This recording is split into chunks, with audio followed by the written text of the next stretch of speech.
A Little Country Girl. By Susan Coolidge. 1. On the Eolus. It was on one of the cool, brilliant days which early June brings to the Narragansett country, that the steamer Eolus pushed out from Wickford Pier on her afternoon trip to Newport. The sky was of a beautiful translucent blue, the sunshine had a silvery rather than a golden radiance. A sea wind blew up the western passage, so cool as to make the passengers on the upper deck glad to draw their wraps about them. The low line of the mainland beyond Connecticut and down to Beaver Tail glittered with a sort of clear-cut radiance, and seemed lifted a little above the water. Candace Arden heard the captain say that he judged, from the look of things, that there was going to be a change of weather before long. Captain Peleg King was a great favorite on his line of travel. He had a pleasant, shrewd face, grizzled hair, a spare, active figure, and he seemed to notice every one of his passengers and to take an interest in them. "Going down to Newport, miss?" he said to Candace, after giving her one or two quick looks. The question was superfluous, for the Eolus went nowhere else except to Newport, but it was well meant, for the captain thought that Candace seemed lonely and ill at ease, and he wished to cheer her. "Yes, sir," she answered, shyly. "Your folks there for the summer?" he went on. "No, sir, I'm going to stay with my cousin Mrs. Gray." "Mrs. Courtney Gray you mean, I guess. Well, it's queer, but I sorter thought that you favored her a little. She's down early this year. I fetched her and the family across on my evening trip more'n 2 weeks ago. Mrs. Gray's a mighty nice lady, I'm always pleased when she comes aboard. Wouldn't you like to take a seat in the wheel house, miss? The wind's blowing pretty fresh." Candace was not aware that this was a distinguishing attention which the captain did not pay everybody, and which she owed partly to her connection with Mrs. Gray and partly to her solitary look, which had touched Captain Peleg's benevolent heart. He had a girl of his own over to Wickford, who was about the same age, and it made him kind of tender toward other girls who didn't seem to have anyone to look after them. But the wind was fresh, and it was pleasant to be spoken to and noticed by someone on this, the first long journey of her short life. So she thankfully accepted the captain's invitation, and let him escort her along the deck, and assist her to mount the 2 steps which led into the wheel house. It was rather a pleasant-looking place in which she found herself. 3 sides of the little enclosure were lined with windows, through which the green shores, which seemed to be rapidly drifting past them, could be seen. The 4th side was filled with a long cushioned bench. In the middle of the glassed front was the big brass wheel, shining with polish and friction, and revolving artistically in the hands of its steersman, who kept his eye fixed alternately on the water and on his compass. There seemed to be no regulation against speaking to this man at the wheel, or if there were, it was not strictly regarded. For 2 young ladies, who were already ensconced in one corner of the long seat, were plying him with all manner of questions. They were rather pretty girls of that hard modern type which carries the air of knowing everything worth the knowing, having a right to everything worth the having, and being fully determined to claim that right to its fullest extent. As Candace entered, they favored her with one rapid, scrutinizing glance that took in every detail of her apparel, from the goat-skin boots which were too large for her feet to the round hat whose every bow bore witness to a country milliner. And after that they noticed her no more. She, for her part, only too glad to be left unnoticed, looked shyly out of the corners of her eyes at them. They seemed to her inexpressibly stylish.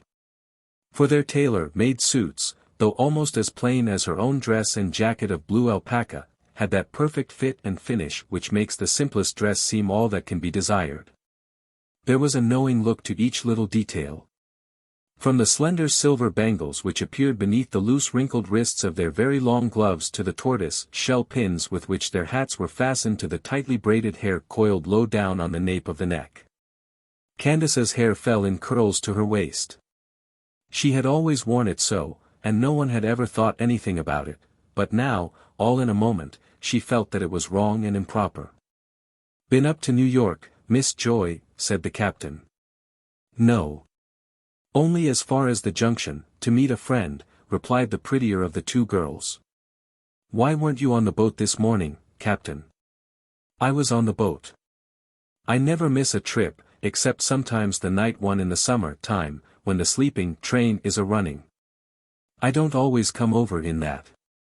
Let me see, how did I come to miss you today? Oh, I sat in the ladies' cabin all the way, not on deck. But I didn't see you when we landed. Well, I don't know how it happened, I'm sure. Are your folks down for the season? Yes, that is, Mama and I and my brother are here. My married sister won't come till next month. Then she turned to her friend, but without lowering her voice. You can't think how dull it's been, Ethel, no men, no dinners, nothing going on as yet. The casino is only just opened, and people haven't begun to go there.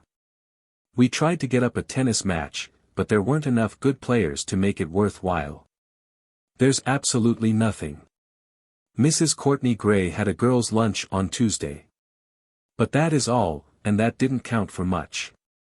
That's Georgie Gray's mother, isn't it? Is she there? Oh, yes, she and Gertrude, all the Grays.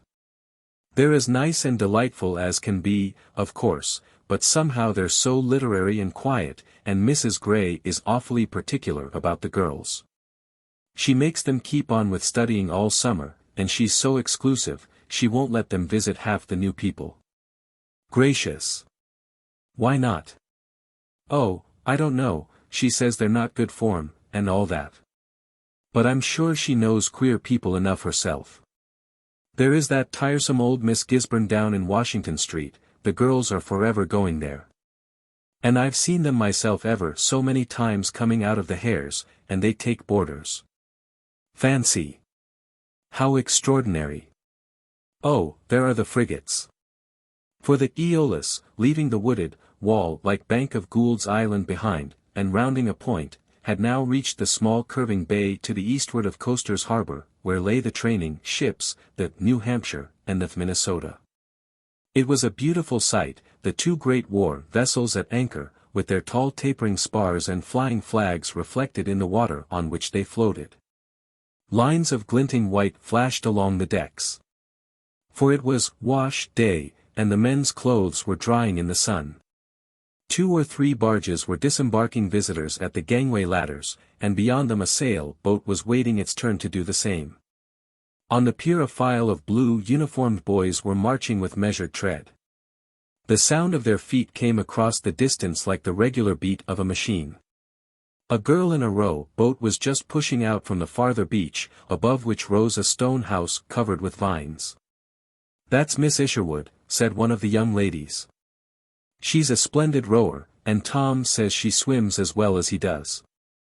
The whole scene was like enchantment to Candace, who had lived all her life among the hills of Connecticut, and had never till that day seen the ocean. She was much too shy to ask questions, but she sat like one in a dream, taking in with wide open eyes all the details of the charming view, the shores, broken by red-roofed villas and cottages rising from clouds of leafy greenery. The Torpedo Island with its tall flag, staff and floating banner over the dwelling of the commandant, Fort Adams, whose steep glacis seemed powdered with snow just then from the multitude of daisies in bloom upon them, the light houses. The soft rises of hill, and beyond, the shimmering heave of the open sea. Cat boats and yachts flitted past in the fair wind like large white-winged moths, row boats filled with pleasure parties dipped their oars in the wake of the Eolus. Steam launches with screeching whistles were putting into their docks, among old boat houses and warehouses, painted dull red, or turned of a blackish gray by years of exposure to weather. Behind rose Newport, with the graceful spire of Trinity Church and the long bulk of the Ocean House surmounting the quaint buildings on the lower hill. The boat was heading toward a wharf, black with carriages, which were evidently drawn up to wait the arrival of the Eolus. "There's Mrs. Gray's team now, miss," said the sharp-eyed captain, "come down for you, I reckon." The two girls glanced at her and then at each other. They shrugged their shoulders, and Candace heard one of them whisper, "Did you ever?" and the reply, "No. But after all, we didn't say anything very bad, and who would have dreamed that a hat like that had anything to do with the Grays?" She felt herself blush painfully. The hat was a new one of brown straw trimmed with dark blue ribbon.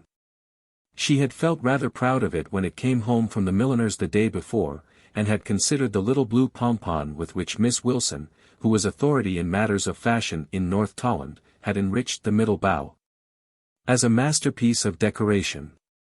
Alas! The apple of knowledge was at her lips. Already she felt herself blush at the comments of these unknown girls whose hats were so different from her own, and was thoroughly uncomfortable, though she could hardly have told why. Captain Peleg politely carried her bag for her across the landing plank to where the team, a glossy coupe with one horse, was waiting. He beckoned to the smart coachman, who wore a dark green overcoat with big metal buttons, to draw nearer. "Here's your passenger," he said, helping Candace into the carriage. "Good day, Mississippi. I hope we'll see you again on the Eolus." "All right, driver." "Oh, thank you," cried Candace, finding voice and forgetting shyness in her gratitude. "You've been real kind to me, Captain." "That child's got mighty pretty eyes," soliloquized Captain King, as he marched down the wharf. "I wonder what relation she is to the Greys. She don't seem their sort exactly. She's been raised in the country, I expect, but Mrs. Grey'll polish her up if anybody can, or I'm mistaken. Steady there, what are you about?" As a trunk came bounding and ricocheting across the gangway. "This wharf ain't no skittle ground." Meanwhile the coupe was slowly climbing a steep side street which led to the avenue. Looking forth with observant eyes, Candace noted how the houses, which at first were of the last century build, with hipped roofs and dormer windows like those to which she was accustomed in the old hill village that had been her birthplace, gave way to modernized old houses with recent additions, and then to houses which were unmistakably new, and exhibited all manner of queer peaks and pinnacles and projections, shingled, painted in divers colors, and broken by windows of oddly tinted glass. Next the carriage passed a modern church built of pinkish brown stone, and immediately after, the equable roll of the wheels showed that they were on a smooth macadamized road. It was, in fact, though Candace did not know it, the famous Bellevue Avenue, which in summer is the favorite drive for all fashionable persons, and thronged from end to end on every fair afternoon by all manner of vehicles, from dainty pony wagons to enormous mail coaches. There were only a few carriages in sight now, though they seemed many to our little country maid. Shops were opening for the season. Men were busy in hanging Eastern rugs and curtains up to view, and arranging in the windows beautiful jars and plates of porcelain and pottery, glittering wares from Turkey and Damascus, carved furniture, and inlaid cabinets. Half a dozen florists exhibited masses of hot house flowers amid a tangle of palms and tree ferns. Beyond was the announcement of an opening by a well-known dressmaker, whose windows were hung with more beautiful things than Candace in her small experience had ever dreamed of before: laces, silks, embroideries. The shops gave way to houses, each set in a court-yard gay with newly planted beds of flowers or foliage plants. Vines clustered everywhere. The trees, not yet fully in leaf, were like a tossing spray of delicate fresh green, a sense of hope, of expectation, of something delightful which was being prepared for, seemed to be in the air. Suddenly the coupe turned in between a pair of substantial stone gate posts, and drew up before a large square house, with piazzas on two sides, and a small but very smooth lawn, whose closely cut grass looked like green velvet.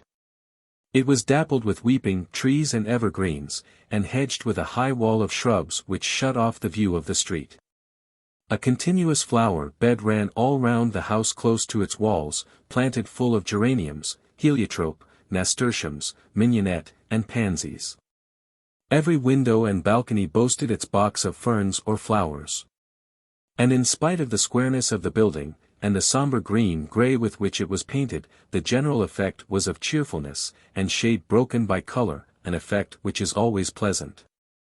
Candace had forgotten herself in the excitement of new sights and experiences, but her shyness came back with a rush as the carriage stopped and the door was opened by a very smart French butler. "Is Mrs. Grey at home?" she asked timidly, bending forward. "Descendez, mademoiselle, s'il vous plaît. Madame est occupée pour le moment, il y a du monde dans le salon." Then, seeing the perplexed look in Candace's eyes, he explained in broken English, "Mees is to get out. Madam is busy with company for little while. Mees will please go up stair." Candace got out. The carriage drove away, and she followed the butler into the hall. He gave a low call at the foot of the stairs, which brought down a lady's maid with a ruffed cap perched on the back of her head. "This way, if you please, miss," she said, and led Candace up the staircase, which was a wide one with 3 square turns and a broad landing, lit with a range of windows and furnished with a low cushioned seat. Then came an upper hall, and she was shown into a pretty corner room. "If you'll please sit down and rest yourself, miss," said the maid, "Mrs. Gray'll be up as soon as some company she has is gone. Would you like to have a cup of tea, miss?" "No, thank you," faltered Candace, and then the maid went away, shutting the door behind her. The room, which had no bed in it, and was, in fact, Mrs. Gray's morning room, was so full of curious things that Candace's first thought was that it would take a week at least to see half that was in it. The sage green walls were thickly hung with photographs, watercolors, charcoal sketches, miniatures, bits of faience, lacquered trays and discs, and great shining circles of Syrian and Benares metalwork. There were many pieces of pottery of various sorts, set here and there, on the chimney piece, on book shelves, on the top of a strangely carved black cabinet, with hinges and handles of wrought iron. In one corner stood an Italian spinning wheel of ebony and silver, in another an odd instrument, whose use Candace could not guess, but which was in reality a Tyrolean zither. An escritoire, drawn near a window, was heaped with papers and with writing appliances of all sorts, and all elegant. There were many little tables covered with books and baskets of crewels and silks, and easy chairs of every description. Every chair, back and little stand had some quaint piece of lace work or linen work thrown over it. It was, in fact, one of those rooms belonging distinctly to our modern life, for the adornment of which every part of the world is ransacked, and their products set forth in queer juxtapositions, to satisfy or to exhibit the varied tastes and pursuits of its occupants. To Candace it was as wonderful as any museum, and while her eyes slowly traveled from one object to another, she forgot her strangeness and was happy. Tick, tick, tick, tick, went the little French clock on the mantelpiece. Suddenly it struck her that it was a long while that she had been left alone in this room. She glanced at the clock, it really was almost an hour. All her latent homesickness returned with fresh force. Her eyes filled with sudden tears. In another moment she would have been actually crying, but just then came a quick step, a little rustle, and she had just time to wipe away the drops when the door opened, and Mrs. Gray hurried into the room. "My poor child," she exclaimed, "have you been alone all this time? It is quite too bad. I made sure that I should hear the carriage drive up, and at least run out and give you a welcome, but somehow I didn't. And people came so fast and thick that I couldn't get a chance to glance at the clock." She kissed Candace, and looked at her with a sort of soft scrutiny. It was to the full as penetrating as that of the strange girls on the steamer had been. But it did not hurt like theirs. Mrs. Gray had beautiful, big, short-sighted blue eyes with black lashes. When she smiled they seemed to brim with a sudden fascinating radiance. She smiled now, and reminded Candace somehow of a great, soft, fully opened garden rose. "You have something of your mother's looks, Canny," she said. "I knew her best when she was about your age. I never saw much of her after she married your father and went up to live among the hills."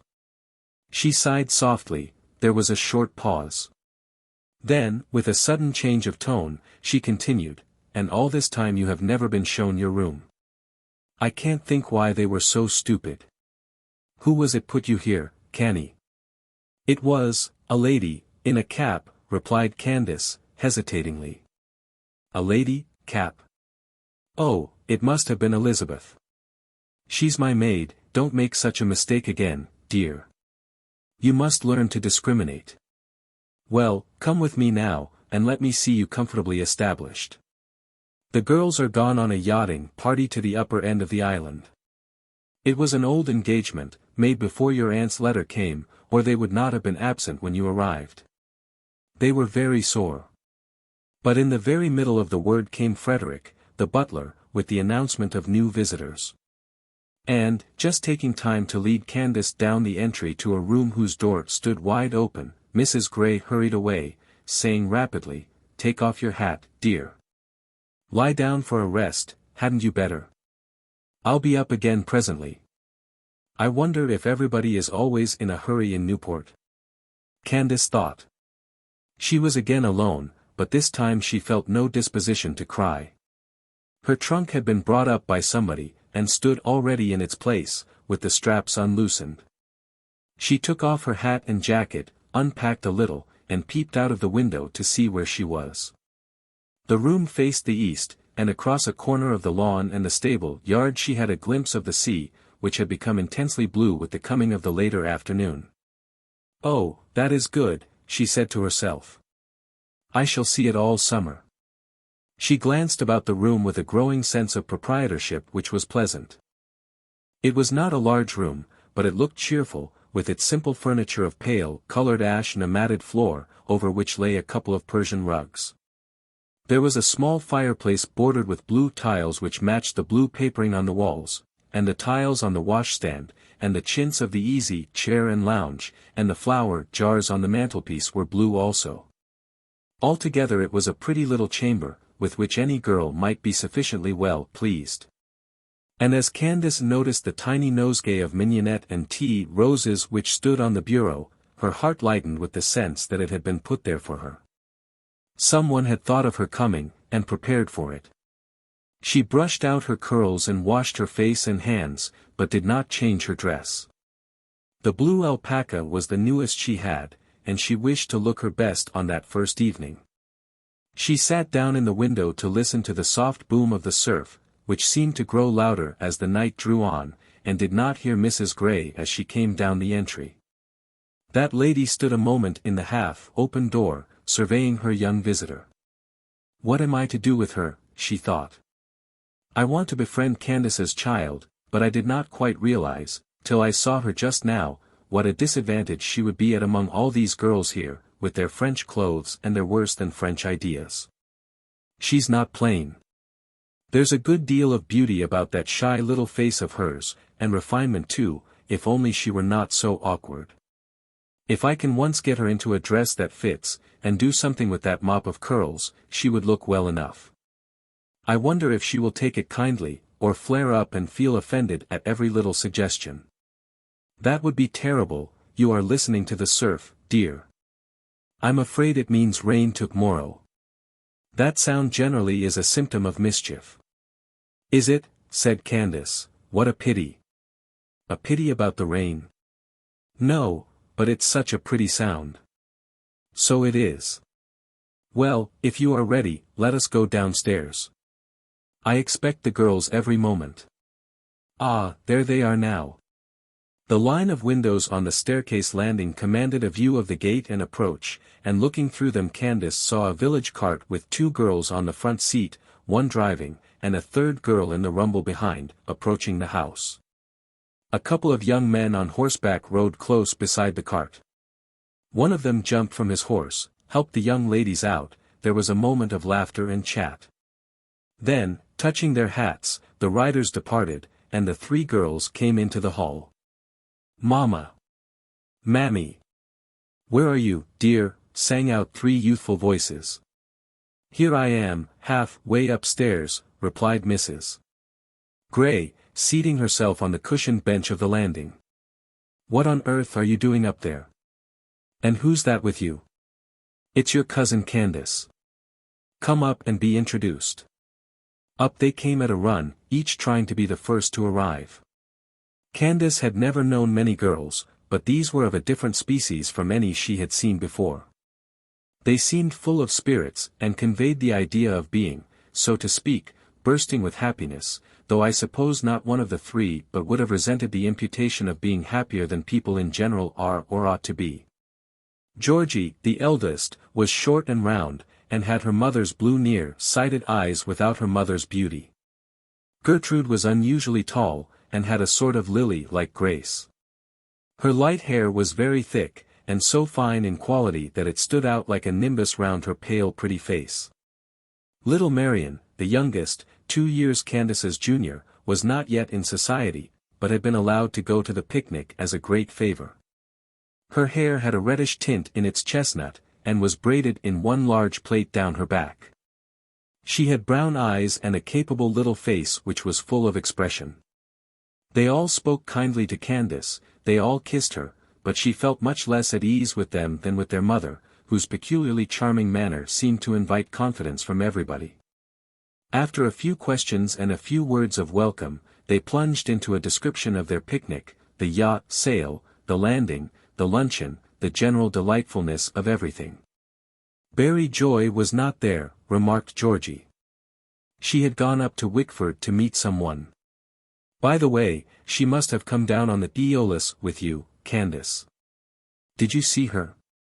There were 2 young ladies, answered Candace, timidly. Did you hear their names? Did you talk to them? Asked Gertrude. No, yes, no, I mean the captain called one of them Miss Joy. I didn't talk to them, but they knew you. Why, how could you tell that? I heard them talking about you. What fun. What did they say? Candace hesitated. Her face grew crimson. I don't, she began. Then with a great effort, rallying her powers, she went on, I didn't like to sit there and hear them and not tell them that I was your cousin. But I was too frightened to speak to them, so I thought I would never repeat what they said, and then it wouldn't be any matter. Quite right, Canny, said Mrs. Gray, quickly. Something in the girl's little speech seemed to please her very much. How do you find this book? Any thoughts about the book or the author? Any suggestion for improvement? Please take a moment to share your thoughts in a comment. If you like it, share it with your friends who might enjoy it as well. Subscribe to keep in touch. Visit CompleteAudiobooks.com for more quality content. 2. The First Evening. Candace Arden's mother had not only been Mrs. Gray's cousin, but her particular friend as well. The 2 girls had been brought up together, had shared their studies and secrets and girlish fun, and had scarcely ever been separated for a week, until suddenly a change came which separated them for all the rest of their lives. Pretty Candace Van Vliet went up to New Haven on her 19th birthday to see what a college commencement was like, and at the president's reception afterward met Henry Arden, the valedictorian of the graduating class. A handsome fellow just 21 years old. He came of plain farming people in the hill country of Connecticut. But he was clever, ambitious, and his manners had a natural charm, to which his 4 years of college life had added ease and the rubbing away of any little rustic awkwardness with which he might have begun. Candace thought him delightful. He thought her more than delightful. In short, it was one of the sudden love affairs with which college commencements not infrequently end, and in the course of a few weeks they engaged themselves to each other. Henry was to be a minister, and his theological course must be got through with before they could marry.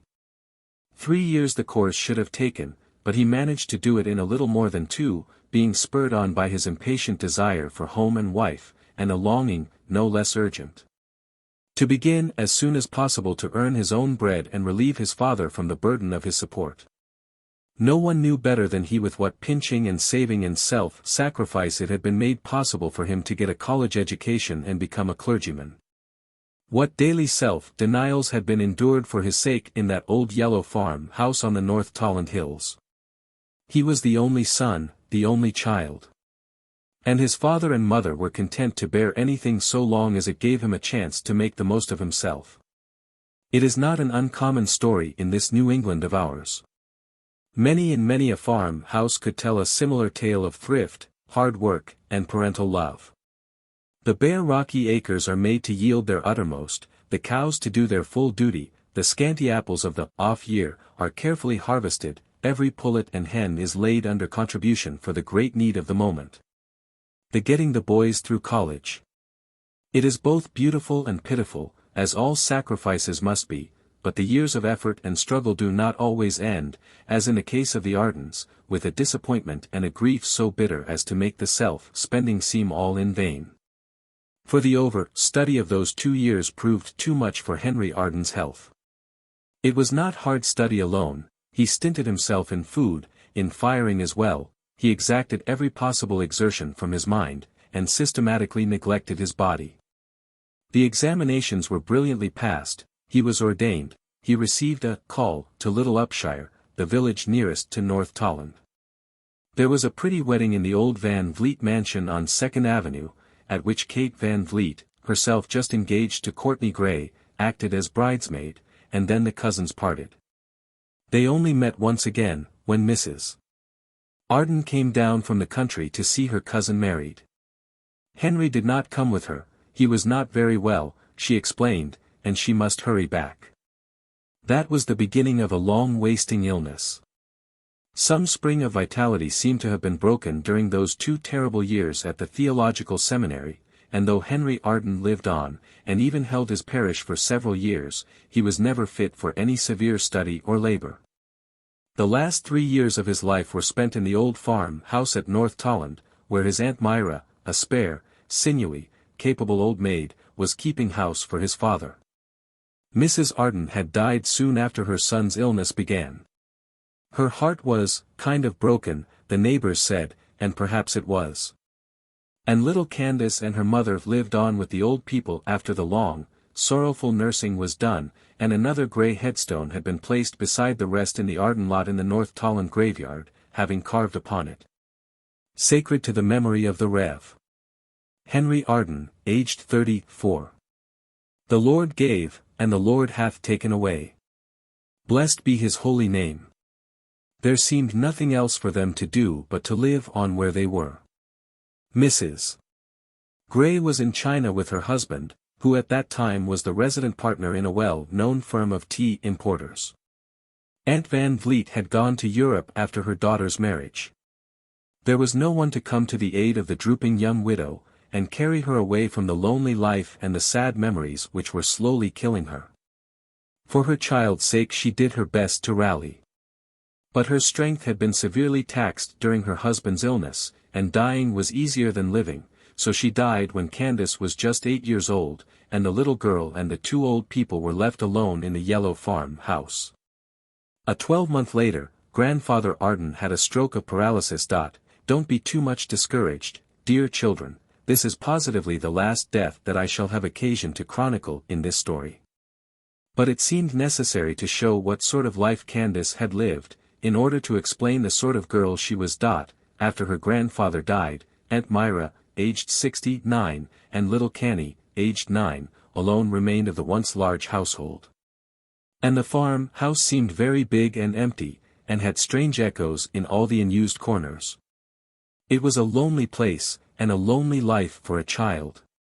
Candace had few enjoyments, and almost no young companions. She had never been used to either, so she did not feel the want of them as most little girls would have done. Aunt Myra was kind enough, and, indeed, fond of her in a dry, elderly way, but she could not turn herself into a playmate. It is not often that a person who is as old as 69 remembers how it feels to play.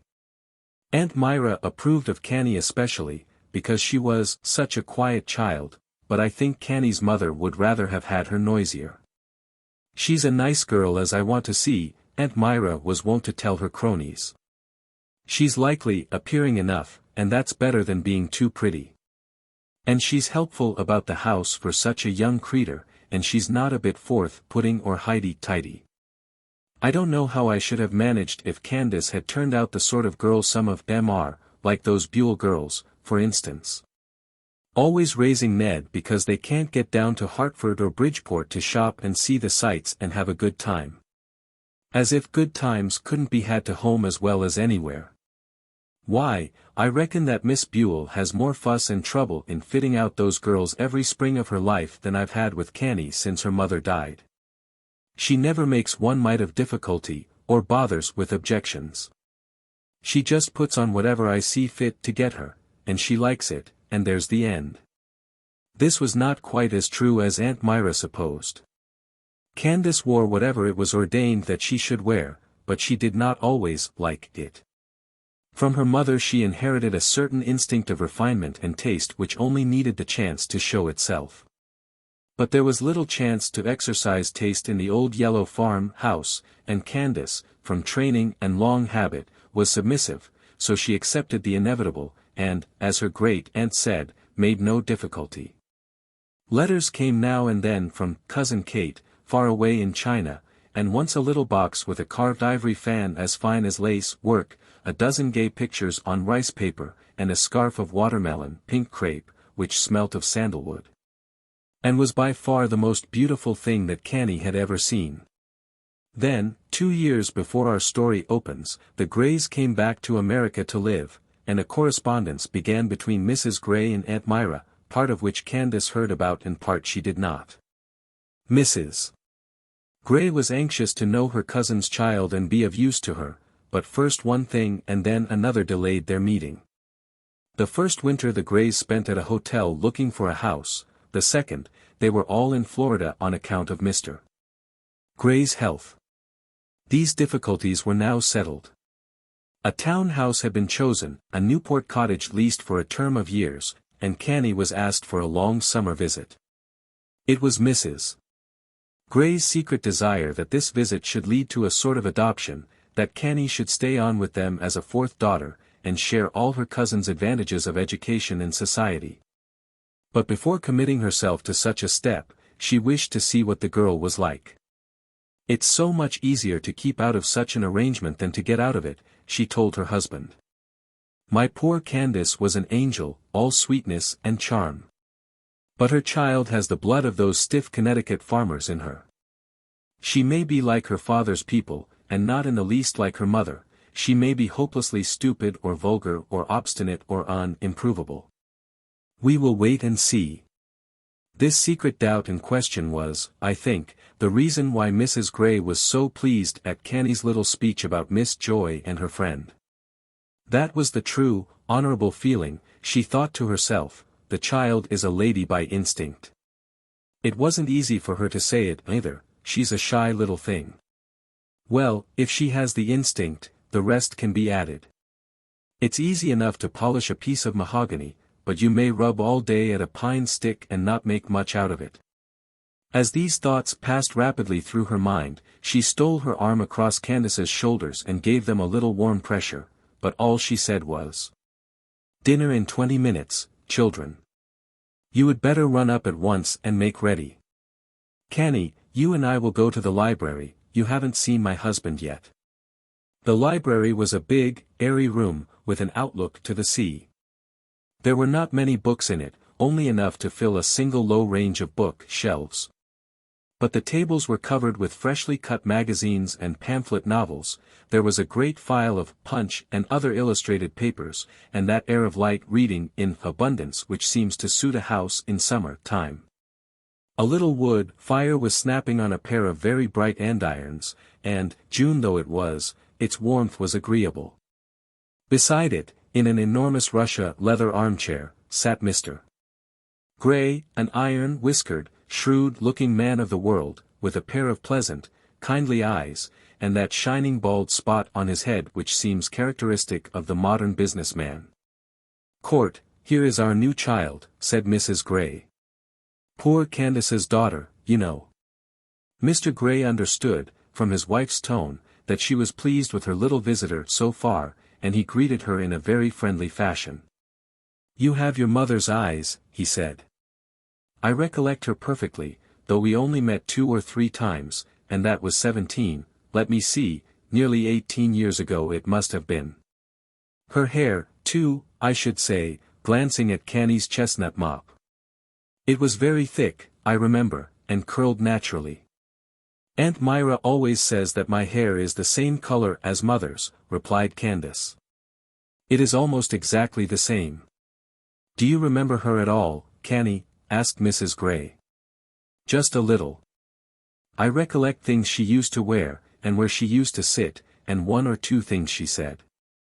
But perhaps I don't recollect them, but think I do because Aunt Myra told them to me." "Is there no picture of her?" "Only a tin type, and it isn't very good.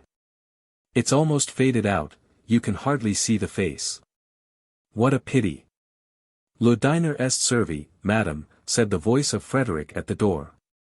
We won't wait for the girls. They will be down in a moment, said Mrs. Gray, as she led the way to the dining room. The sound of their feet on the staircase was heard as she spoke. And down they ran, the elder two in pretty dresses of thin white woolen stuff, which Candace in her unworldliness thought fine enough for a party. People in North Tolland did not dine in the modern sense of the word. They took in supplies of food at stated intervals, very much as a locomotive stops for wood and water when it cannot go on any longer without such replenishment, but it was a matter of business and necessity to do so rather than of pleasure.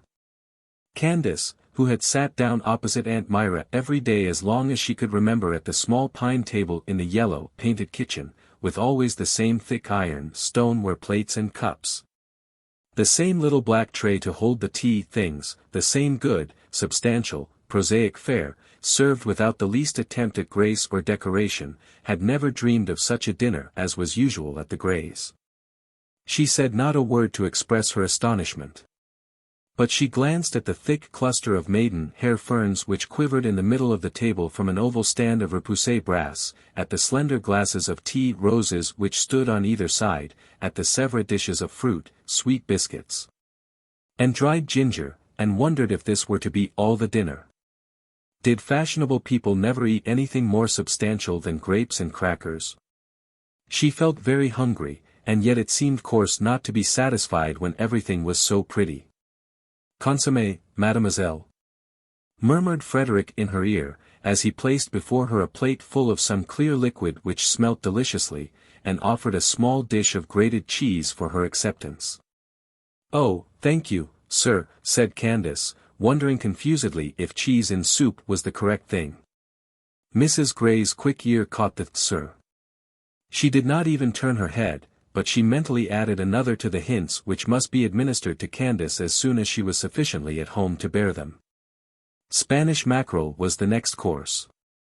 Candace inadvertently took up the steel knife placed beside her plate, instead of the silver one meant for use with fish. The result was that when the saddle of mutton was served, she had no usable knife. Mr. Gray observed her difficulty, and directed Frederick to bring a steel knife for mademoiselle, which Frederick did, first casting a scrutinizing glance about as if in search of something, and again Candace felt that she was somehow out of the way. The climax of her discomfort came with the pretty tinted fruit plates and finger bowls.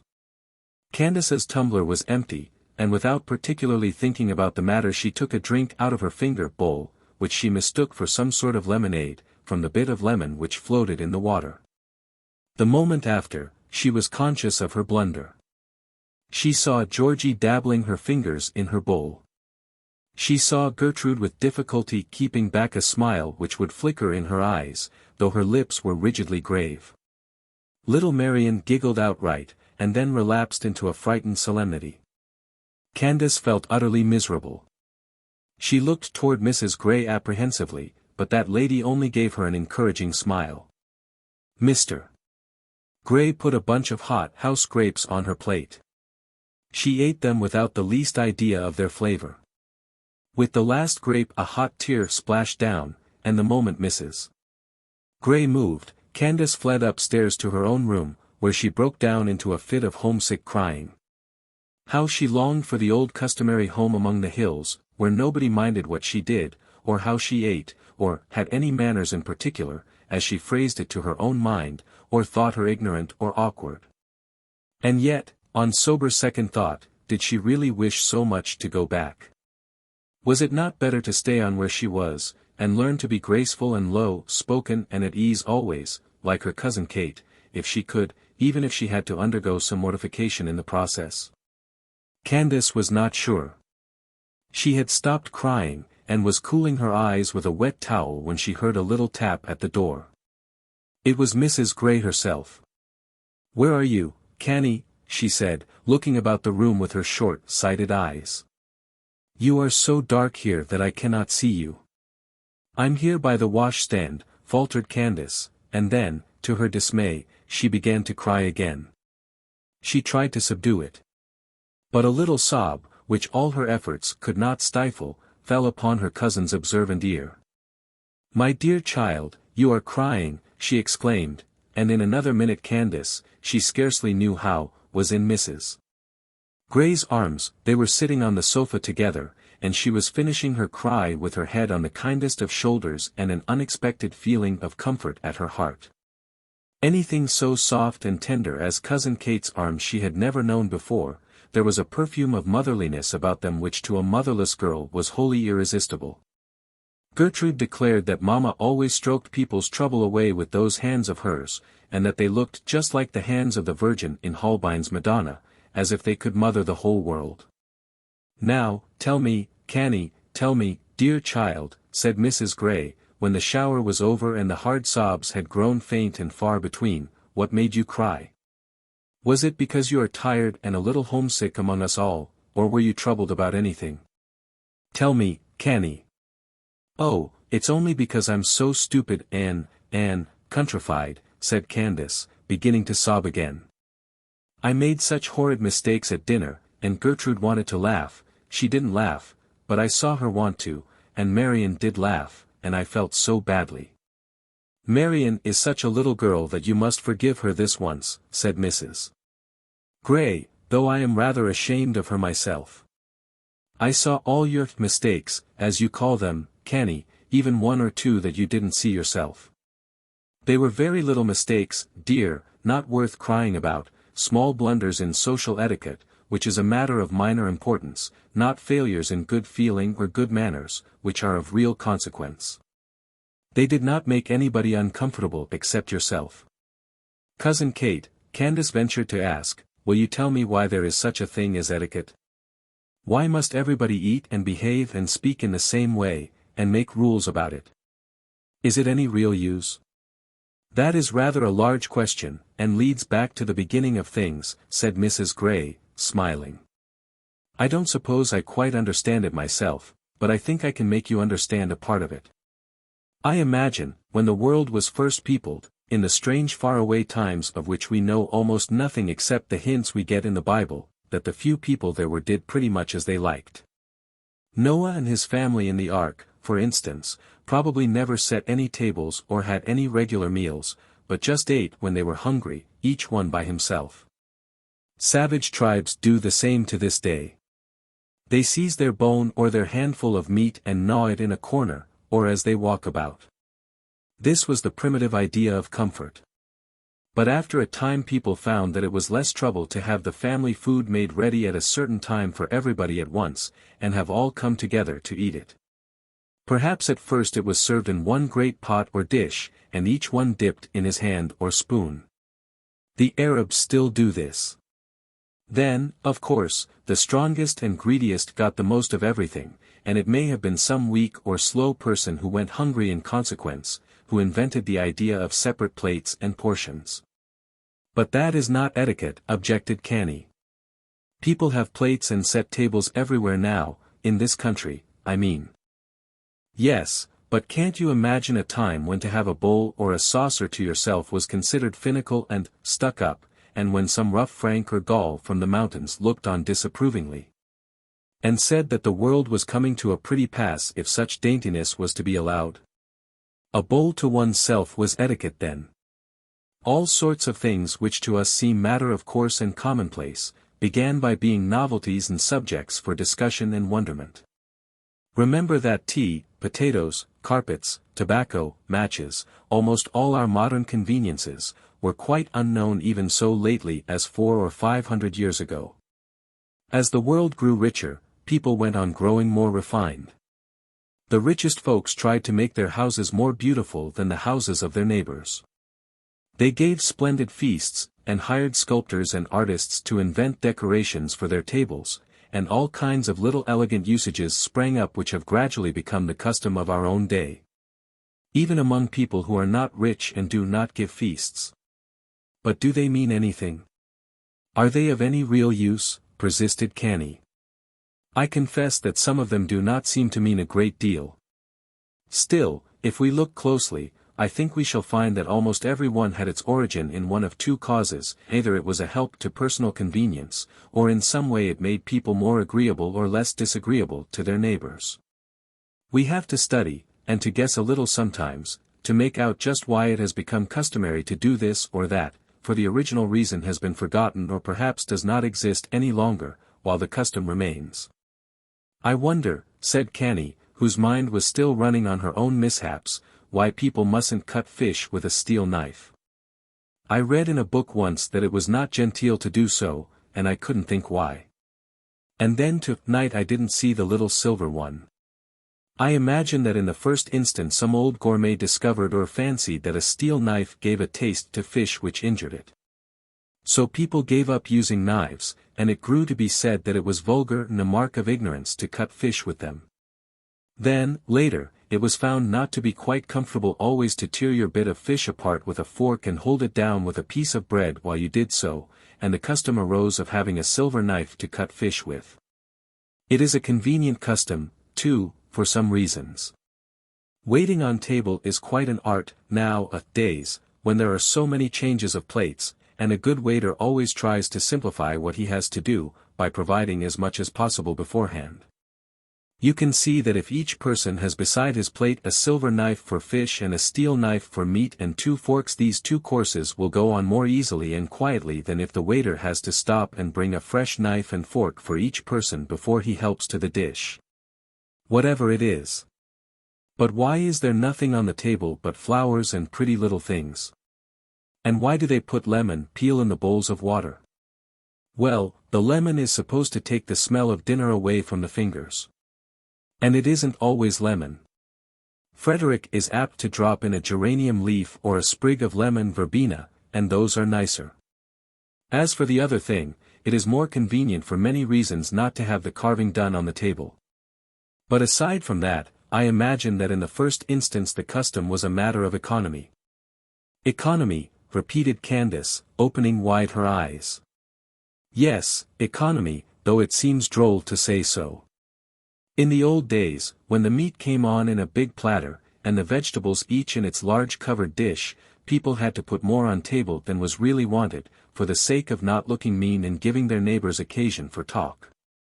Now, when everything is carved on a side table and a nice little portion carried to each person, you are able to do with exactly what is needed. There need not be a great piece of everything left over for look's sake. 1 chicken is enough for 4 or 5 people if it is skillfully carved, but the chicken would look rather scanty on a platter by itself, don't you think so? Yes, said Canny, with a little laugh. She had forgotten her troubles in the interest of the discussion. A dish containing 1 mutton chop and a spoonful of peas for each person would be called a stingy dish in the country, where every one sees his food on the table before him, continued Mrs. Gray. But it is quite enough for the single course it is meant to be at a city dinner. There is no use in having 3 or 4 chops left over to toughen and grow cold. I see, said Canny, thoughtfully. What else did I do that was wrong, Cousin Kate? You called Frederick, sir, replied her cousin, with a smile. That was not wrong, but not customary. Servants are expected to say, sir and ma'am, to their employers as a mark of respect. And people not servants use the word less frequently than they formerly did. They keep such terms for elderly or distinguished persons, to whom they wish to show special deference. But Aunt Myra always made me say, sir and ma'am, to her and grandpapa. She said it was impolite not to. She was quite right, for she and your grandfather were a great deal older than yourself, and it was only respectful to address them so. But you need not use the phrase to everybody to whom you speak. Not to you. Well, I would quite as soon that in speaking to me you said, yes, Cousin Kate, as, yes, ma'am. That is what I have taught my children to do. They say, yes, Mama. Did you call me, Papa? I like the sound of it better, but it is only a matter of taste. There is no real right or wrong involved in it. Candace sat for a moment in silence, revolving these new ideas in her mind. Cousin Kate, she said timidly, will you tell me when I make little mistakes, like that about the knife? I'd like to learn to do things right if I could, and if it wouldn't trouble you too much. Dear Canny, and Mrs. Gray kissed her. I will, of course, and I am glad you like to have me. Your mother was the sweetest, most refined little lady that I ever knew. I loved her dearly. And I should love to treat you as I do my own girls, to whom I have to give a hint or a caution or a little lecture almost every day of their lives. No girl ever grew into a graceful, well-bred woman without many such small lessons from somebody.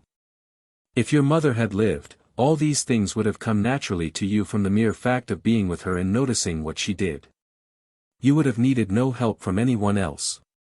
But are you sure, she went on, after a little pause, that you won't end by thinking me tiresome or interfering or worrisome, if I do as I say? No, indeed, I won't. Cried Candace, to whom this long talk had been like the clearing up after a thunder shower. I think it would be too mean if I felt that way when you are so kind. 3. A walk on the cliffs. It is always an odd, unhomelike moment when one wakes up for the first time in a new place. Sleep is a separation between us and all that has gone before it. It takes a little while to recollect where we are and how we came there, and to get used to the strangeness which had partly worn away, but has come on again while we dreamed and forgot all about it. Candace experienced this when she woke in the little blue room the morning after her arrival in Newport. She had gone to bed, by Mrs. Gray's advice, when their long talk about manners and customs was ended, and without going downstairs again. You are very tired, I can see, said Cousin Kate. A long night's sleep will freshen you, and the world will look differently and a great deal pleasanter tomorrow. Candace was glad to follow this counsel. She was tired, and she felt shy of Mr. Gray and the girls, and would rather put off meeting them again, she thought, till the morning. 10 hours of unbroken sleep rested her thoroughly, but she woke with a feeling of puzzled surprise at her surroundings, and for a few moments could not gather up her thoughts or quite recollect where she was. Then it all came back to her, and she was again conscious of the uncomfortable sensations of the night before. She lay a little while thinking about it, and half wishing that she need not get up at all but just burrow under the blanket and hide herself, like a mouse or rabbit in his downy hole, till everybody had forgotten her blunders. Until she herself could forget them. But she said to herself bravely, I won't be foolish. Cousin Kate is just lovely, she's promised to help me, and I'm sure she will. I will try not to mind the others, but, oh dear. I wish I were not so afraid of the girls. She jumped out of bed resolutely and began to dress, taking her time about it, and stealing many glances out of the open window, for she knew it must be early, and as yet there were no sounds of life about the house. After her hair was curled, she stood for some time at the door of the closet, debating what dress she should put on. The choice was limited. There were only a brown plaid gingham, a blue calico, and a thick white cambric to choose from. The latter seemed to her almost too nice to be worn in the morning. It was the first white dress she had ever been allowed to have, and Aunt Myra had said a good deal about the difficulty of getting it done up. So it seemed to Candace rather a sacred garment, which should be reserved for special state occasions. After hesitating a while she put on the brown gingham. It had a little ruffle basted round the neck. Candace tried the effect of a large blue bow, and then of a muslin one, very broad, with worked ends, but neither pleased her exactly. She recollected that Georgie and Gertrude had worn simple little ruches the night before, with no bows. And at last she wisely decided to fasten her ruffle with the little bar of silver which was her sole possession by way of ornament, for her mother's few trinkets had all been sold during her father's long illness. This pin had been a present from the worldly-minded Mrs. Buell, who so often furnished a text to Aunt Myra's homilies. She had one day heard Canny say, when asked by one of the Buell daughters if she had any jewelry, "Are napkin rings jewelry? I've got a napkin ring." Mrs. Buell had laughed at the droll little speech, and repeated it as a good joke, but the next time she went to Hartford she bought the silver pin for Canny, who was delighted, and held it as her choicest possession. Her dressing finished, Candace went softly downstairs. She paused at the staircase window to look out. Cousin Kate's storm had not come after all. The day was brilliantly fair. Long fingers of sunshine were feeling their way through the tree branches, seeking out shady corners and giving caressing touches to all growing things. A book lay on the window bench. It was a York and a Lancaster Rose, which little Marion had been reading the night before. It looked interesting, and, seeing by a glance at the tall clock in the hall below that it was but a little after 7, Candace settled herself for a long, comfortable reading before breakfast. Mrs. Gray was the first of the family to appear. She swept rapidly downstairs in her pretty morning wrapper of pale pink, with a small muslin cap trimmed with ribbons of the same shade on her glossy black hair, and paused to give Canny a rapid little kiss. But she looked preoccupied, and paid no further attention to her, beyond a kind word or two, till breakfast was over, the orders for the day given, half a dozen notes answered, and half a dozen persons seen on business. The girls seemed equally busy. Each had her own special little task to do. Georgie looked over the book tables and writing tables, sorted, tidied, put away the old newspapers. Made sure that there was ink in the inkstands and pens and paper in plenty. After this was done, she set to work to water the plant boxes and stands in the hall and on the piazza. Gertrude fell upon a large box of freshly cut flowers, and began to arrange them in various bowls and vases. Little Marion had 3 cages of birds to attend to, which, as she was very particular about their baths and behavior, took a long time. Candace alone had nothing to do, and sat by, feeling idle and left out among the rest. "I think I shall put you in charge of the piazza boxes," said Mrs. Gray, noticing her forlorn look as she came back from her interview with the fishmonger. "See, Canny, the watering pot is kept here, and the faucet of cold water is just there in the pantry. Would you like to take them as a little bit of daily regular work? They must be sprinkled every morning. And if the earth is dry they must be thoroughly watered, and all the seed pods and yellow leaves and dead flowers must be picked off. Do you feel as if you could do it?" "Oh, I should like to," said Canny, brightening. "Very well. Georgie has plenty to attend to without them, I imagine. She will be glad to be helped. Georgie, Canny has agreed to take the care of all the outside flower boxes in future. You needn't have them on your mind any more." "That's nice," said Georgie, good-naturedly. "Then I will look after the plants on your balcony, Mama. Elizabeth doesn't half see to them." "Oh, mightn't I do those too?" urged Canny. "I wish you would let me." "Well, you can if you like. They are all watered for to-day, though. You needn't begin till to-morrow." "That is just as well," said Mrs. Gray, "for now that I am through with the orders and the tradesmen, I want Canny to come up to the morning room for a consultation. Georgie, you may come too. It's about your hair, Canny. Those thick curls are very pretty, but they look a trifle old-fashioned, and I should think must be rather hot, like a little warm shawl always on your shoulders all summer long." She stroked the curls with her soft hand, as she spoke. "Should you dislike to have them knotted up, Canny? You are quite old enough, I think." "No, I shouldn't dislike it, but I don't know how to do my hair in any other way. I have always worn it like this." "We'll teach you," cried Georgie and Gertrude, who had joined them while her mother was speaking. "Let us have a council of 3 in the morning room, and see what is most becoming to her." So upstairs they went, and the girls pounced on Canny, and put a towel over her shoulders, and brushed out her curls, and tried this way and that, while Mrs. Gray sat by and laughed.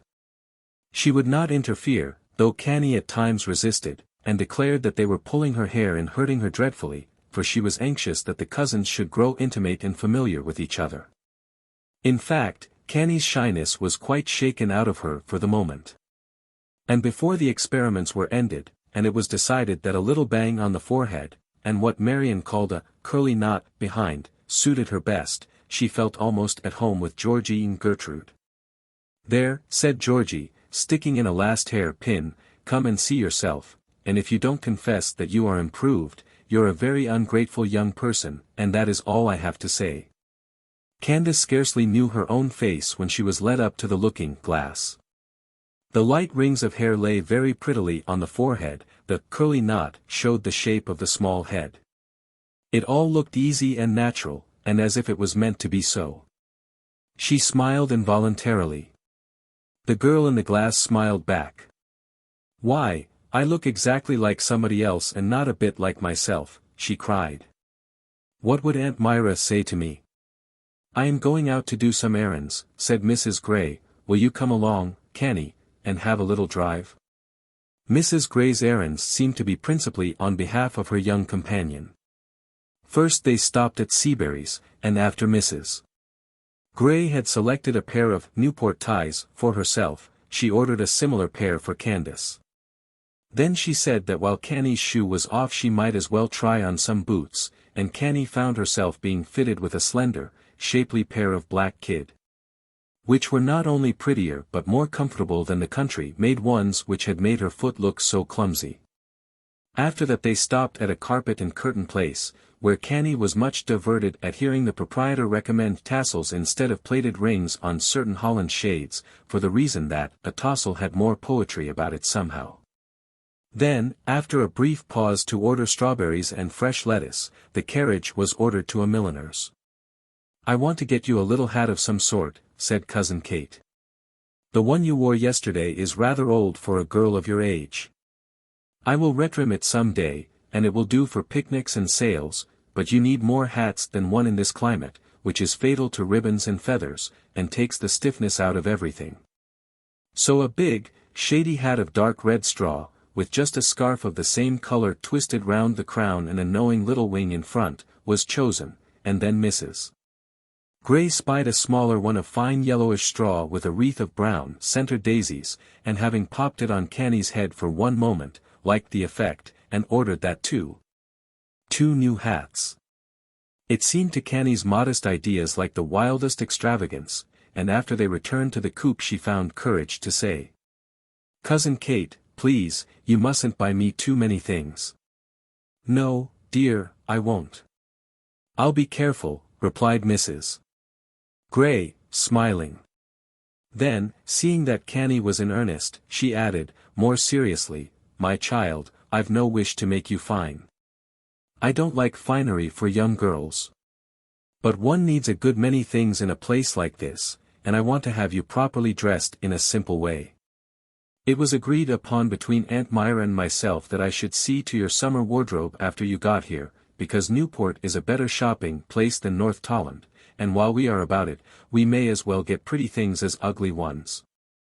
It doesn't cost any more and is no more trouble, and I am sure you like them better, don't you?" "Oh, yes, indeed," replied Canny, quite relieved by this explanation. "I like pretty things ever so much, only, I was afraid," she did not know how to finish her sentence. "You were afraid I was ruining myself?" asked her cousin, looking amused. "No, Canny, I won't do that, I promise you. And in return, you will please let me just settle about a few little necessary things for you, just as I should for Georgie and Gertrude, and say no more about it. Ah! There is the old mill, you will like to see that. Stop a moment, John." The coupe stopped accordingly by a small open square, planted with grass and a few trees, and intersected with paths. There was a music stand in the center, a statue on a pedestal. And close by them, rising from the greensward, appeared a small, curious structure of stone. It was a roofless circular tower, supported on round arches, which made a series of openings about its base. Canny had never heard of the stone mill before, and she listened eagerly while Mrs. Gray explained that it had stood there since the earliest days of the colony. That no one knew exactly how old it was, who built it, or for what purpose it was built, and that antiquarians were at variance upon these points, and had made all sorts of guesses about its origin. Some insisted that it was erected by the Norsemen, who were the first to discover the New England shores, long before the days of Columbus. Others supposed it to be a fragment of an ancient church. Others again, and Mrs.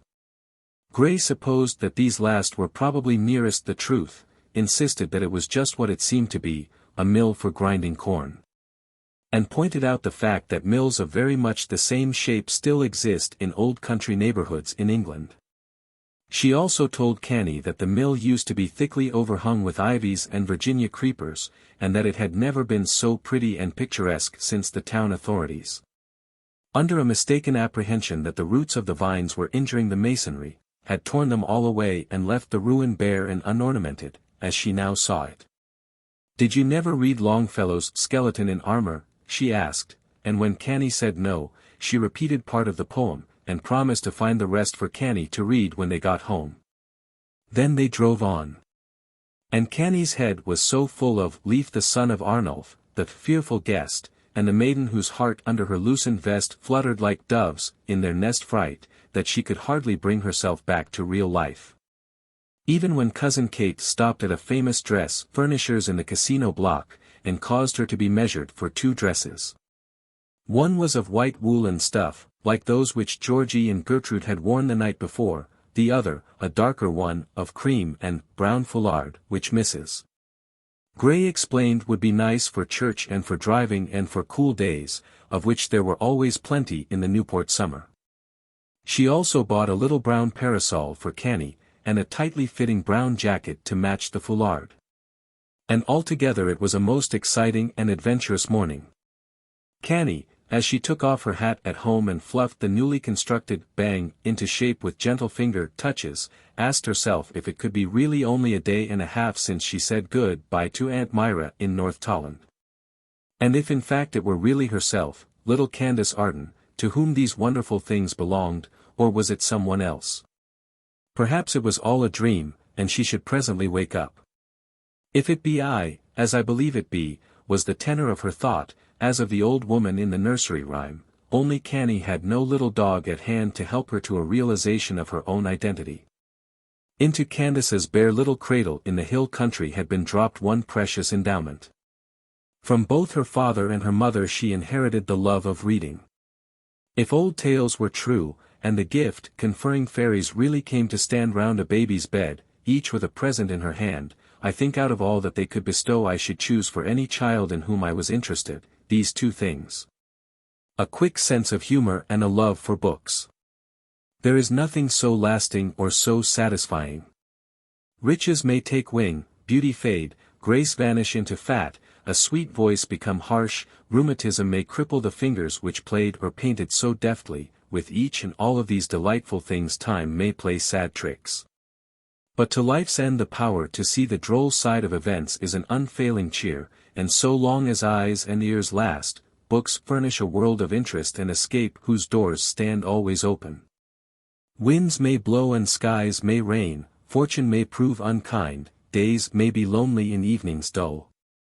But for the true lover of reading there is always at hand this great company of companions and friends, the wisest, the gentlest, the best, never too tired or too busy to talk with him, ready at all moments to give their thought, their teaching.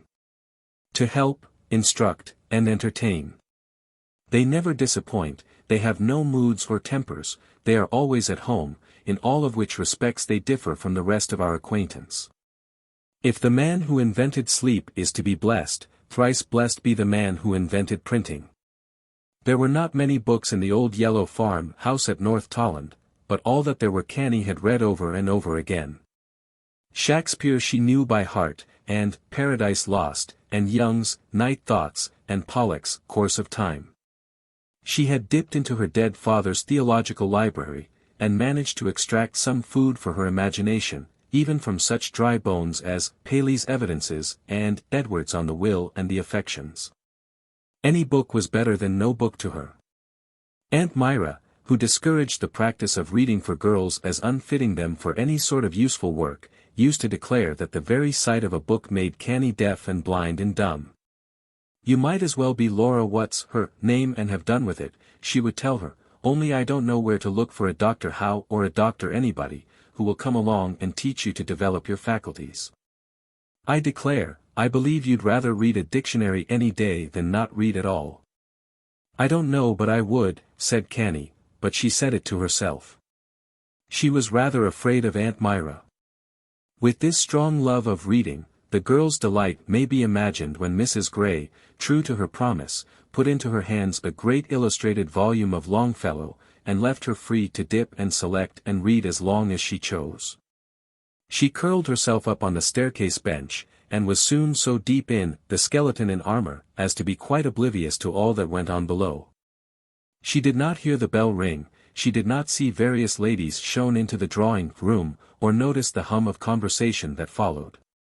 She never lifted her eyes when Georgie Gray and a friend, who was no other than the identical Miss Joy of the Eolus, stood at the staircase foot for some moments and held a whispered conversation. Nor was she conscious of the side glances which the visitor now and then cast up toward the brown gingham skirt visible above. It was not till "Skoal! To the Northland! Skoal!" ended the poem, that her dream ended, and she roused herself to find the callers gone and luncheon on the table. Mrs. Gray was wont to say that they always had a meal at noon and a meal at night. And when her husband was at home, the first was called lunch and the second dinner, and when he was away the first was called dinner and the second supper. And that the principal difference between them was that at one there was soup and at the other there was not. Candace did not particularly care what the meal was called. Under any name she was glad of it, for sea, air and a morning drive had made her very hungry, and this time she was on her guard, watched carefully what others did, and made no serious blunders. "What are you girls going to do this afternoon?" asked Mrs. Gray. "Barry Joy has asked me to drive with her," replied Georgie. "She wants to take her friend over to the fort to hear the band play." "You have no objection, have you, Mamma?" "No, none at all." "And you, Gertrude?" "I haven't made any particular plan." "Then suppose you and Candace take a walk on the cliffs."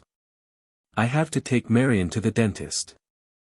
"But Canny has not seen the sea yet, except at a distance, and you both ought to have a good exercise in the fresh air, for I am almost sure it will rain by tomorrow. You might take her to the beach, Gertrude, and come home by Marine Avenue." "Very well, Mamma, I will, certainly," said Gertrude. But there was a lack of heartiness in her tone. Like most very young girls she had a strong sense of the observant eyes of Mrs. Grundy, and she did not at all approve of the brown gingham. "I wonder why Mamma can't wait till she has made Canny look like other people," she was saying to herself. There was no help for it, however. None of Mrs. Gray's children ever thought of disputing her arrangements for a moment. So the two girls set forth, Canny in the despised gingham, and Gertrude in a closely fitting suit of blue serge, with a large hat of the same blue, which stood out like a frame round the delicate oval of her face, and set off the feathery light hair to perfection. Their way for a little distance was down a sort of country lane, which was the short cut to the cliffs. It ended in a smooth greensward at the top of a wall of broken rocks, and, standing on the edge, Canny called out, "Oh!" with a sense of sudden surprise and freedom. Before her was a bay of the softest blue, with here and there a line of white surf, where long rollers were sweeping in toward the distant beach. Opposite, stretched a point of land rising into a low hill, which shone in the yellow afternoon sun. And from its end the unbroken sea stretched away into a lovely distance, whose color was like that of an opal, and which had no boundary but a mysterious dim line of faintly tinted sky. Sails shone against the moving water. Gulls were dipping and diving, a flock of wild ducks with glossy black heads swam a little away out from the shore. Beyond the point which made the other arm of the little bay rose an island, rampart by rocks, over which the surf could be seen to break with an occasional toss of spray. There was a delicious smell of soft salty freshness, and something besides, a kind of perfume which Candace could not understand or name. "Oh, what is it, what can it be?" she said. "What?" "The smell. It is like flowers." "Oh, there it is again." "Mamma makes believe that it is the Spice Islands," answered Gertrude, indifferently, "or else Madeira. You know there is nothing between us and the coast of Africa except islands." "Really and truly? How wonderful." "Well, I don't see how it is so very wonderful. It just happens so." I suppose there are plenty of sea-side places where they can say the same thing. Perhaps, but I never saw any sea-coast but this. It is all new to me. I suppose so, responded Gertrude, with a little yawn. She looked to right and to left, fearing that some acquaintance might be coming to see her in company with this rather shabby little companion. Would you like to walk up the cliffs a little way, or shall we go down to the beach? She asked. Oh, let us just go as far as that point, said Candace, indicating where, to the right, past a turnstile, a smooth gravel path wound its way between the beautifully kept borders of grass. The path ran on the very edge of the cliff, and the outer turf dipped at a steep incline to where the sharp rock ran down perpendicularly, but to the very verge it was as fine and as perfectly cut as anywhere else. Candace wondered who held the gardeners and kept them safe while they shaved the grass so smoothly in this dangerous spot, but she did not like to ask. Gertrude's indifferent manner drove her in upon herself and made her shy. 100 feet and more below them the sea was washing into innumerable rocky fissures with a hollow booming sound. The cliff line was broken into all sorts of bold forms, buttresses and parapets and sharp inclines, with here and there a shallow cave or a bit of shingly beach. Every moment the color of the water seemed to change, and the soft duns and purples of the horizon line to grow more intense. Candace had no eyes but for the sea. She scarcely noticed the handsome houses on her right hand, each standing in its wide lawn, with shrubberies and beds of dazzling flowers. Gertrude, on the contrary, scarcely looked at the sea. It was an old story to her. And she was much more interested in trying to make out people she knew at the windows of the houses they passed, or on their piazzas, and in speculating about the carriages which could be seen moving on the distant road. How good it is of the people who own the places to let everybody go through them, exclaimed Candace, when it was explained to her that the cliff walk was a public one. Oh, they can't help themselves. There is a right-of-way all round the island, and nobody would be allowed to close it. Some owners grumble and don't like it a bit. But Mama says it is one of the best things in Newport, and that it would be a great injury to the place to have it taken away. The cliff walk is very celebrated, you know. Lots of people have written things about it. Oh, I should think they would. It is the most beautiful place I ever saw. You haven't seen many places, have you? Observed Gertrude, rather impolitely. Oh no, I never saw anything but North Tolland till I came to Newport. Then you can't judge. They had now turned, and were walking eastward toward the beach. Its line of breaking surf could be distinctly seen now. Carriages and people on horseback were driving or riding along the sands, and groups of black dots were discernible, which were other people on foot. There is Pulpit Rock, said Gertrude, stopping where a shelving path slanted down toward a great square mass of stone, which was surrounded on 3 sides by water. Would you like to go down and sit on top for a little while? I am rather tired. Oh, I should like to so much. Down they scrambled accordingly, and in another moment were on top of the big rock. It was almost as good as being at sea. For when they turned their backs to the shore nothing could be seen but water and sails and flying birds, and nothing heard but the incessant plash and dash of the waves below. Oh, how perfectly splendid, cried Canny. I should think you would come here every day, Gertrude. Yes, that's what people always say when they first come, said the experienced Gertrude. But I assure you we don't come every day, and we don't want to. Why, sometimes last summer I didn't see the cliffs for weeks and weeks together. It's nice enough now when there are not many people here, but after the season begins and the crowd, it isn't nice at all. You see all sorts of people that you don't know, and, well, it isn't pleasant. I can't think what you mean, declared Canny, opening her eyes with amazement.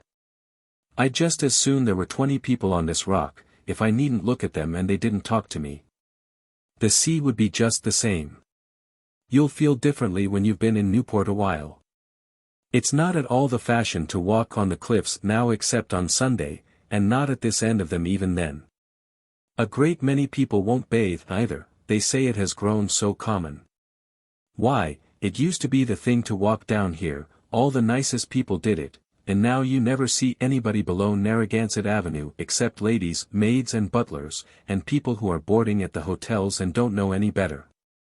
How funny it seems, remarked Candace, half to herself, with her eyes on the distance, which was rapidly closing in with mist. What is funny? Oh, I was only thinking how funny it is that there should be a fashion about coming down to such a beautiful place as this. I don't see how it is funny. Yes, persisted Candace, who, for all her shyness, had ideas and opinions of her own. Because the cliffs are so old and have always been here, and I suppose some of the people who make it the fashion not to walk upon them have only just come to Newport.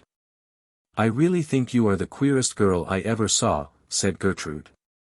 A long silence ensued. Each of the two girls was thinking her own thoughts. The thickening on the horizon meanwhile was increasing. Thin films of vapor began to blow across the sky. The wind stirred and grew chill.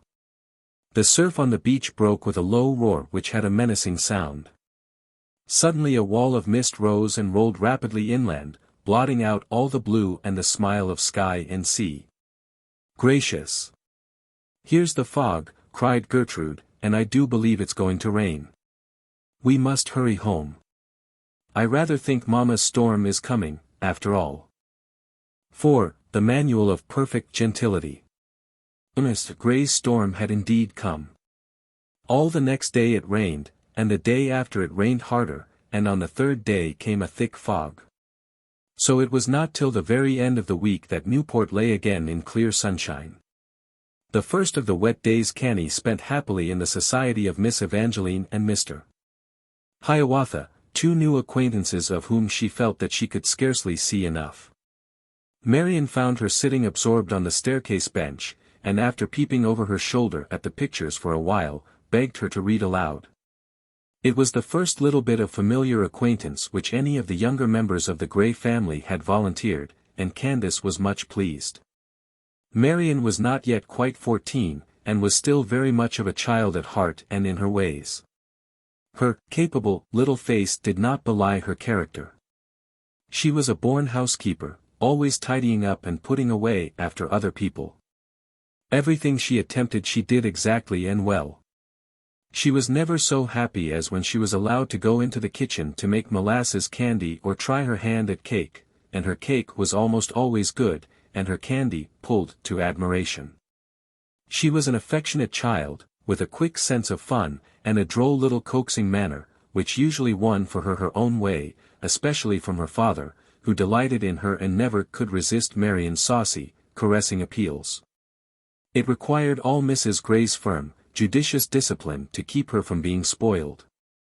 Georgie, who was nearly 19, seemed younger in some respects than Gertrude, who was but 3 months older than Candace. Georgie, too, had a good deal of the housekeeper's instinct, but she was rather dreamy and puzzle-headed, and with the best intentions in the world was often led into scrapes and difficulties from her lack of self-reliance. And the easy temper which enabled anyone who was much with her to gain an influence over her mind. Gertrude, but it is less easy to tell what Gertrude was. In fact, it was less important just then to find out what she was than what she was likely to be. Gertrude reminded one of an unripe fruit. The capacities for sweetness and delightfulness were there within her, but all in a crude, undeveloped state. No one could predict as yet whether she would ripen and become mellow and pleasant with time, or remain always half hard and half sour, as some fruits do. Meanwhile she was the prettiest though not the most popular of the Gray sisters, and she ruled over Georgie's opinions and ideas with the power which a stronger and more selfish character always has over a weaker and more pliable one. Marian was less easily influenced. She and Gertrude often came into collision, and it was in part the habit of disputing Gertrude's mandates which led her to seek out Candace on that rainy afternoon. In the privacy of her own room that morning, Gertrude had made some very unflattering remarks about their newly arrived relative. "It's really quite dreadful to have a girl like that come to spend the whole summer with one," she said to Georgie. "She hasn't a bit of style, and her clothes are so queer and old-timey, and she's always lived up on that horrid farm, and hasn't an idea beyond it. Everything surprises her so, and she makes such a fuss over it. You should have heard her yesterday when we were out walking. She said the Cliffs had been there always, and some of the fashionable people had only just come. What did she mean? I'm sure I don't know. She says the queerest things. And she looks so funny and so different from the other girls, and of course everybody will know that she is our cousin. Mama has ordered her some dresses from Hollanders, observed Georgie. And that was a real pretty hat that came home last night. I don't care. They won't look like anything when she puts them on. Gertrude Gray, I think it's real mean to talk so about your own cousin, cried Marion, who, with the instinct of a true little pitcher, had heard every word. It isn't Canny's fault that she has always lived on a farm. She didn't have anywhere else to live.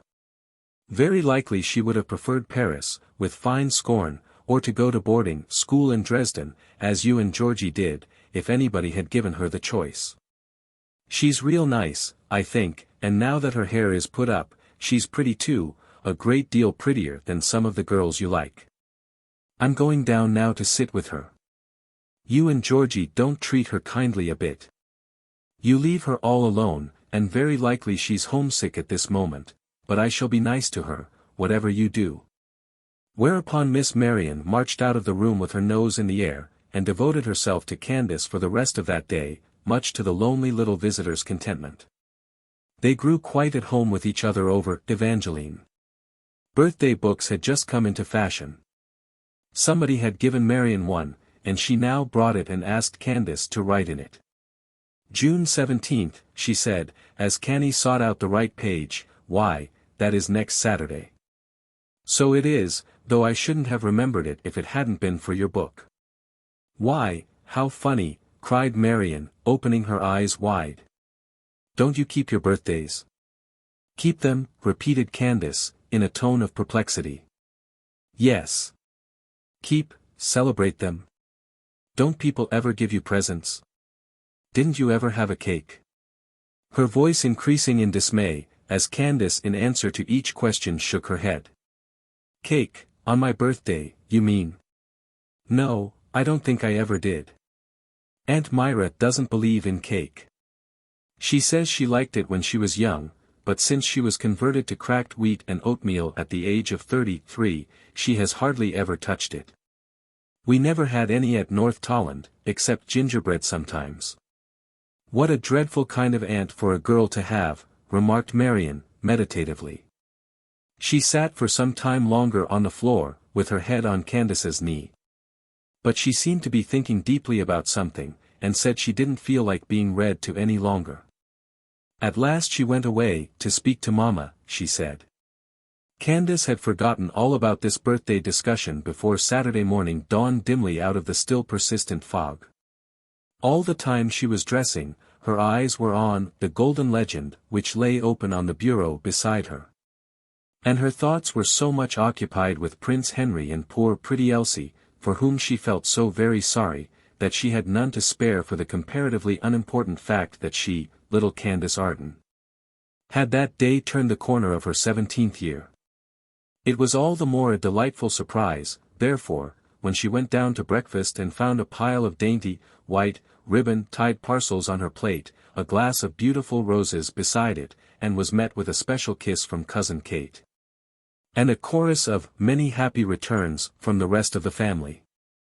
The little softnesses and prettinesses of life, the gifts and surprises, the sweet words, the being made much of on special occasions, were quite unknown to the old farm house in North Tolland.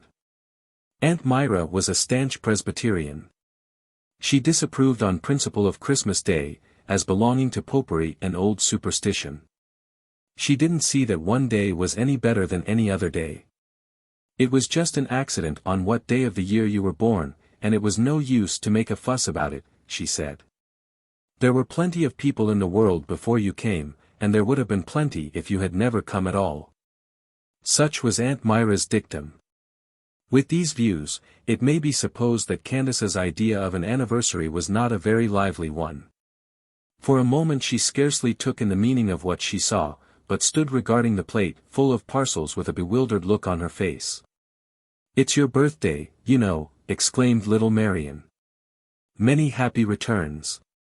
Don't you recollect that it's your birthday? We shouldn't have found it out, though, if it hadn't been for my book.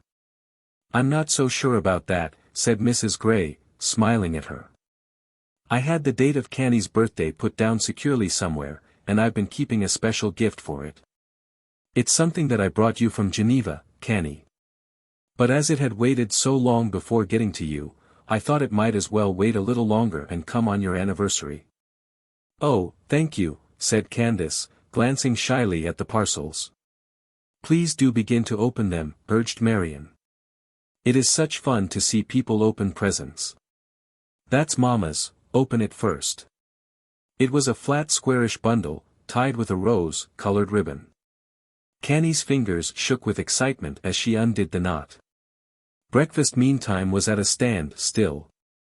The girls were peeping over her shoulders, Mr. Gray watching from behind his newspaper, even Frederick, with a plate of hot toast in his hand, had paused, and out of one discreet eye was observing her movements.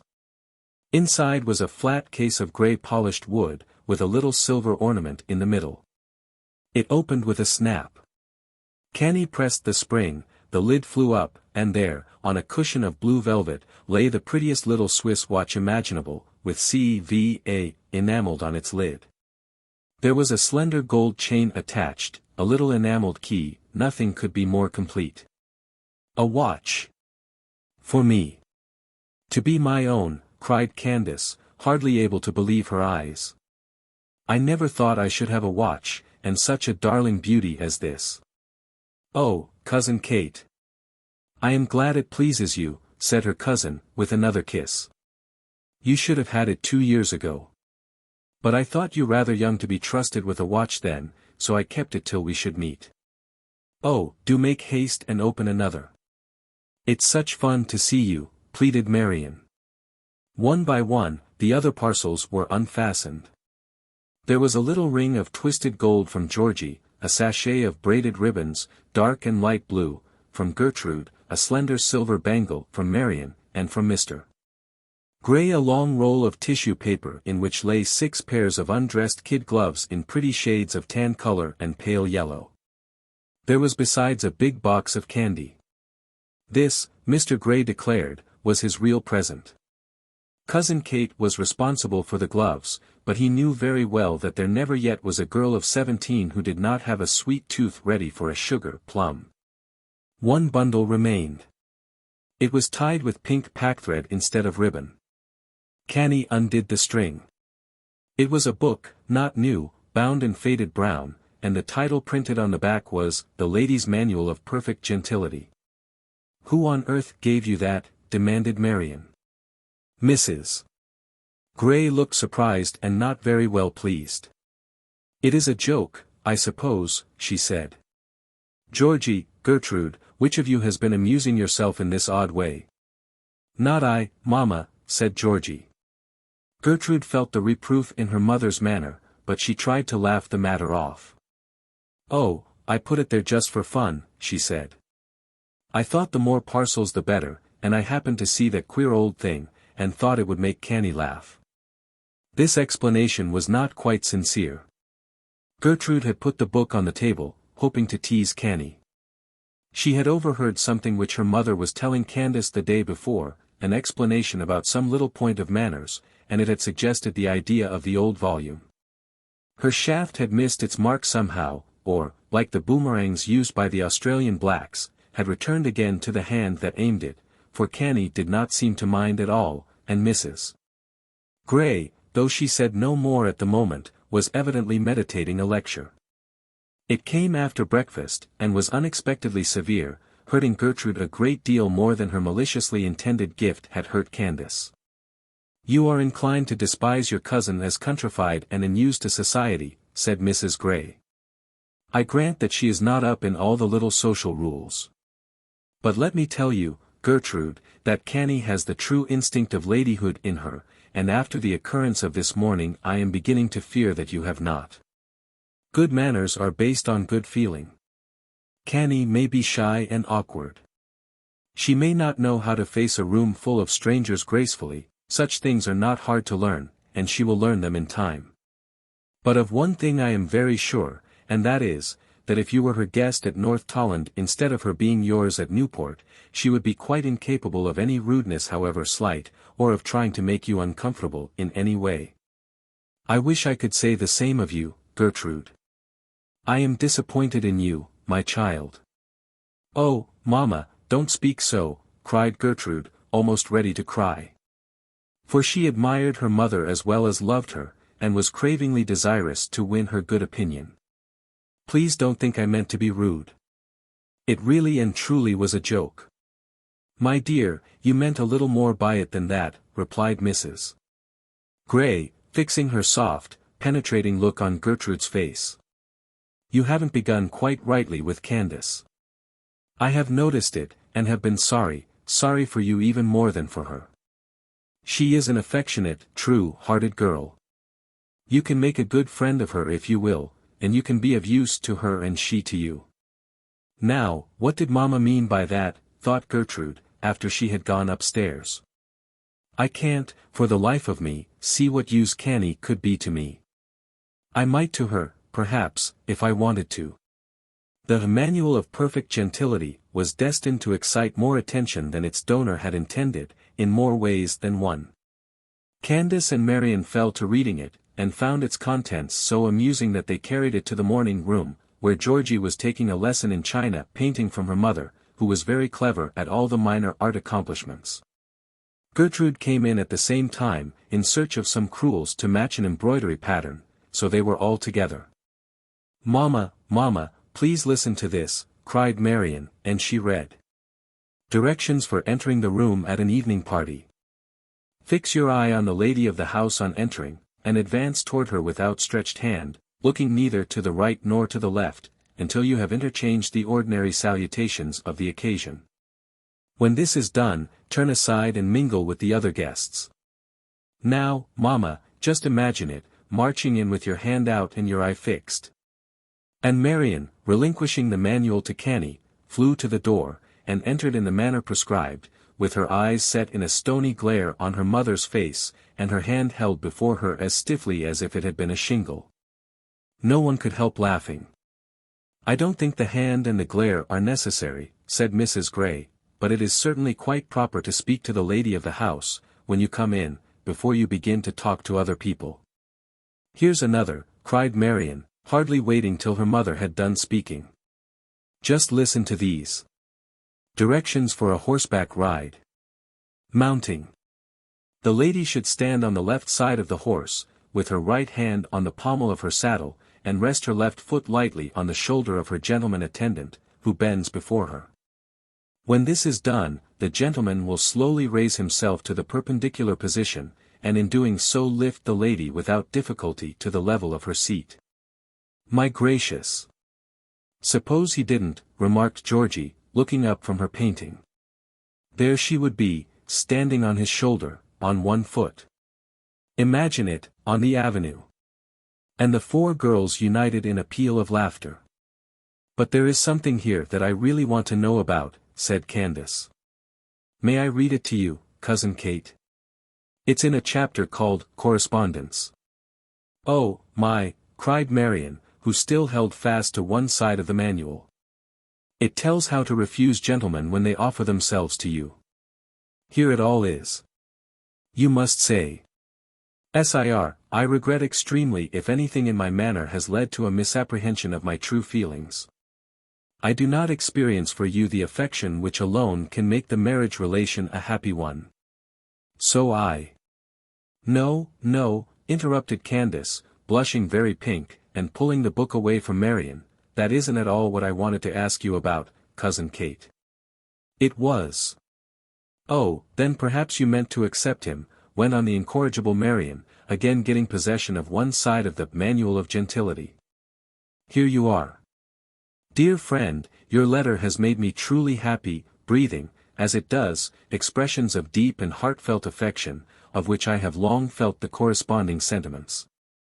I shall be happy to receive you in my home as an accepted suitor, and I. Cousin Kate, make her stop, isn't she too bad, said Canny, vainly struggling for the possession of the book. And I, let me see, where was I when you interrupted? went on Marian. Oh, yes, here. And I am sure that my parents will give their hearty consent to our union. Receive my thanks for your assurances, and believe. But Candace had again got hold of the volume, and no one ever learned the end of the letter, or what the lover of this obliging lady was to believe. This is what I wanted to ask you about, Cousin Kate, said Candace, when quiet was restored. The book says, the signature of a letter should depend upon the degree of familiarity existing between the writer and the person addressed. For instance, in writing to a perfect stranger a lady would naturally use the form. Yours truly. Mrs. A. M. Cotterell. Oh. Oh, interrupted Georgie. Fancy anyone signing herself, yours truly, Mrs. A. M. Cotterell. It's awfully vulgar, isn't it, Mama? That is a very old-fashioned book, observed Mrs. Gray. Still I don't think, even at the time when it was published, that well-bred people used a signature like that. It may not be awfully vulgar, but it certainly is not correct. Nothing but the Christian name should ever be used as a signature. But suppose the person you were writing to did not know whether you were married or not, said Candace. Then you can add your address below, like this, and she wrote on the edge of her drawing paper. Yours truly. Catherine V. Gray. Mrs. Courtney Gray. Newport, R.I. That is what I should do if I were writing to a stranger. Then there is this about the addresses of letters, went on Candace. In addressing a married lady, use her maiden as well as her married name. For example, in writing to Miss Sarah J. Beebe, who is married to George Gordon, the proper direction would be Mrs. Sarah B. Gordon. Care of George Gordon. Oshkosh, Michigan. Is that right, Cousin Kate? No, that is decidedly wrong. When Miss Beebe married, she became not only Mrs. Gordon, but Mrs. George Gordon, to distinguish her from any other Mrs. Gordons who might happen to exist. She should sign herself Sarah B. Gordon, but her letters and cards should bear her married name, Mrs. George Gordon. But people do write to widows in that way, don't they? Asked Gertrude. I recollect, when I went to the post office with Barry Joy one day, there was a letter for her mother, directed to Mrs. Louisa Bailey Joy. Yes. People do, but not the people who know the right way, her mother replied dryly. A man's Christian name doesn't die with him any more than his surname. I often see letters addressed to Mrs. Jane this and Mrs. Maria that, but it never seems to me either correct or elegant. It is a purely American custom. English people have never adopted it, and it seems very odd to them. Well, about cards, continued Marian, who was turning over the leaves of the Manual of Gentility. See what a funny little card this is, and the writer of the book says it is the kind we ought to have. She pointed to a page on which appeared a little oblong enclosure bearing the name. Fanny C. Jones. That isn't nice a bit, is it, Mama? No, I confess that it does not look to me at all right. Girls old enough to need cards are old enough to have handles to their names. If I were that young woman I should spell Fanny without the IE, and call myself Miss Frances C. Jones on my card, and keep my pet name for the use of my friends, and not print it. I think I've learned a good deal today, said Candace. The funny old book isn't right in what it says, but Cousin Kate knows. So it comes to the same thing in the end. I'm glad you gave it to me, Gertrude. Gertrude had the grace to feel ashamed, as she saw Candace's perfect freedom from shame. Oh, dear. How much there is to learn, continued Candace, with a sigh. She was still deep in the Lady's Manual of Perfect Gentility. Put away that book, Canny, said her cousin, or give it to me, and I will hide it where Gertrude shall not find it again. Good breeding can be learned without printed rules. Can it, Mamma? Yes, for, as I was saying this morning to Gertrude, good manners are the result of good feeling. If we really care about other people, and want to make them happy, and think of them and not of ourselves, we shall instinctively do what will seem pleasant to them, and avoid doing what is disagreeable. We shall refrain from interrupting them when they are speaking. We shall not half listen to what they say, while our eyes are roving about the room, and our attention wandering to other things. We shall be quick to notice if they want anything that we can get for them. We shall not answer at random, or giggle, or say the wrong thing.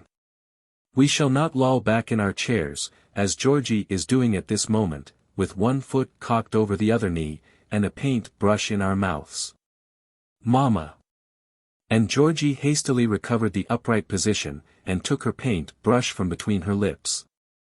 We shall not drum idly on window panes, as Gertrude was doing just now, for fear that the little noise will be disagreeable to our neighbors. Now, Mama! We shall not walk carelessly between anyone and the fire, because we shall be afraid of making them cold, nor shall we upset a work basket while doing so, as Marion upset mine just now. Mama, I do believe you are giving us all a scolding. I shall just stop you. And Marion flung her arms round her mother's neck, and gave her half a dozen enormous kisses. We shall consider a kiss as a favor, went on Mrs. Gray, inexorably, holding Marion off at arm's length, not a punishment to be inflicted whenever we happen to feel like it. We shall never trot one foot when we are nervous, and shake the table. Canny, that's you. I thought it would be your turn soon, said Marion. Oh. Did I trot? Said Canny. Please excuse me, Cousin Kate. I have such a bad habit of doing that. Aunt Myra says it's my safety valve. If it's a safety valve, it's all very well, replied her cousin. I didn't know. In short, my dears, as the poet says, manners are not idle, but the fruit of noble nature and of lofty mind. The instinct of self-control, of gentleness, of consideration and forethought and quick sympathy, which go to make up what we call good breeding. The absence of noise and hurry, the 1,001 little ways by which we can please people, or avoid displeasing them, are all taught us by our own hearts.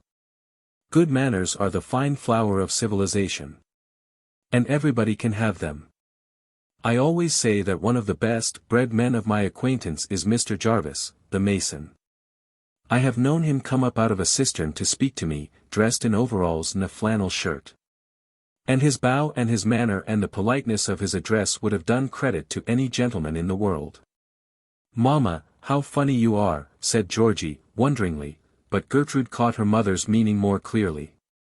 I rather like it, she said slowly. It sounds like something in a poem or a storybook, and it would be nice if everybody felt like that, but people don't. I've heard Mrs. Joy speak quite rudely to Mr. Jarvis, Mamma. Very likely. I never have considered Mrs. Joy as a model of manners, replied Mrs. Gray, coolly. And that reminds me to say just one other word about good breeding towards servants and people who work for us, or are poor and need our help. Gentleness and politeness are even more important with them than they are with other people. Why more, Mamma? Because their lives are harder than ours, and we owe them all the little help that courtesy can give. Because, too, we are their models, consciously or unconsciously, and if we are polite to them they will in return be polite to us. And besides, they meet us at a disadvantage. If a servant answers back, she is called impertinent and discharged. But I should think it must be rather hard not to answer back to some mistresses. Is that why you are always so very polite to Jane? Asked Gertrude. Jane was the cook. Yes, partly that, and partly because I want Jane to be very polite to me. And she always is. There is the sun at last, I do declare, cried Marion, springing up. Hurrah! I should think it was time. Now we shall have some nice weather, Canny. Newport is lovely after a fog. It looks so nicely washed, and so green. Mamma, couldn't we have a long drive this afternoon in the wagonette, across the beaches and way round by the windmill? I like that drive so much. Yes, and at dinner we will eat Canny's health in her birthday cake. It is making now, and Jane has the 17 little pink candles all ready. How the fog is rolling away. It will be a charming afternoon. 5. down to Beaver tail. Sunday morning brought the fresh, lovely stillness which Sundays in early summer seem always to possess in Newport. Later in the season the roll of wheels and the jingle of plated harnesses come to mar this peacefulness. But till the very end of June it endures, and is one of the sweet things of the place. The Joys were at breakfast. It was one of the points in which Mrs. Joy took most pride, that this meal was served in a special apartment known as the breakfast room, and not, as with most families, in the room where they dined. The breakfast room was not large, but sumptuous in all its appointments. A critical taste might have objected that the plush curtains which shaded the windows were too heavy for summer. That the begilded wallpaper swore a little at its own dado and frieze, as well as deadened the effect of the pictures which hung against it. And that the drapery of lace and velvet which veiled the fireplace made a fire inconvenient and almost impossible, however cold the weather might be. But a critical taste might have found the same faults with the whole house. The general effect was of costliness and magnificence, but the details were at variance, and comfort and homelikeness had been sacrificed in the effort to make everything fine. There was a library, with almost no books in it. A ball room, which was used only for balls, and looked bare and shut up on ordinary days. A huge drawing room, full of costly toys, tables loaded with Sèvres cups, other tables with processions of pug dogs in precious china, snuff boxes, patch boxes, chimney piece crowded with porcelain figures and bits of old Dresden ware. There was a great deal of carving and orthmolu, but it all had the air of being created and kept for company use, and deserted the moment company went away. Mrs.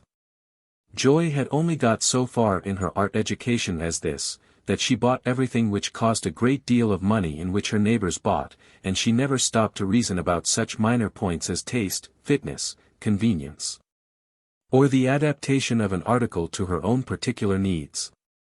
Mrs. Joy was the very image of a prosperous woman, as she sat behind her heavy silver coffee pots and cream jugs, reading the Sunday paper, to get which her groom had ridden a couple of miles before breakfast.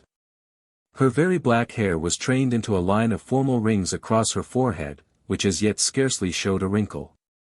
Her tightly laced figure was almost as slender as her daughter's.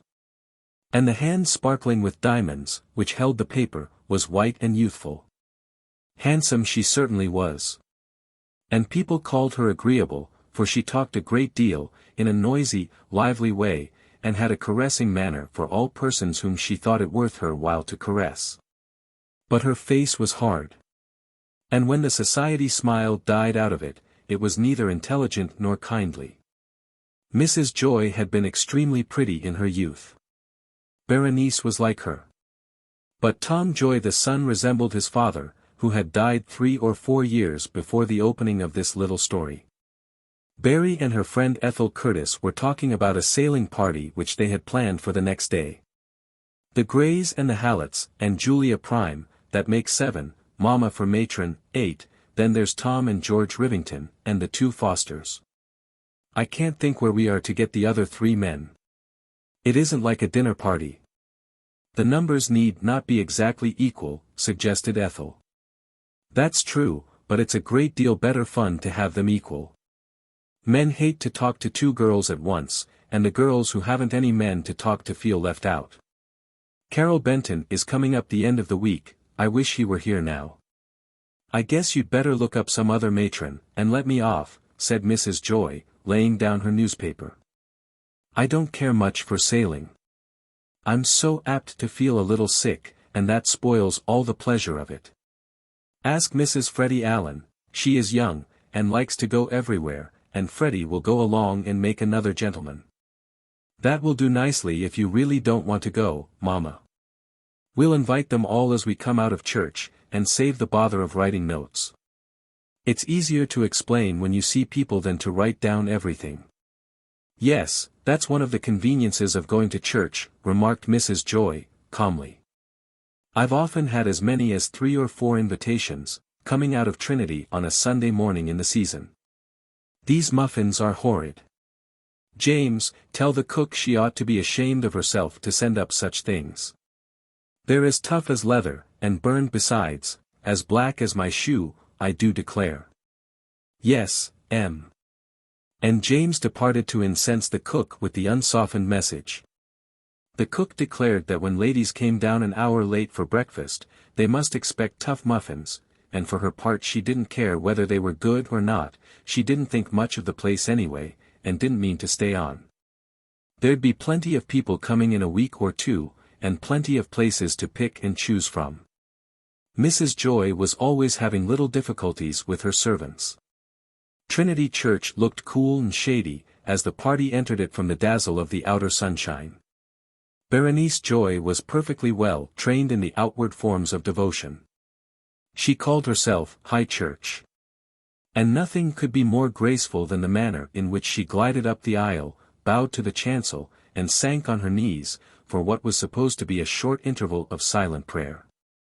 But her eyes went straight to the Greys' pew the moment she rose, and from thence to the Hallets, and she whispered to Ethel, "They're all here. That's nice." Then she indulged in a long stare at Candace, who had come to church with her cousins, and who, in her new cream and brown foulard, with the daisy-trimmed hat, and a pair of the birthday gloves on her slender hands, looked quite differently from the ill-dressed little passenger of the Eolus the Monday before. "Do look. That's the very girl we saw on the boat," went on Berenice, in the same low whisper. "Did you ever? Hasn't Mrs. Gray done her over nicely?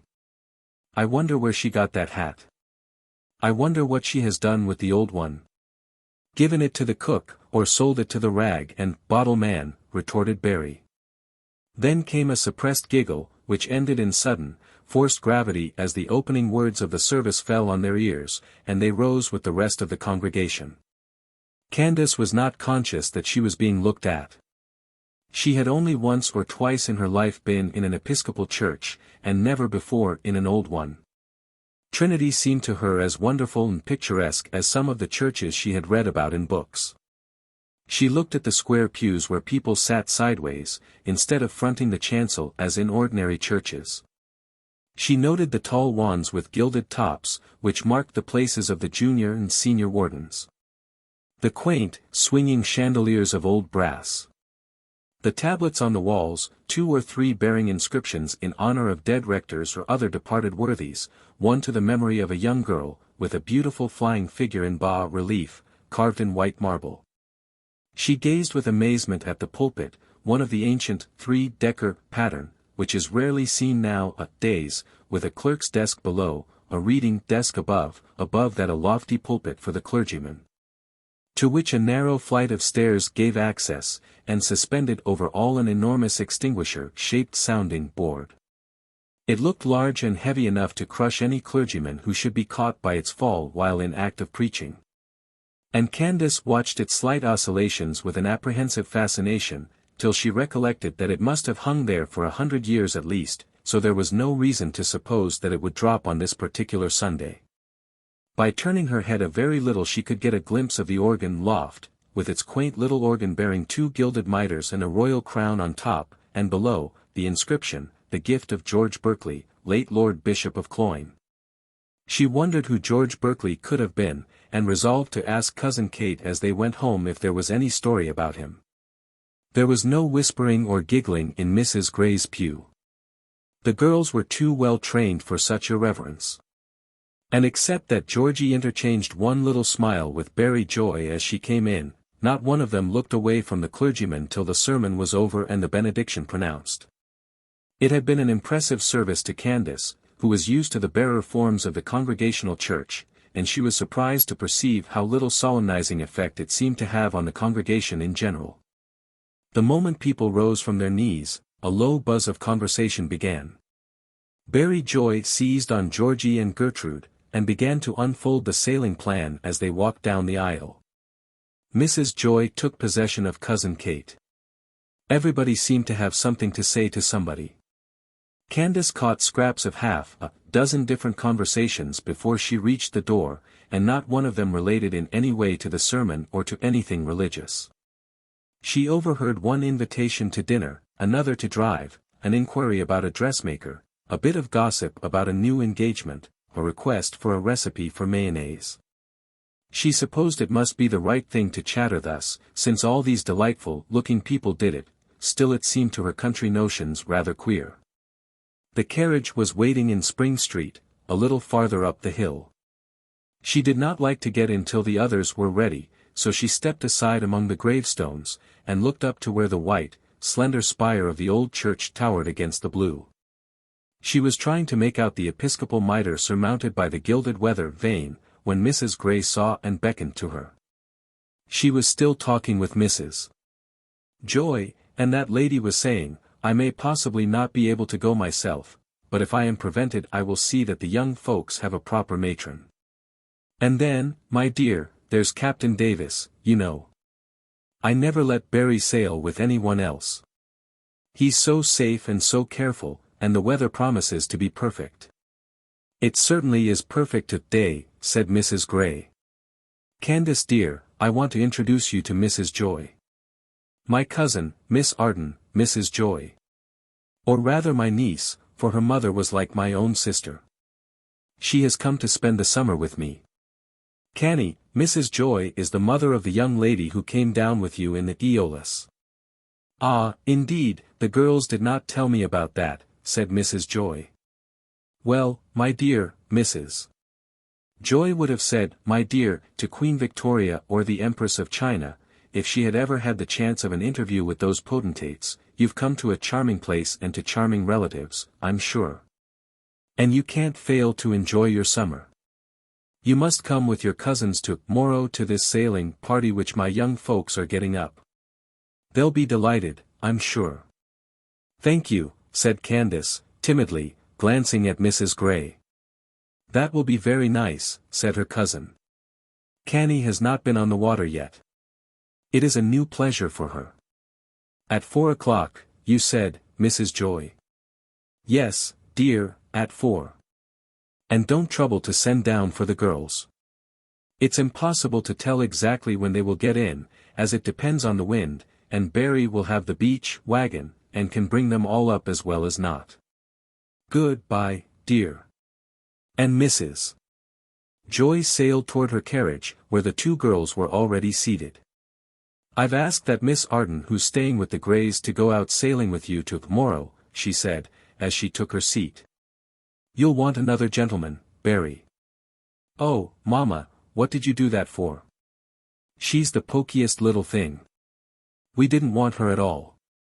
"Well, Mrs. Gray introduced her, and said she was almost her niece, and I thought it seemed to be expected. Mrs. Gray is always polite to our visitors, you know, and I don't like to seem to slight any of hers. What's the matter with the girl?" "Oh, nothing's the matter, only she's poky, and doesn't seem to fit in somehow. You would understand if you had seen her the day she came. Mrs. Gray has dressed her up, as you might be sure she would, but then she looked like the backwoods, didn't she, Ethel? She seemed nice appearing enough to-day. You'll have to make the best you can of it, I guess, for Mrs. Gray accepted for her."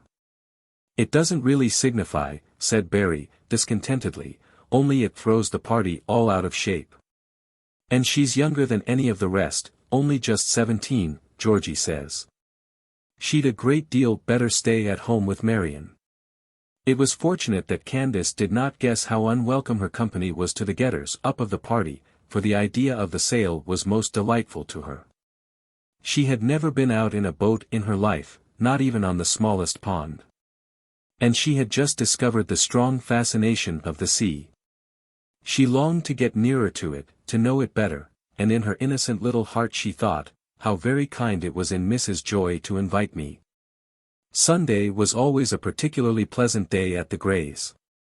Mrs. Gray was wont to declare that though she did not believe in the Jewish Sabbath, she did with all her heart believe in the Christian day of rest. And she took pains to make it a happy one for all under her roof. She gave her servants as much liberty as she could, simplified their work, and provided a plenty of good reading for such of them as stayed at home. Her own time was much more at the service of her family than it could be on ordinary days. She always took a walk with the girls in the cool of the afternoon, if the day were pleasant, and kept some book of a thoughtful kind to read aloud in the evenings. This Sunday it happened to be that wonderful little prose poem of Mrs. Oliphant's, A Beleaguered City. Canny found it absorbingly interesting, and even Mr. Gray laid aside his newspaper and listened to the very end. The reading done, Candace found a chance to ask her question about George Berkeley, Bishop of Cloyne, the donor of the organ. There was a story about him, as it turned out, and a very interesting one. Mrs. Gray told how, when Dean of Derry in Ireland, the project of establishing a college in Bermuda for the education of English boys and of Indian youths to act as missionaries to their own people, had taken possession of his mind. And he had given up his preferment, and crossed the sea with his family to engage in this chosen work. She described their landing in Newport on a Sunday morning when everybody was at church, and how the clergyman stopped in the middle of his sermon, and with all his congregation following him, hurried down to the water side to receive the distinguished guest. She promised to take Candace out some day to see Whitehall, the house which he built on the island, and in which he lived for some years, till the impossibility of carrying out his scheme for Bermuda drove him back again to Ireland. And also the rocky shelf still called Bishop Berkeley's Rock, where he is said to have composed the lines which begin, "Westward the course of empire takes its way." Then she looked up a photograph from Smibert's picture of Dean Berkeley and his family to show them, and by that time the girls had all grown interested. And when Marion said that she, too, wanted to go to see Whitehall, Georgie and Gertrude begged to be included also, and Mrs. Gray promised to take them all. "One of the Dean's little children is buried in Trinity Churchyard, Canny," she ended. "You can look up the stone some day. It has Lucia Berkeley carved upon it." "I should like to," said Canny. "It has been so nice to hear about him. How many interesting things have happened in Newport. I shall care a great deal more about that funny little organ, next Sunday." Newport Harbor shone all blue and silver in the sun, as the party stepped on board the cat boat Cornelia at sharp 4 on Monday afternoon. Mrs. Fred Allen, a tall, graceful brunette, seemed as much of a girl as any of the party which she was nominally to matronize, but she was married though she didn't look it, as Barry Joy remarked, and so was qualified to fill the place. There was a fair wind, which sent the boat smoothly along with little or no motion as they glided past the long sunken shoal off the end of Goat Island, and opened the view of Brenton's Cove. With the wreck of the old slaver lying in the deep shadow under one bank, opposite the ribs of the other stranded bark. While from beyond in the laughing bay, white-winged boats flitted to and fro, and seemed to beckon and make tempting signals to the poor defeated barks who might never sail or enjoy the sea again. Candace ventured to ask Gertrude in a whisper, "What are those?" "Oh, only some old wrecks," replied Gertrude, carelessly, and she turned from Candace to talk to Tom Joy, who sat next to her. The Cornelia was now running on the favoring wind between Fort Adams and the Connecticut shore. On one hand lay Newport, which looked like a dream city in the soft shine of the afternoon. On the other was the long hill line of the island, green with grasses, except where broken now and then by rocky cliffs, and indented with innumerable little coves and inlets, some ending in strips of pebbly beach, others in stony shelves overhung by sea weeds. The water was beautiful in color, here pale flashing green, there purple in the shadow, with gleams of golden light and a low reach of shimmering blue toward the horizon. On sped the boat till they could almost touch the ledges. The rounded outline of the old fortification on the upper hill towered above their heads. Then suddenly she curved and wheeled off on the other tack, with the sharp line of Castle Hill and the Agassiz Point full in view. Candace gazed with delighted eyes to left and right. Her mind was full of questions, but there seemed no one of whom she could ask them. Georgie and Barry were perched on the extreme point of the bow, with a young man stretched at their feet. Mrs. Fred was on the cabin roof amidships, with quite a little court of girls and young men about her. The couples who sat opposite and beside her seemed quite absorbed in each other. No one had spoken to Candace since the first introductions, and she was too shy to open a conversation with anybody. "How I wish I knew," she sighed to herself, half aloud. Looking up, she met the shrewd, twinkling eyes of the captain. Perhaps he had caught the words, for he asked encouragingly, "Did you speak, miss?" "No," said Candace, "I don't think I spoke. But I was wondering about that thing up there," pointing to the fort. That's Fort Dumpling, as folks call it. It is a kind of a queer old place, ain't it? They don't use it now for no war purposes, but it makes a pretty peant in the landscape, and folks go there for picnics and such in the summer season. "When was it built?" asked Candace, charmed to find somebody able and willing to satisfy her curiosity. "Wow, I reckon it was about 1812, when we was tackling the British for the last time. 'Tain't very much of a fort to look at. But if you was to mount some of them powerful guns they make now on the walls, them and the others over at Fort Adams yonder would protect the channel pretty well. The shot'd reach clear across. Why, you hardly think it perhaps, but not more'n 4 or 5 years ago, there was some folks who had come on a kind of an excursion, taking their lunches up there by Fort Dumpling. And some soldiers was firing at a long-range target over there to Fort Adams, and one of the balls came over and hit a young lady." "How dreadful," said Candace, her eyes measuring the long distance between the 2 points. "And it seems so far away. I suppose the young lady felt perfectly safe." "I am sure I should have." "Did it kill her?" "Oh, no. They thought at first it had, but it didn't turn out so bad as was expected. The soldiers, they felt mighty mean, I expect. You see, they didn't intend a mite of harm to her or anybody, but it just shows how far them big guns carry nowadays. A war ship now, unless she was some kind of a monitor or that, would stand a fair chance of being stove and sent to the bottom before she could get in to attack Newport.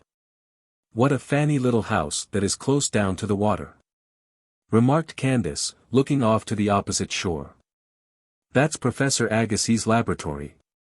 Do I see that kind of a cove which sets in there near by the building, and a little black thing sticking up out of it? That's the pipe of his steam launch. He and the rest go out in it and dredge for fish and such like, and then they experiment on them inside." "What do they do that for?" asked Candace. "Why, they want to find out about I reckon. I was in there once and saw them at work, but I couldn't make nothing out of it, and there wasn't anybody I could ask." "Oh, what is that?" cried Candace, as the Cornelia, tacking again, opened one of the little bays on the south end of Connecticut, where a small steam vessel was lying. 2 boats, which seemed to belong to her, were rowing in a parallel line with each other, and behind them appeared a long line of bobbing points which she could not at all understand. "That's one of the fishing steamers, and the boats are drawing her nets," explained the captain. "Didn't you ever see a seine drawn before? Wow, I declare. I'm mighty glad we happened just in time, for it's a currous spectacle. I guess we'll kind of hang about till they get the nets in, and then I'll take the Cornelia up near enough for you to see." "Captain, there are the seine boats out," called Tom Joy at the same moment. "Let's sail up and see what they've caught." The 2 boats began to near each other as they reached the limits of the long elliptical curves which made their course, and presently a great number of scintillating specks were seen in the space enclosed between them. There were the leaping fish, just conscious that they were crowded into a confined place, and desirous of escape. When they were quite close to one another, the boats turned and began to row for the steamer. The Cornelia followed.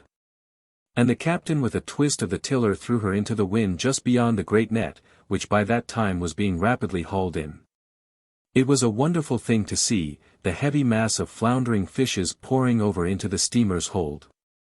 Thousands and thousands of quivering silvery shapes of all kinds, from the fat, oily-bodied menhaden, to weird horned monsters with gaping mouths, and strange, half-translucent blocks like jelly, which seemed to have no mouths at all.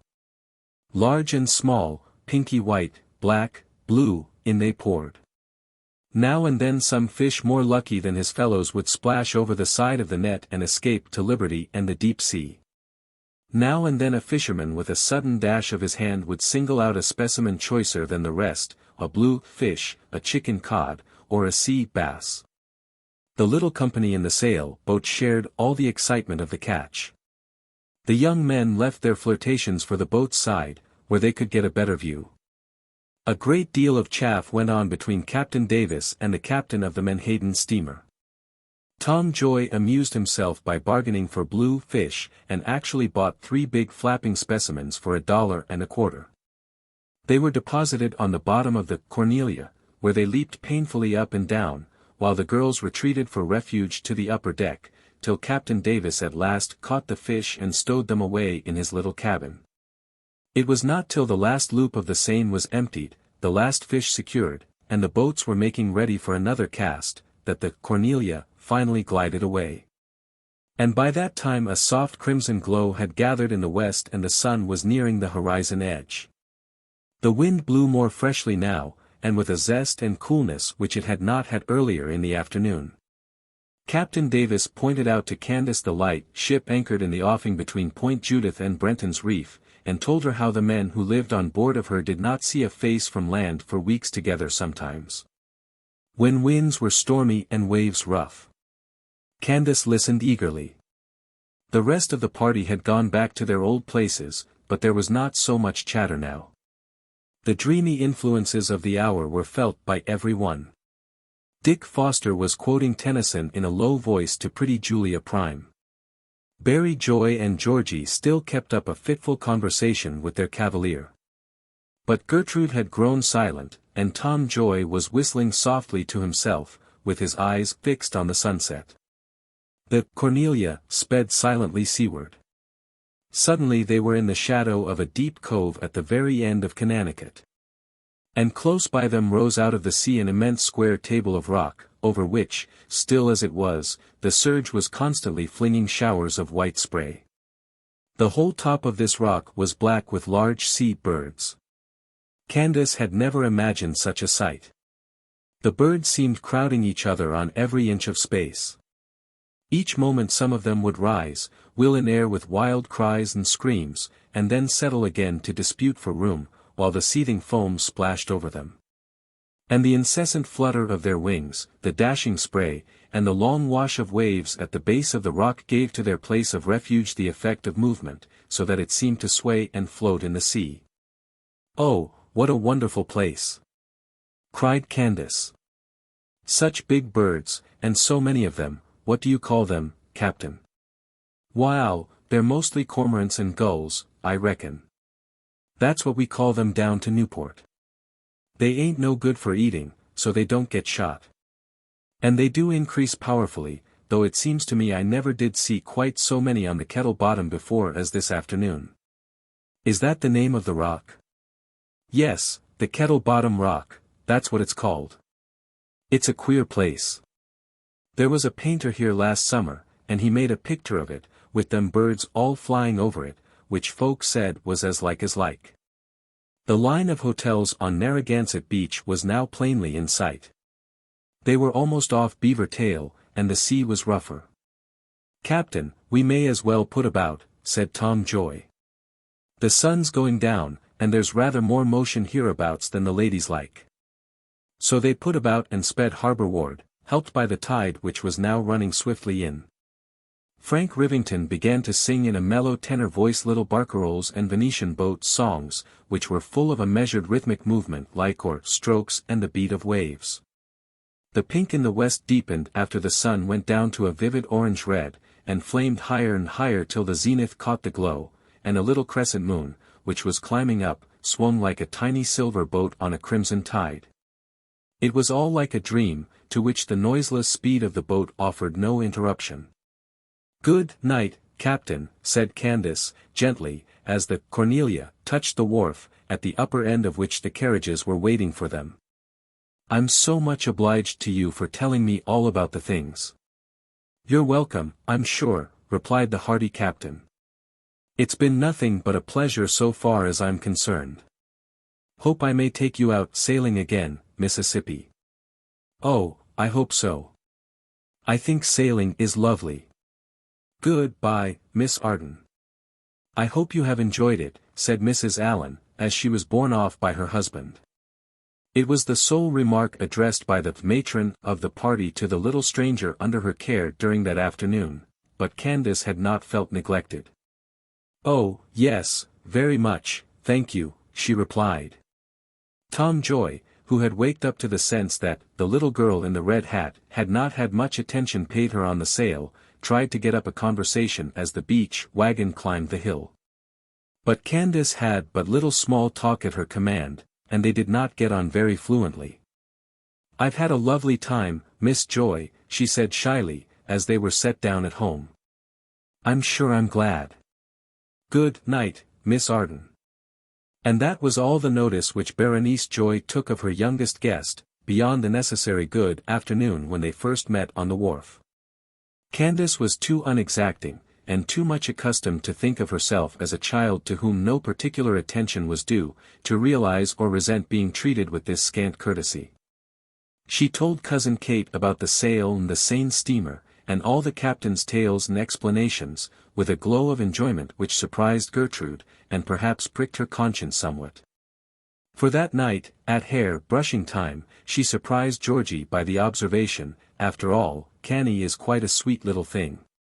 "So she is, sweet enough, but what makes you think of it just now?" "Why, we rather left her out this afternoon, I am afraid." Hardly anybody said a word to her, except the captain. It was rude enough of Barry, for it was her party, but I think it was worse for us. Any other girl would have been hurt and cross, and showed it, but Canny never seemed to mind a bit, and enjoyed everything, and was just as nice and pleasant as if she had been the belle of the party. "Well, it was too bad," said Georgie, penitently. "I never thought about it, and I sat ever so far off from her, and Arnold Foster was so funny. In fact, I forgot Canny. I took it for granted that she was being entertained, somehow." "I'm afraid both of us find it pretty easy to forget Canny," remarked Gertrude. "Well, I shall try to do better another time." 6. A talk about shyness. "Canny," said Mrs. Gray, a few days after the sailing party, "would you like to study French this summer, with Marion for company?" "Why, yes," replied Canny. But she said it more because she saw that a yes was expected of her, than because of any real pleasure at the idea. Like most girls who have had scanty or poor teaching, she liked to read a great deal better than she liked to study. "Do you know any French at all?" continued her cousin. "No, not any. There wasn't anybody at home who taught it, and if there had been, I don't believe Aunt Myra would have let me learn. She thinks English is a good enough language for anybody. I did study Latin a little while, though. Aunt Myra consented to that, because we had Papa's Latin books in the house, and she said they might as well be useful." "Well, your Latin won't come amiss to your French," said Mrs. Gray, laughing to herself over this thrifty reason for learning a language. "Marion is, of course, far ahead of you in speaking, for she learned it by ear, as they say of music, during the year we spent in France on our way home. But she knows but little of the rules and grammar. I think you will do very well together. For her fluency will tempt you on to talk, and your perseverance will keep her up to the exercises and conjugations, which are sad drudgery, but very needful if you are ever really to know anything of the language. You are persevering, are you not, Canny?" "I don't know whether I am or not," replied Candace, inly resolving to justify Cousin Kate's good opinion. "I have confidence in you," said Mrs. Gray, smiling kindly at her. "And another thing I wanted to say is, that I think both you and Marion will enjoy the summer a great deal better for having one regular study to prepare for. It gives a sort of backbone to your lives, don't you see? Clear fun is like clear honey, it cloys and loses its charm, but when it is mixed with occupation it keeps its flavor, and you don't get tired of it." "I can understand that," said Candace, thoughtfully. "I recollect how nice Saturday afternoons used to seem when Aunt Myra had kept me busy darning stockings all the morning. I think I would like the French lessons, Cousin Kate, only I am afraid the teacher will think me very stupid." Candace's fears were not realized. As a beginner, her first steps were necessarily slow, but she took pains, and had no bad habits or evil accents to unlearn, and after a while she got hold of the language and went on more rapidly. Marion's fluent chatter stimulated her to try to talk as fast also, though Mademoiselle Bouguereau, their teacher, found a great deal of fault with Marion. And said that many of the phrases which came so glibly out of her mouth partook of the nature of slang, and were not finished or elegant French. Still, with all drawbacks, the little class of two made fair progress, and Candace realized that what Mrs. Gray had said was true, and that all the bits of amusement and pleasure which came in her way were doubly enjoyed by reason of the little backbone of real work thus put into her days. Another pleasure which she and Marion shared in common was a surf bath before breakfast. Barry Joy had got up an omnibus party of girls, which she called the Early Dip Club, in which all 4 of Mrs. Gray's young people were included. Punctually at 7:15 on every fair morning the omnibus rattled up the avenue, and the club set out, under the care of an old experienced maid of Mrs. Joy's, who had nursed Barry, and could be trusted to see that none of the young ladies did anything very imprudent, such as staying too long in the water or standing about in their wet bathing dresses. At that early hour there were no loungers to stare at the party. The beach, cleanly swept by the tide of the night before, had scarcely a footprint to mar its smooth, firm sands. There was something delightful in the perfect freshness of the hour and place. Some of the girls had taken lessons in the school of natation, in the lower bay, and could swim very well. Candace could not swim, and made no attempt to learn. But she soon acquired the art of floating, under the tuition of Alice Fruin, who, next to Marion and herself, was the youngest of the party, and to whom she had taken a great fancy.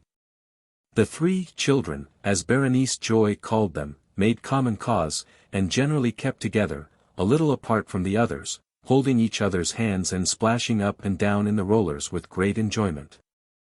Bathing over, the early dippers returned home in their omnibus about the time that other people were waking up, bringing with them such cheeks and such appetites as were a satisfaction to their families, and did great credit to the powers of the Newport surf. So the days sped on.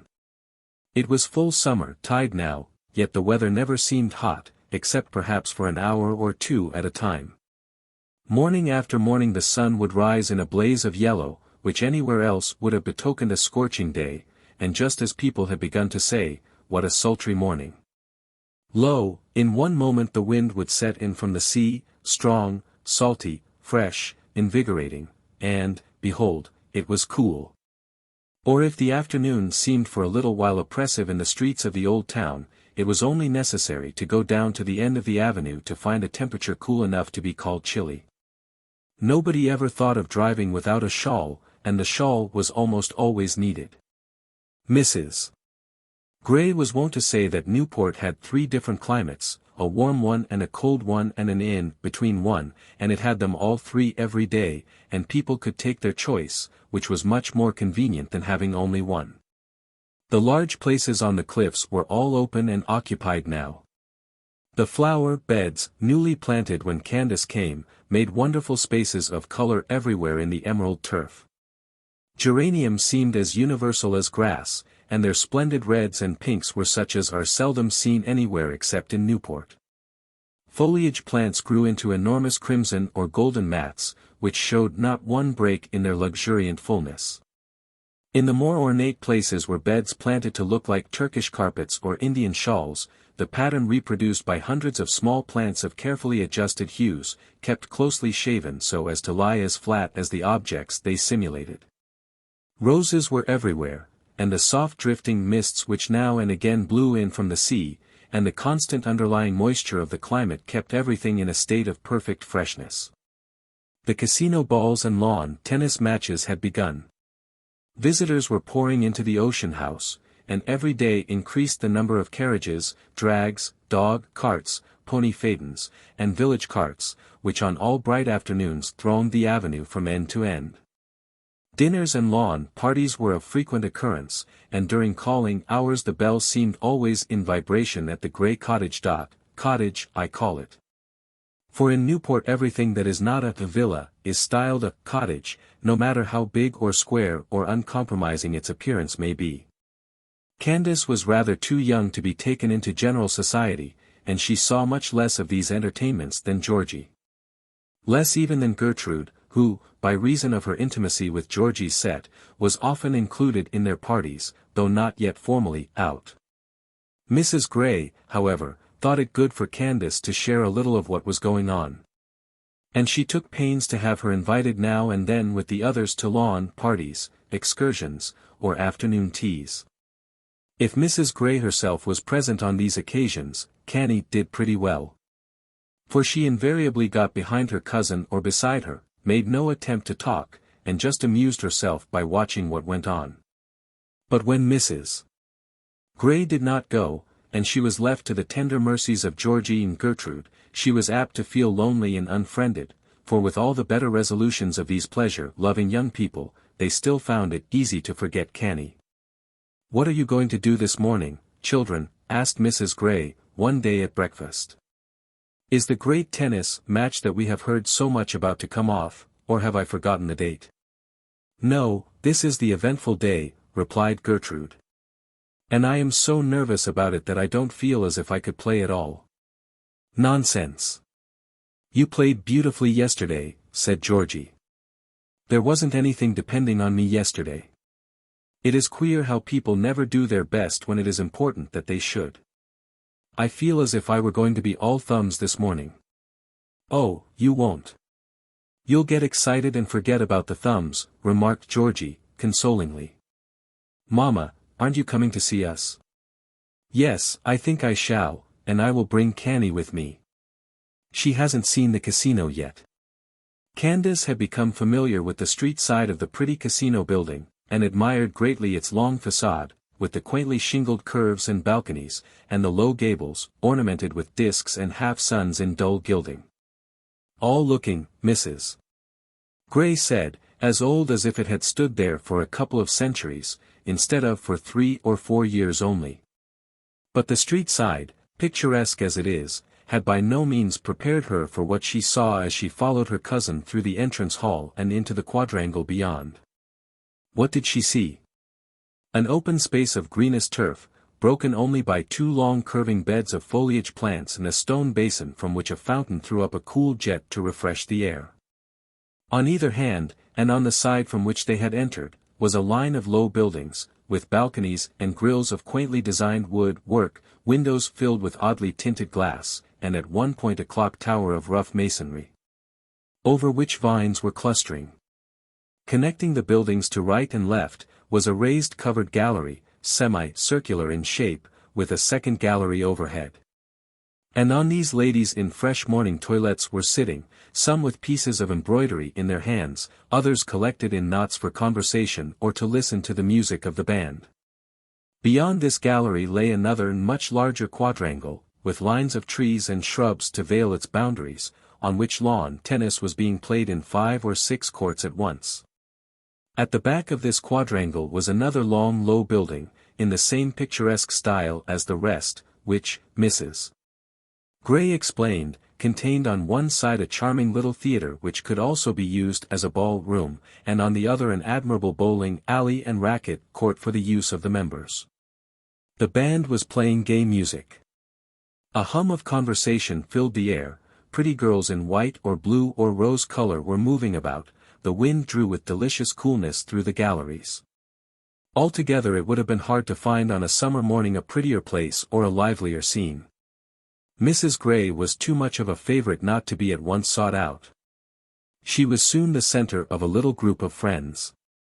And Candace sat beside her, silent as usual, but gazing with enchanted eyes at the animated figures on the tennis ground, at the gables and loggias of the restaurant building, at the curious clock tower, with the heavy iron rings depending above the base, and its top like a bellflower. It was all like a fairy tale to her. Her imagination was actively at work, but no one would have guessed it from her quiet little face, and when Mrs.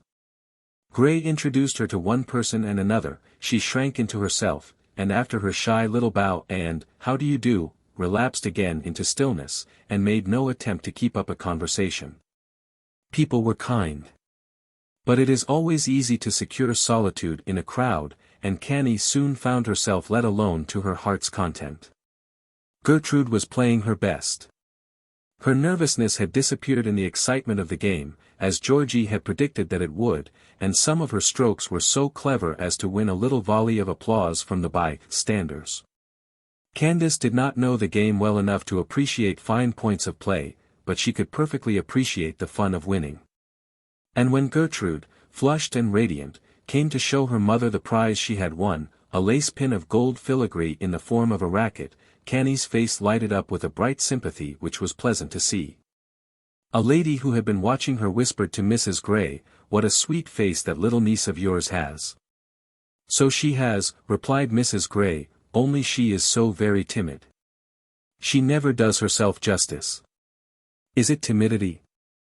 I had a fancy that she had an unhappy temper, or was troubled about something.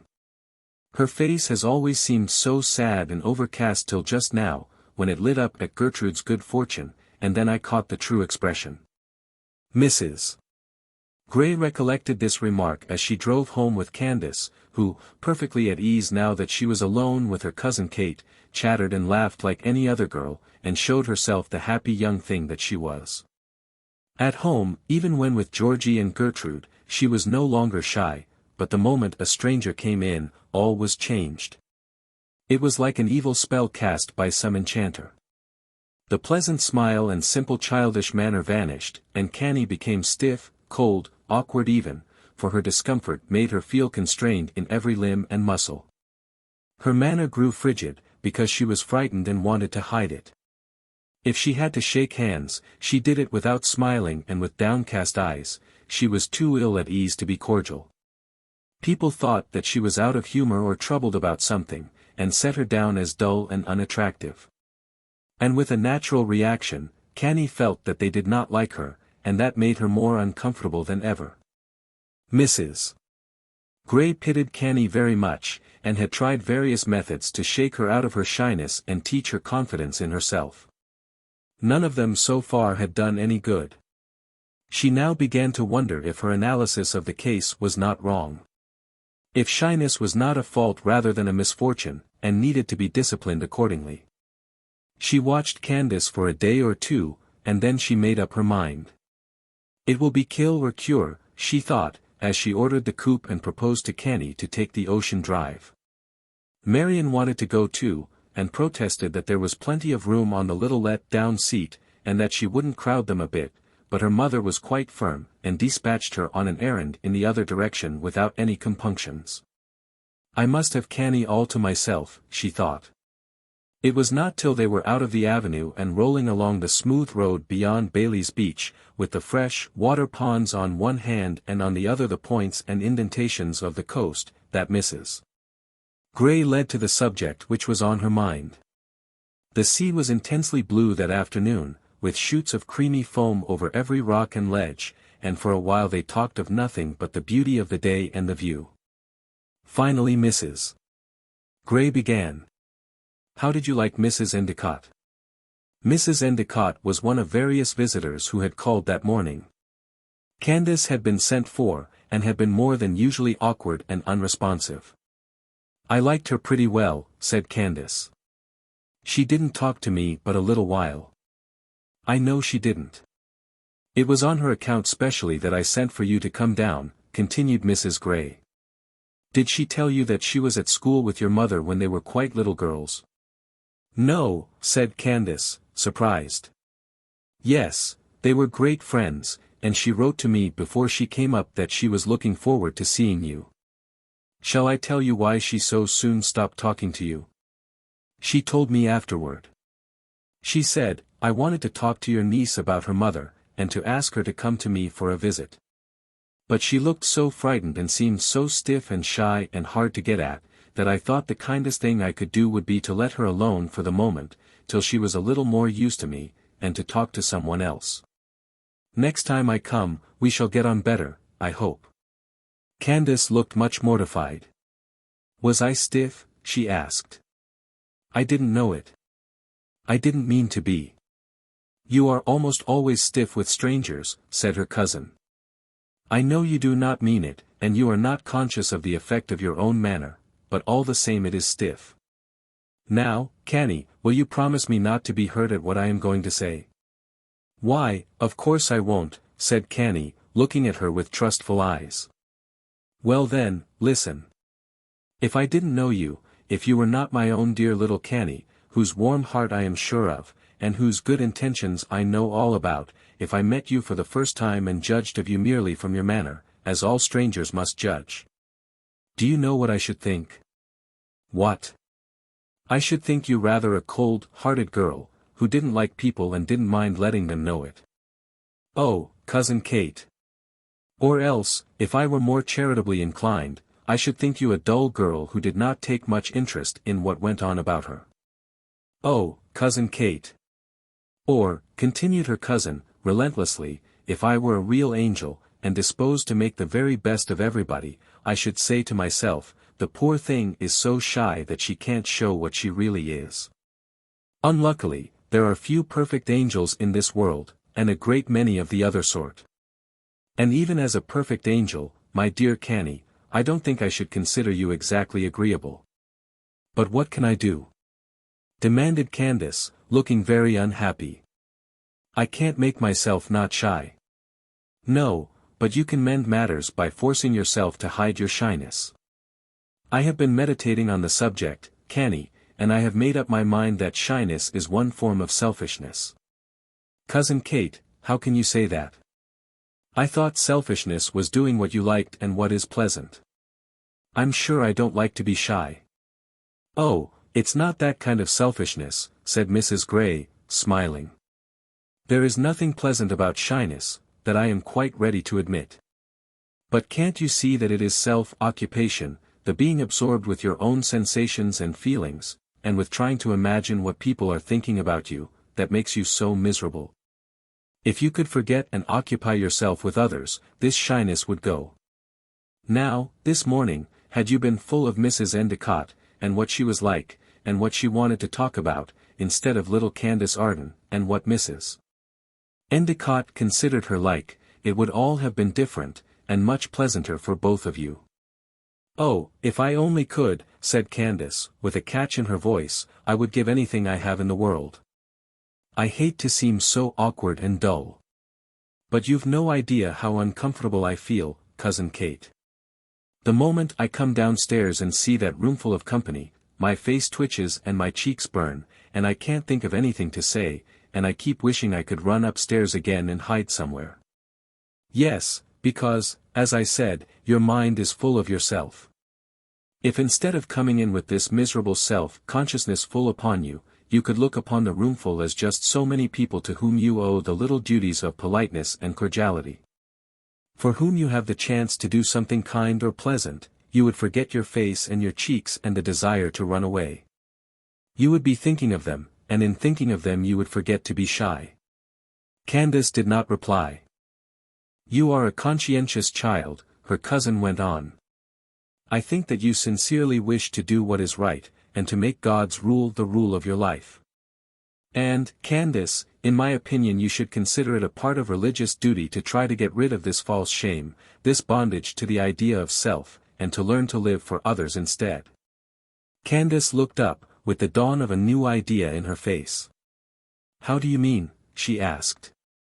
You cannot always run away, continued her cousin. Big as it is, the world is not big enough to furnish hiding places for all the people who are afraid to face their fellow men. And since you cannot run away, your plain duty is to be brave and make the best of it. Now, Canny, there are two things which may help you to do this, two thoughts which you can keep in mind, and I wish you would try to remember them when you feel a fit of fright or of stiffness coming on. What are they? One is, that you are but one little insignificant atom among thousands.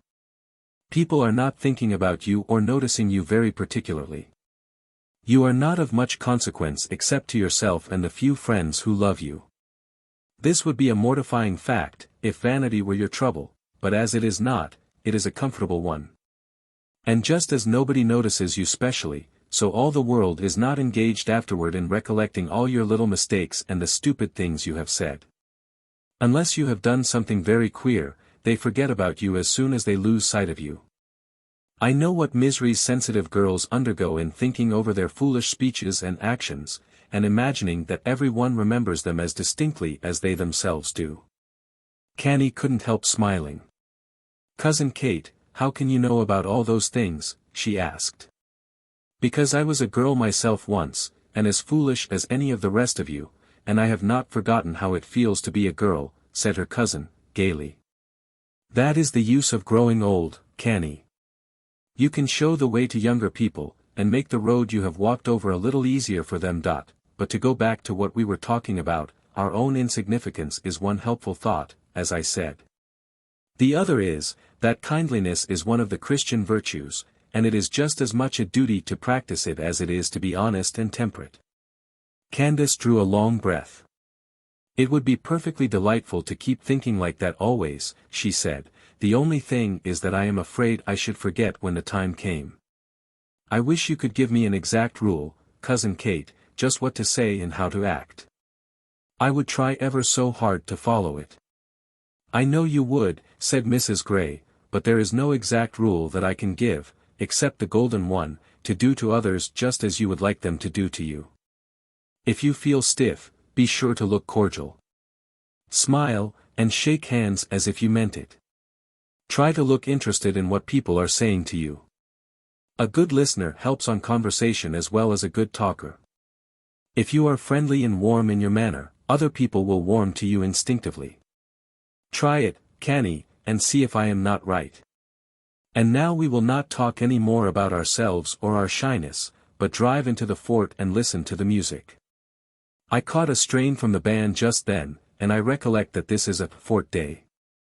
So in they drove, clattered between walls and embankments, and over a steep paved incline beneath a great arch, and found themselves in an open square, with buildings of solid masonry on all sides, in the midst of which the band was stationed.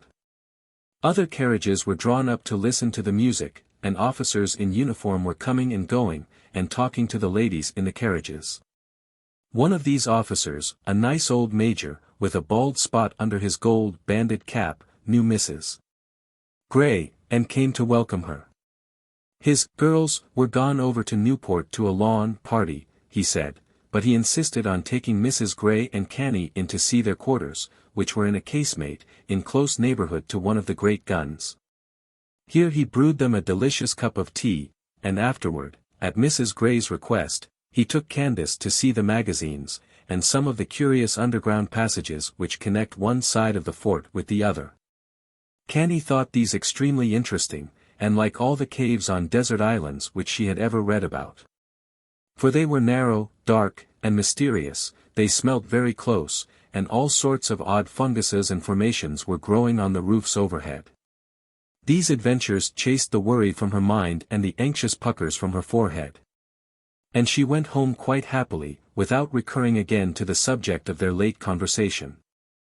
But she did not forget it, and it bore fruit. Mrs. Gray noted, without seeming to be on the watch, the efforts which Candace thenceforward made to overcome her shyness. She saw her force herself to come forward, force herself to smile, to speak, when all the time she was quaking inwardly. And she felt that there was real power of character required for such an effort. Quiet Candace would always be, modest and retiring it was her nature to be, but gradually she learned not to seem cold and stiff. And when her cousin saw her, as she sometimes did, forgetting herself in talking to someone, and lighting up into her easy, natural, bright manner, she felt that the rather hard lesson administered that afternoon on the ocean drive had not been in vain. Rome was not built in a day, and ease of manner is not acquired in a moment, but Candace had at last got hold of a right idea, and there was hope that with time people less charitable even than perfect angels might pronounce her agreeable. 7. 2 picnics. It was while Candace was still doing battle with her shyness, sometimes getting the better of it and then again yielding and letting it get the better of her, that Georgie and Gertrude sent out invitations to another luncheon party of girls. It was the third they had given since coming to Newport. Mrs. Gray certainly did a great deal for the pleasure of her daughters, although Berenice Joy did consider her so strict. Candace had her share in this entertainment, as one of the 3 young ladies of the house. The party was mainly composed of the early dippers, who were not as formidable to her imagination as entire strangers would have been. She and Georgie and Gertrude wore their white woolen dresses, which were almost exactly alike, and looked like triplets, as Marion rather spitefully observed. Marion herself was not asked to the party, and was out of humor in consequence. Her crossness did not extend to Candace, however. She evinced this by coming in just as Candace had finished dressing, with a long, stemmed pink rose in her hand, which she pinned on the shoulder of the white gown, just under Candace's cheek. "That looks sweet," remarked Marion. "I am really quite pleased at your appearance. You're every bit as pretty as Gertrude, and heaps better looking than that old Georgie, who wouldn't let me come to her party. Now, take my advice, hold your head up, and don't let any of the girls bully you. If Barry Joy tries it, sit down hard on her." "I don't know how to sit down hard," laughed Candace. But she kissed Marion for the sweet rose, and went downstairs feeling quite brave. Marion watched her over the balusters, made a face at Barry Joy, who was just sailing into the drawing-room. Shook her dimpled fist at Georgie's back, visible through the open door, and then went to sit with her mother, who also was not invited. There is no prettier entertainment than a lunch party of girls. The flowers, the confections, all the graceful little fripperies of the feast, seem to suit with the bright young faces, to whom daylight is a becoming and not a dangerous test. Frederick had taken great pains in ornamenting the table for his young ladies. There was a nosegay for each guest, and no two nosegays were alike. One was made up of roses and daisies, another of roses and heliotrope, another of roses and violets. And each was tied with a satin ribbon of corresponding color, which had the name of the girl for whom it was intended, and the date, painted in gold letters on the ends. In the middle of the table stood a large square pan of glass, in which floated a mass of water lilies, pink and white. And winding in and out among the little dishes of crystallized fruits, eclairs, apricots, and hot house grapes, was a continuous curving wreath of pansies of every color. It appeared to lie directly on the white tablecloth. But the stems of the flowers were really set in shallow semi-circles of tin, not over half an inch high, which were filled with wet sand. For the more substantial part of the meal appeared a succession of appetizing little dishes, hot and perfectly served.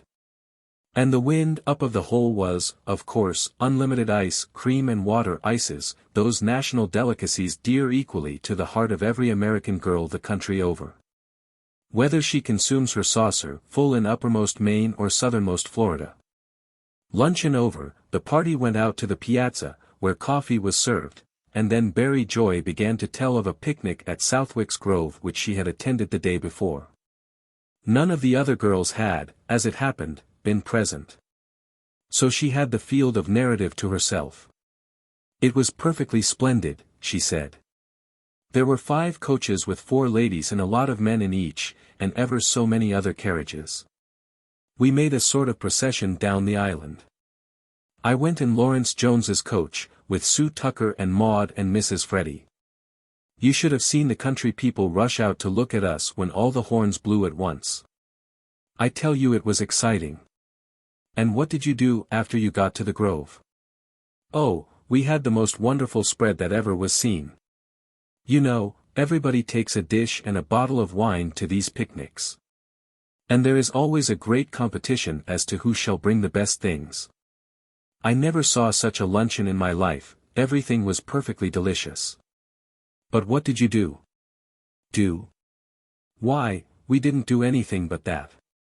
There was no time for anything else. It took ever so long to get lunch ready. Some of the things had to be cooked after we got there, you know, and the coffee and the mayonnaise made. The servants lit fires and fussed about, and the rest of us sat round and talked a little, but I was so ravenous that I couldn't think of anything but lunch, and I rather think the others were in the same condition. Then, as soon as we had done, it was time to start for home. What do you think that horrid Mr. Dean said?" she continued, after a short pause. "You know, he's always trying to be satirical. Someone was saying something about the Groves being such a nice place for picnics, and Mr. Dean interrupted, in that disagreeable dry way of his which some people call funny, "Well, yes, perhaps so. But in my opinion the proper place for a picnic of this kind is, a gorge. There was a universal giggle. How did he dare, observed Julia Prime. Oh, he dares to say just what he likes. He doesn't mind anybody. But I know one thing, and that is that Gorham Allerton didn't like it a bit. He looked absolutely black, and I saw him talking to Mrs. Jackson Tainter about it afterward. And I'll wager something handsome that old Dean will find himself left out of the next picnic. I'm sure, if he does, it will only serve him right for being so rude. I don't believe he'll mind it if he isn't invited, remarked Gertrude. He dined with Papa last night, and I heard him say that it was the dullest affair he ever was at in his life, and only fit for the companions of Ulysses. What did he mean? I don't know. Something about General Grant, I suppose. Candace, what are you laughing at? Oh, nothing, said Canny, composing her face as well as she could. A little old translation of the Odyssey had been among the books in the North Tolland Library, and she was more up in the companions of Ulysses than the rest of the party. How different picnics nowadays are from those which we used to have in Newport when I was a girl, remarked Mrs. Gray from the drawing-room window, where she had been standing unperceived for a moment or two. Oh, Mrs. Gray, are you there? And the girls hastened to the window. Some of them kissed her, and all, except perhaps Barry Joy, looked glad to see her, for she was a general favorite with her daughter's friends. Tell us about the picnics you used to have when you were young, said Julia Prime, balancing herself on the window sill and keeping fast hold of Mrs. Gray's hand. There is not much to tell, Julia. They would seem tame affairs enough to you modern young people, I suppose. We hadn't any men with us as a general thing, except an occasional brother or cousin, and we didn't carry half as much to eat as seems to be considered necessary nowadays. Then we did all the work ourselves instead of taking cooks and footmen to do it for us, but for all that, we thought them most delightful. For one thing, we always went to some really interesting place, such as the Glen, or the Dumpling Rocks, or the Paradise Valleys. Where are the Paradise Valleys? Inquired Julia. Oh, I know what they are, said Maud Hallett. They are lovely places hidden in behind Bishop Berkeley's rock. I went there once with Aunt Edith.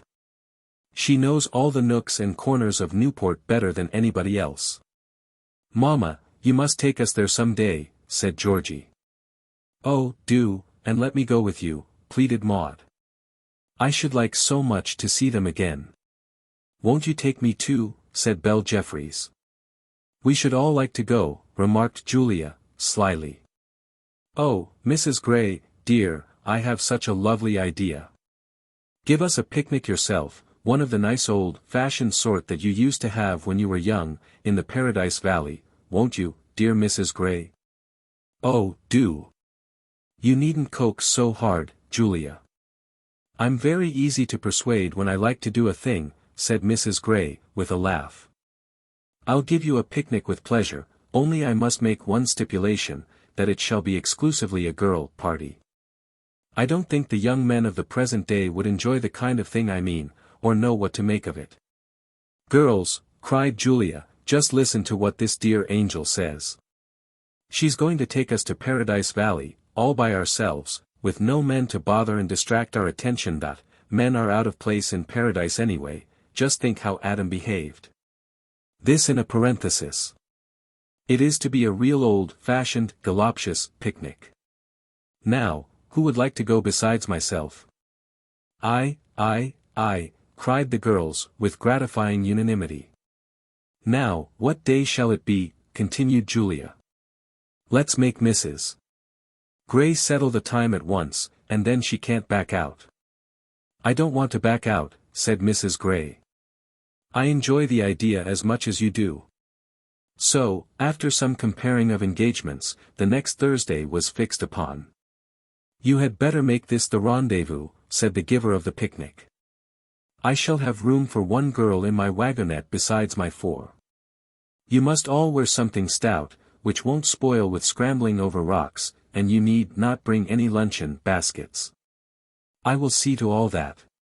This is to be an old-fashioned picnic, you know, and I shall provide exactly the sort of things that we used to take. When I was young and charming, many years ago. You are just as charming as you can be now, declared Belle, enthusiastically. I do hope there won't be a fog, said Julia Prime, as she walked up the avenue with the others. I shan't care if there is, replied Barry. I must say it sounds to me like a very stupid plan, no men, and nothing in particular to eat. It's just like Mrs. Gray. Her ideas are so queer, as Mama says. I wonder you go if you feel that way about it, retorted Julia. I dare say I shan't.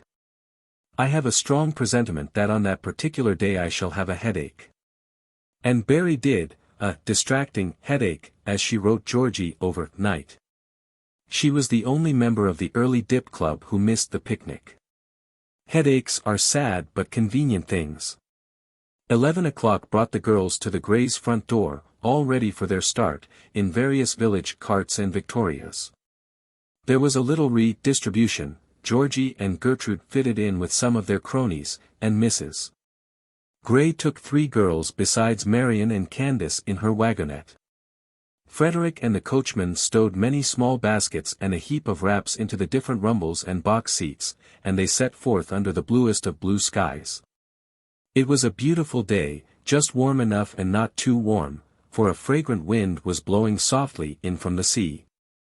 They had passed the first beach, which at that hour was black with bathers and bystanders, and had climbed the hill slope which separates it from the second beach, when Marion suddenly cried, "Mama, here we are close to purgatory.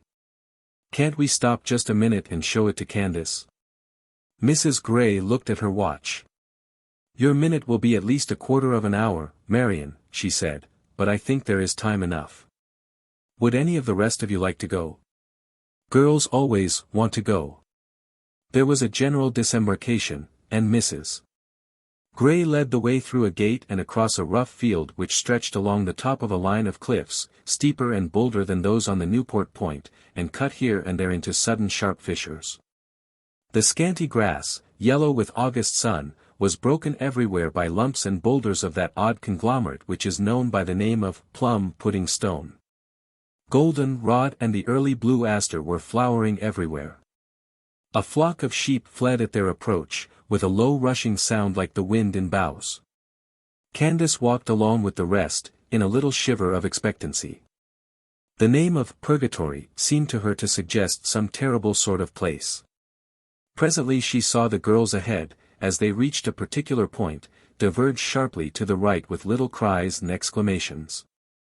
And when she advanced, she found herself on the edge of a chasm deeper and darker than any of those which they had passed. It cut the cliff from its highest point to the sea level. And the wall-like sides receded toward their base, leaving vaulted hollows beneath, into which the eye could not penetrate. Only the ear caught the sound of thunderous murmurs and strange gurgles and hisses of spray echoing from unseen recesses far underground. And it was easy to imagine that these sounds came from some imprisoned sea creature, hemmed in by the tide, with no chance of escape, and vexing the air with its groans. Candace shrank away from the brink with a sensation of affright. "What an awful place," she said, drawing a long breath. "Do you suppose anyone ever fell down there?" Every member of the party had some tradition of the sort to relate, but none of the stories seemed to rest on a very secure foundation. "Anybody who did must be killed, I should think." "I don't wonder they named it purgatory," said Marion. There was a fascination of horror about the spot. The girls lingered and leaned over the brink and turned back, until Mrs. Gray had to call them away, and they were all rather silent as they walked across the field to their carriages. But the impression was soon dispelled. For as they drove down the incline toward the second beach, they came upon an unexpected scene of brilliant and animated life. The tide and the wind together were bringing ashore quantities of seaweed of the kind used in manuring fields, and all the farmers of the neighborhood had assembled to secure this heaven-planted harvest. The long curves of yellow sands which stretch from the Purgatory rocks to Sacklowest Point were alive with people. Teams of mild mouse, colored or white oxen stood harnessed to heavy wagons, ready to drag the seaweed home. Out in the plunging surf men were urging horses seaward, or swimming them toward the shore, with long rake-like implements in their wake, which gathered and bore along masses of the glittering brown and rosy kelp. The splash and foam of the waves, the rearing horses, the cries of the men and of the seagulls, who seemed to resent this intrusion upon their haunts, made a vivid and fascinating picture, which seemed in keeping with the beauty of sea and sky and the freshness of the sun-warmed wind. Then, passing the beach, the carriages drove along a smooth country road for a short distance, and turned into a narrow lane running uphill, which presently brought them to a small farm house built on the very edge of a ravine. "Here we take to our feet," said Mrs. Gray, jumping out of the wagonette. The farmer and his wife, who seemed to be old acquaintances, came out to speak to her. The baskets were collected, and the carriages sent back to town, with orders to return to the same place at 6 o'clock. "Oh, why 6? Why not stay and go home by moonlight?" urged Julia. "My dear child, if you were in the habit of reading either the almanac or the heavens, you would know that there will be no moon to night till after 11 o'clock, said her chaperone.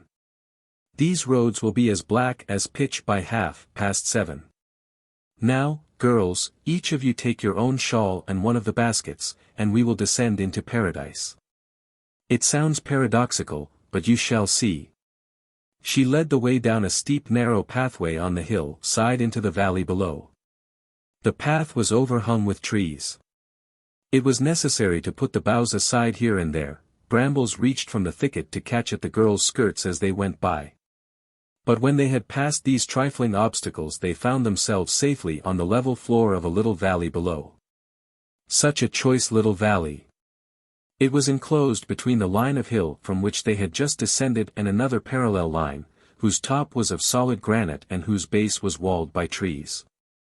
This double barrier kept off all cold winds, and let the sunshine in from east to west to flood and foster the valley growths. To the east the eye saw only the winding of the leafy glade. The west stood open to the sea, and gave a wide vista of glittering ocean and yellow surf-fringed beach. The ground was carpeted with the softest grass. Thickets of wild roses showed here and there a late blossom, and other thickets of alders glittered with coral red berries. Apple trees loaded with small crimson apples made spots of color on the hill side. Wild flowers grew thickly in damp spots, and mosses clustered among the stones. Birds chirped and flew from every bush and tree. All was shaded and peaceful and still. Newport, with its whirl and glitter, seemed immeasurably far away. The Paradise Valley might to all appearance have been hidden in the heart of the Alleghanies, instead of being within 3 miles of the gayest watering place in America. Mrs. Gray, with accustomed feet, led the way straight across the glade to where an old cedar tree stood commanding the oceanward view, with a square block of stone at its foot. "This is where we used always to come," she said, in a dreamy voice. "What a delicious place," cried Julia, "to think that I should have spent 7 summers in Newport and never have seen it before. What shall we do with the baskets, Mrs. Gray, dear? Put them here in the shade, and when you all feel hungry we will open them." "Hungry? Why, I am as hungry as a wolf at this moment. I have a gift at being ravenous. Girls, what do you say? Don't you agree with me that no time is like the present time for lunch? Hold up your hands if you do." "Very well," said Mrs. Gray, laughing, as every hand flew up. "We will have lunch at once, then. But I warn you that there is a good deal to be done first. There, pointing to a blackened spot against a rock, is where we always boiled our kettle. If some of you will collect some dry sticks, we will see if the present generation is capable of making a fire. I meanwhile will fetch the water." She took a bright little copper kettle from one of the baskets, and mounted the hill with elastic footsteps, calling out, as she went, "Make haste, and be sure that the sticks are dry." "I'm not sure that I know a dry stick when I see it," whispered Maud Hallett to Julia, but instinct, as often happens, took the place of experience on this occasion, and Mrs. Gray found quite a respectable pile of fuel awaiting her when she came back with her kettle full of spring water. "Now I will show you how to swing a pot over the fire," she said. And in 3 minutes a rustic crane of boughs was constructed, the kettle was hanging from it, and the wood piled artistically underneath. A box of matches appeared from Mrs. Gray's pocket, which, as Marion said, was every bit as good as the bag of the mother in the Swiss Family Robinson, and seemed to hold almost as great a variety of useful things. Presently a gay little fire was crackling and snapping against the face of the rock, and adding its smoke to the blackened stains left by those other smokes of long ago. The girls stood about, watching the blaze and listening for the first hiss of the kettle, but Mrs. Gray informed them that there was still work to be done. "I want some new potatoes to roast, for one thing," she said. "Maud and Georgie, you might run up to the farm and ask Mr. Bacon to send me a few, say 18 or 20 large ones, and a couple of dozen fresh eggs." While they were absent on this errand, the other girls, under Mrs. Gray's direction, unpacked the baskets and arranged their contents on the rock beneath the cedar tree. Mrs.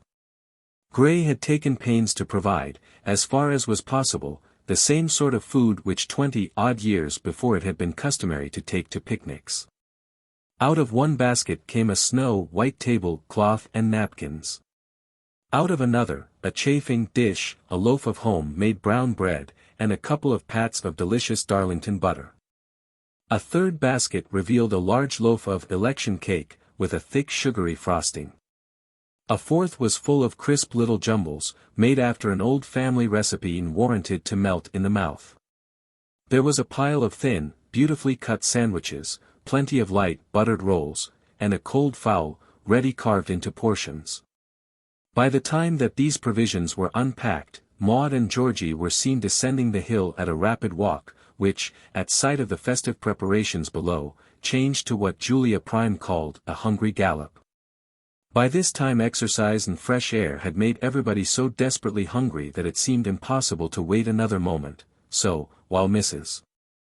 Gray heated the coffee and dropped the large pink potatoes into their bed of embers to roast, the younger members of the party fell to work on the sandwiches, just to take off the fine edge of their appetites till something better was ready.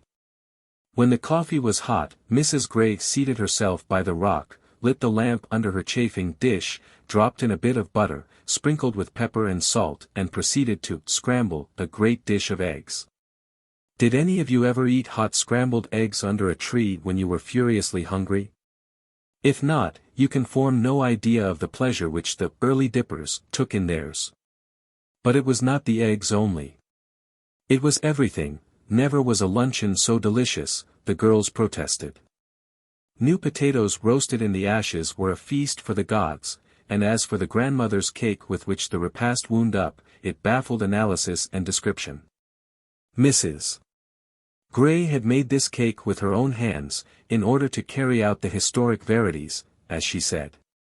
It used to be part of the religion of New England, especially of Connecticut, she explained. And she told them how once, when she was a girl, making a visit to an old aunt in Wethersfield, she had sat up nearly all night over a raising of election cake. "But why did you do that?" asked the girls.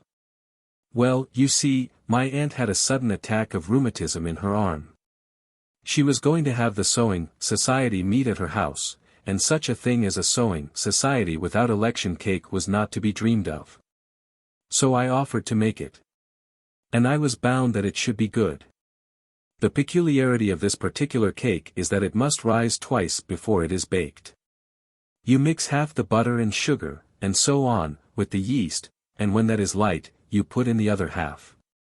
Now, my first half refused to rise. What did you do? Oh, I sat beside it with one of Scott's novels, and I waited. It was rather poky. For my aunt and her servant had gone to bed, and there were queer creaks and noises now and then, as there always are in old houses. Midnight struck, and 1, and 2, before the first bubbles appeared on the surface of the cake. And I had fallen asleep over my book more than once, before I could be quite sure that it was safe to stir in the remainder of the spice and fruit, and go to bed. It was just 4 o'clock when I finally put out my lamp. And very sleepy I was next day, as you may imagine, but the cake turned out a great success, and I had many compliments about it from the crack housekeepers in the neighborhood, when they found that it was of my making. "Wasn't it a dreadful trouble to have to make cake and things like that at home?" asked Maud Hallett. "I think I would rather have had it not quite so good, and got it from the confectioner's, than to have all that fuss and bother." "My dear, there were no confectioners in those days except in 2 or 3 of the largest cities, and none even then who would be thought worth speaking of in our time. It was a case of home-made cake or none. And though it was certainly a great deal of trouble, the cake was better than any confectioner's cake that I ever tasted. People took great pride in it. And recipes were copied and handed about and talked over with an interest which would be impossible nowadays, when everything comes to hand ready-made, and you can order a loaf of sponge cake by postal card, and have it appear in a few hours. Sent by express from central New York, as some of us have been doing this summer."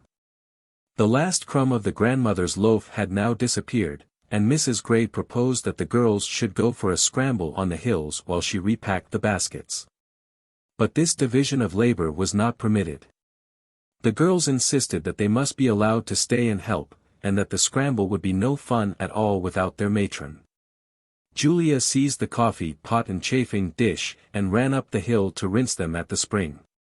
The others collected forks and plates, and, many hands making light work, in a very short while all was in order, and Mrs. Gray in readiness to head the walking party.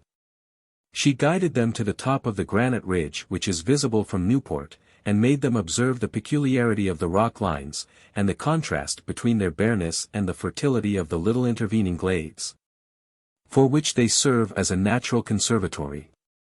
Then they dipped down into the thickets of the farther side, finding all manner of ferns and wild flowers and shy growing things, and so to the sandy flats above the third beach, with their outlook across the river like straight to Little Compton and up the curving shore of Newport Island, set with old farm houses and solemn orchards of gnarled apple trees. From thence a short walk brought them to the end of the ridge and to Bishop Berkeley's seat, with its ponderous projecting roof of rocks.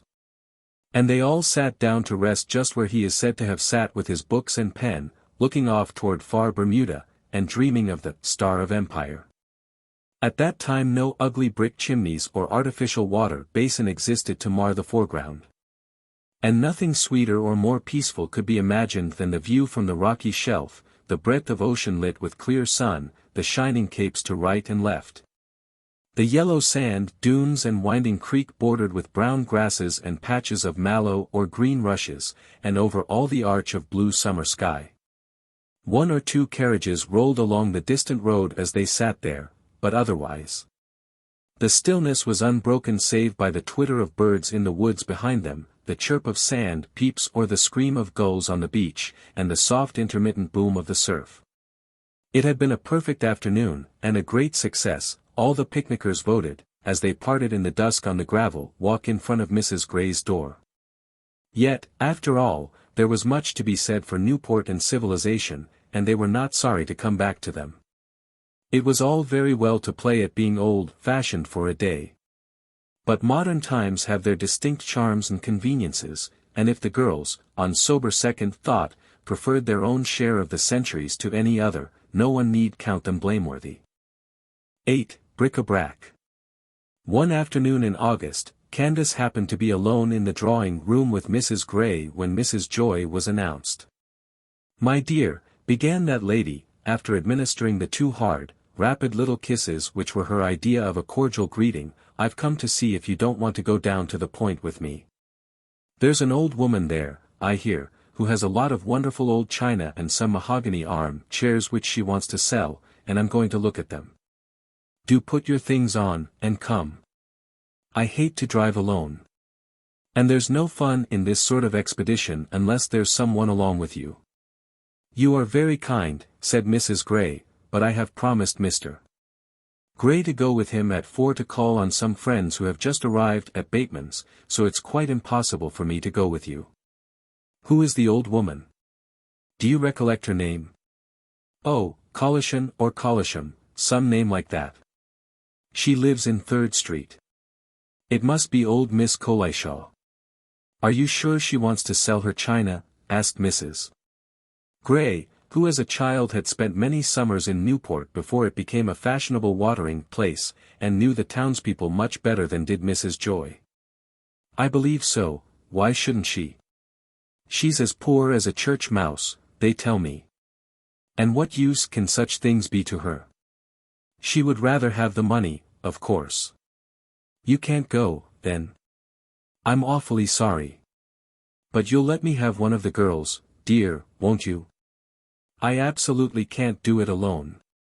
Georgie has gone to drive with Barry, and I am sorry to say that Gertrude is on the sofa with a headache." "Well, here's Miss Candace, she hasn't a headache, I'm sure, perhaps she will take pity on me. You'll come, won't you? That's a dear. Run and put on your hat. It's a splendid afternoon, and the Point's a very interesting place if you happen to like old things. I don't care for them myself. But they're all the fashion now, you know, and I dare say you've caught the fever with the rest of the folks. She can come, can't she, dear Mrs. Gray?" "I don't think she has any engagement," replied Mrs. Gray, trying not to smile at the struggle with dismay that was going on in Candace's countenance. "She likes driving, and it is a beautiful afternoon. You can go, can't you, Canny?" It was impossible on the spur of the moment to frame any excuse. Mrs. Joy's eyes were full upon her, Cousin Kate gave no help, there seemed nothing to do but to comply. Candace murmured something about, certainly, very kind, very happy, and went away to put on the red hat, which went very well with the dress of red and white linen that she happened to have on. It was a new one, which Mrs. Gray had bought for warm days, and which Elizabeth had fitted and made. She wore a red rose in her breast, and had a pair of gray gloves, and she looked very fresh and girlish in this simple costume, but Mrs. Joy did not quite approve of it. "Why don't they fix the little thing up better?" she was thinking to herself as she got into the carriage. "It's too bad. She'd be quite nice looking if she were a little more stylish. A light silk, now, or a surah in 2 shades, like Barry's blue, would make quite a different thing of her." "You've been down on the Point before now, I suppose," she said as they rolled smoothly along the avenue. "Yes, once I did. Cousin Kate took me with her one day to call on a friend of hers, Miss Gisburn." "Oh, yes, that queer old maid. I know they're very intimate, though I confess I never could see what Mrs. Gray finds in her to like. She's so eccentric, and so different from other people, and she wears such extraordinary clothes. But she's very nice, and she tells the funniest stories, and her house is ever so pretty," said Candace, rather at a loss to know what she ought to say. "Ah, indeed, is it? Inside, you mean? I don't think it amounts to much outside, though people who have a mania for old houses rave about it, I believe. I'm afraid I'm dreadfully modern in my tastes. I can't, for the life of me, see any beauty in ceilings so low that you bump your head against them, and little scraps of windows filled with greenish glass that you can't see through, and which make you look like a moldy fright. If anyone looks through from the outside." "Miss Gisburn's window panes are green," admitted Candace.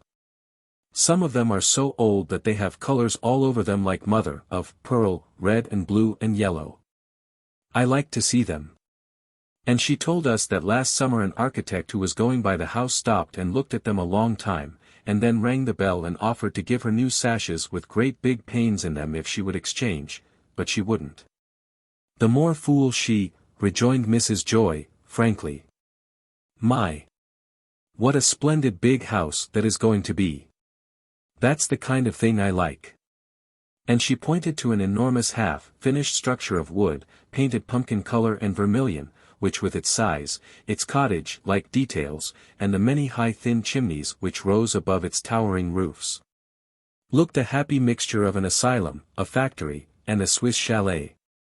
"But what a little bit of ground there is about it for such a big house," said Candace, whose country eyes were often struck by the disproportion between the Newport edifices and the land on which they stood. "Yes. Land is so dreadfully dear now that people can't afford large places. I wonder why this is called Farewell Street," said Candace, looking at the name painted on the corner of a street into which they were turning. Some people say it's because this is the street by which funerals come away from the cemetery, replied Mrs. Joy. There's the reading room down there. You've seen that, I suppose. Mrs. Gray comes down to the mothers' meetings sometimes, I know. Yes, and she has promised to take me with her some day, but we haven't gone yet. The carriage now turned into a narrow street, parallel with the bay, but not in sight of it, and Mrs. Joy indicated to her footman a low dormer windowed house, shabby with weather, stains and lack of paint, whose only ornament was a large and resplendent brass knocker on its front door. That's the place, she said.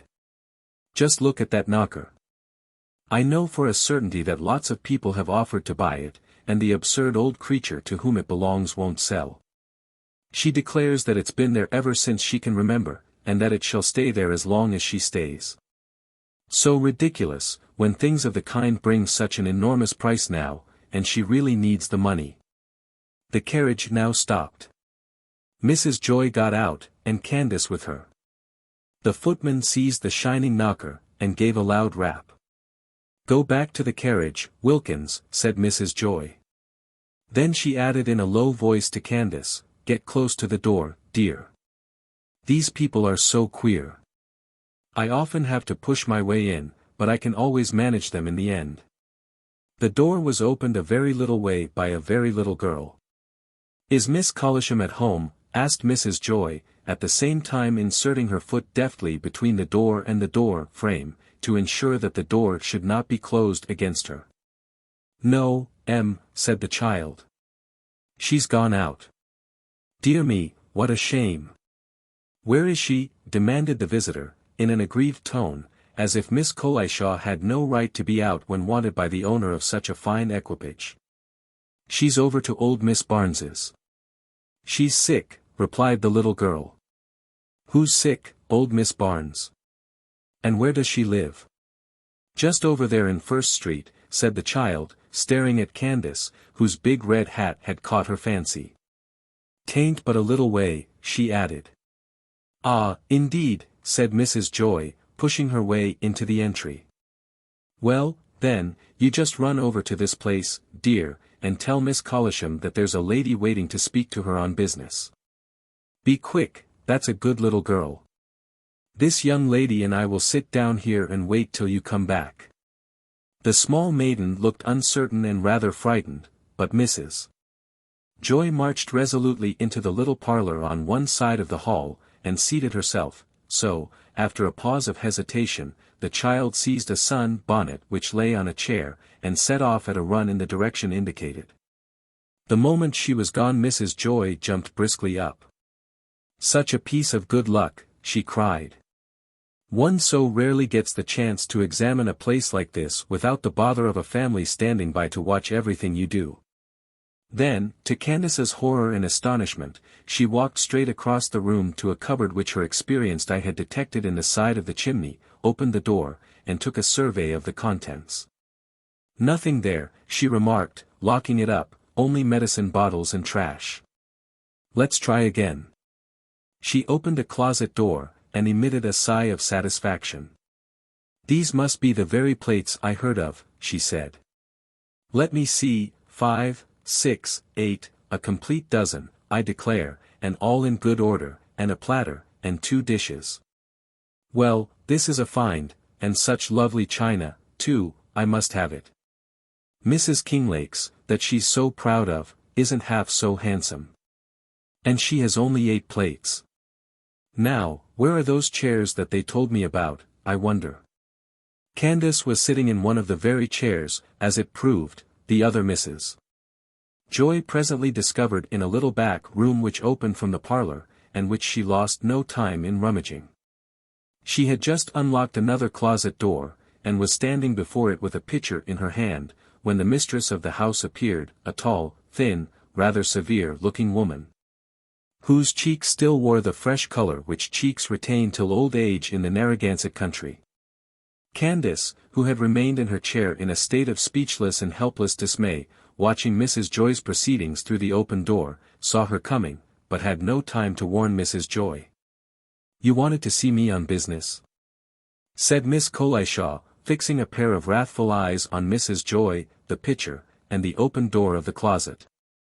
"Oh, is it Miss Collisham?" replied that lady, neither noticing nor caring for the very evident indignation of look and tone. "Your little girl was so kind as to say that she would go and call you, and while we were waiting we thought we would look at this curious old." "We?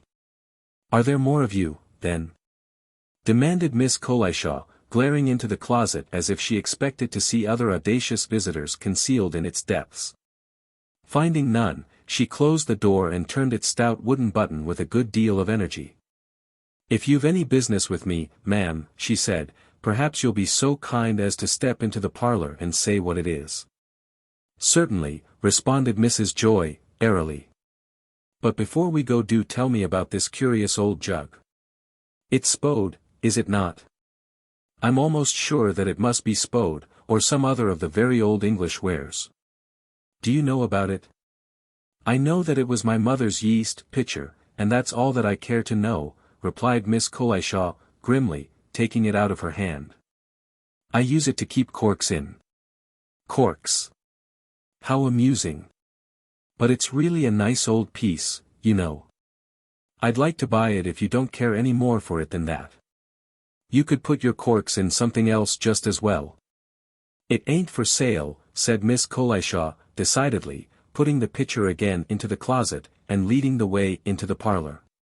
Candace, who had heard all, and was feeling awkward and guilty to the last degree, rose as they entered, and courtesied to Miss Collishaw. Perhaps her face showed something of the shame and annoyance with which her heart was filled. For Miss Collishaw's iron expression relaxed a little, and the "good afternoon" she vouchsafed her sounded a shade less implacable. "Oh, I forgot," said Mrs. Joy, turning back to the rear room. "There's this old chair, Miss Collisham." "Collishaw's my name," interposed her hostess. "I beg your pardon, I'm sure, so it is, of course. Well, as I was saying, I noticed a delightful old arm-chair in this room. Ah, there it is. It exactly matches some without arms which I bought at Cypher's. If you'd like to part with this and the other in the front room, Miss Collishaw, I should be glad to buy them, and I'd give you a very good price for them because of the match." Miss Collishaw made no answer. "Then there's some china that I observed in another closet," went on Mrs. Joy, returning again to the parlor, and opening the door of the closet in question. "This red and blue, I mean. I see you have a good deal of it, and it's a kind I particularly fancy. It's like some which my dear old grandmother used to have." Mrs. Joy's tone became quite sentimental. "I'd give almost anything for it, for the sake of old associations. I wish you'd fix a price on this, Miss Collisham." "Very well, then, I will, $1,000,000, replied Miss Collishaw, losing all command over her temper. "No, ma'am, I'm not joking. $1,000,000, not a cent less. And not even that would pay me for my mother's china, and the chair my father used to sit in when he was old. They ain't for sale, and when I've said that once, I've said it for always." "But, my dear Miss Collishaw." "I ain't your dear, and my name ain't Collishaw. Collishaw's what I'm called, and it's a good old Newport name, though you don't seem to be able to remember it." "I beg your pardon," said Mrs. Joy, loftily. "It's rather an unusual name, and I never happened to hear it till to-day." "Then you don't care to sell any of these old things?" "No, ma'am, not one thing." "Well, I must say that I consider you very foolish. This sort of old stuff won't always be the fashion, and the minute the fashion goes out, they won't be worth anything. Nobody will want to buy them." "They'll be worth just the same to me then that they are now," responded Miss Collishaw, more gently. She evidently saw the hopelessness of trying to impress her point of view on Mrs. Joy. "I dare say you have an attic full of delightful old spinning wheels and things," remarked that lady, quick to mark the change of tone and hoping to profit by it. She glanced toward the stair-foot as she spoke. Miss Collishaw quickly stepped in front of the stairs, and stood there with the air of an ancient Roman defending his household gods. "Yes, ma'am, I have an attic," she said dryly. It's a very good attic, and it's stuffed full of old things. There's a fender and 2 pairs of fire dogs. Mrs. Joy's eyes sparkled. "Oh, do let us go up and see it," she cried. "No, you don't," said Miss Colishaw, taking a firmer grasp of the baluster. "There's a wool wheel, and a flax wheel, and a winder, and 3 warming pans." "Dear me! What a delightful place," put in Mrs. Joy. "There's lots and lots of old truck," continued the implacable Miss Colishaw. "It all belonged to my mother and my grandmother and her mother before her. It's all up there, and there it's going to stay, if all the rich ladies in Newport come down to try to wheedle me out of it. Not a soul of them shall set foot in my attic." "Well, I must say that I think you very foolish," said Mrs. Joy, settling the wrists of her long gloves. "You're very poor, and these old things are no use to you in the way you live. And you'd far better take the money they would bring, and make yourself comfortable." Miss Colishaw was now pale with anger. "And who told you I was poor?" she demanded. "Did I ever come a-begging to you? Did I ever walk into your house to pry and rummage, and tell you that your things were no use? When I do you'll have a right to come here and behave as you have, but not a minute before." "Use? They are of use. They remind me of my family, of the time I was young, when we all lived in this house together, before Newport grew to be a fashionable boarding place and was spoiled for people of the old sort. If that's all the business you have with me, madam, I think we have got through with it." "Really, there's no occasion for being so very rude," said Mrs. Joy. "Rude?" Miss Colishaw gave an acrid laugh. "Mine ain't fashionable manners, I know. But I guess they're about as good." She opened the front door, and held it suggestively wide. Mrs. Joy swept through. "Come, Miss Arden," she called back over her shoulder. Candace could do nothing but look as apologetic as she felt. "I'm so sorry," she murmured, as she passed Miss Colishaw. "You haven't done anything." "It's she who ought to be sorry," returned Miss Colishaw, and banged the door behind her as she passed through. "What a horrid old person," said Mrs. Joy, who looked heated and vexed. "I never met anyone so impertinent. And such a fool, too.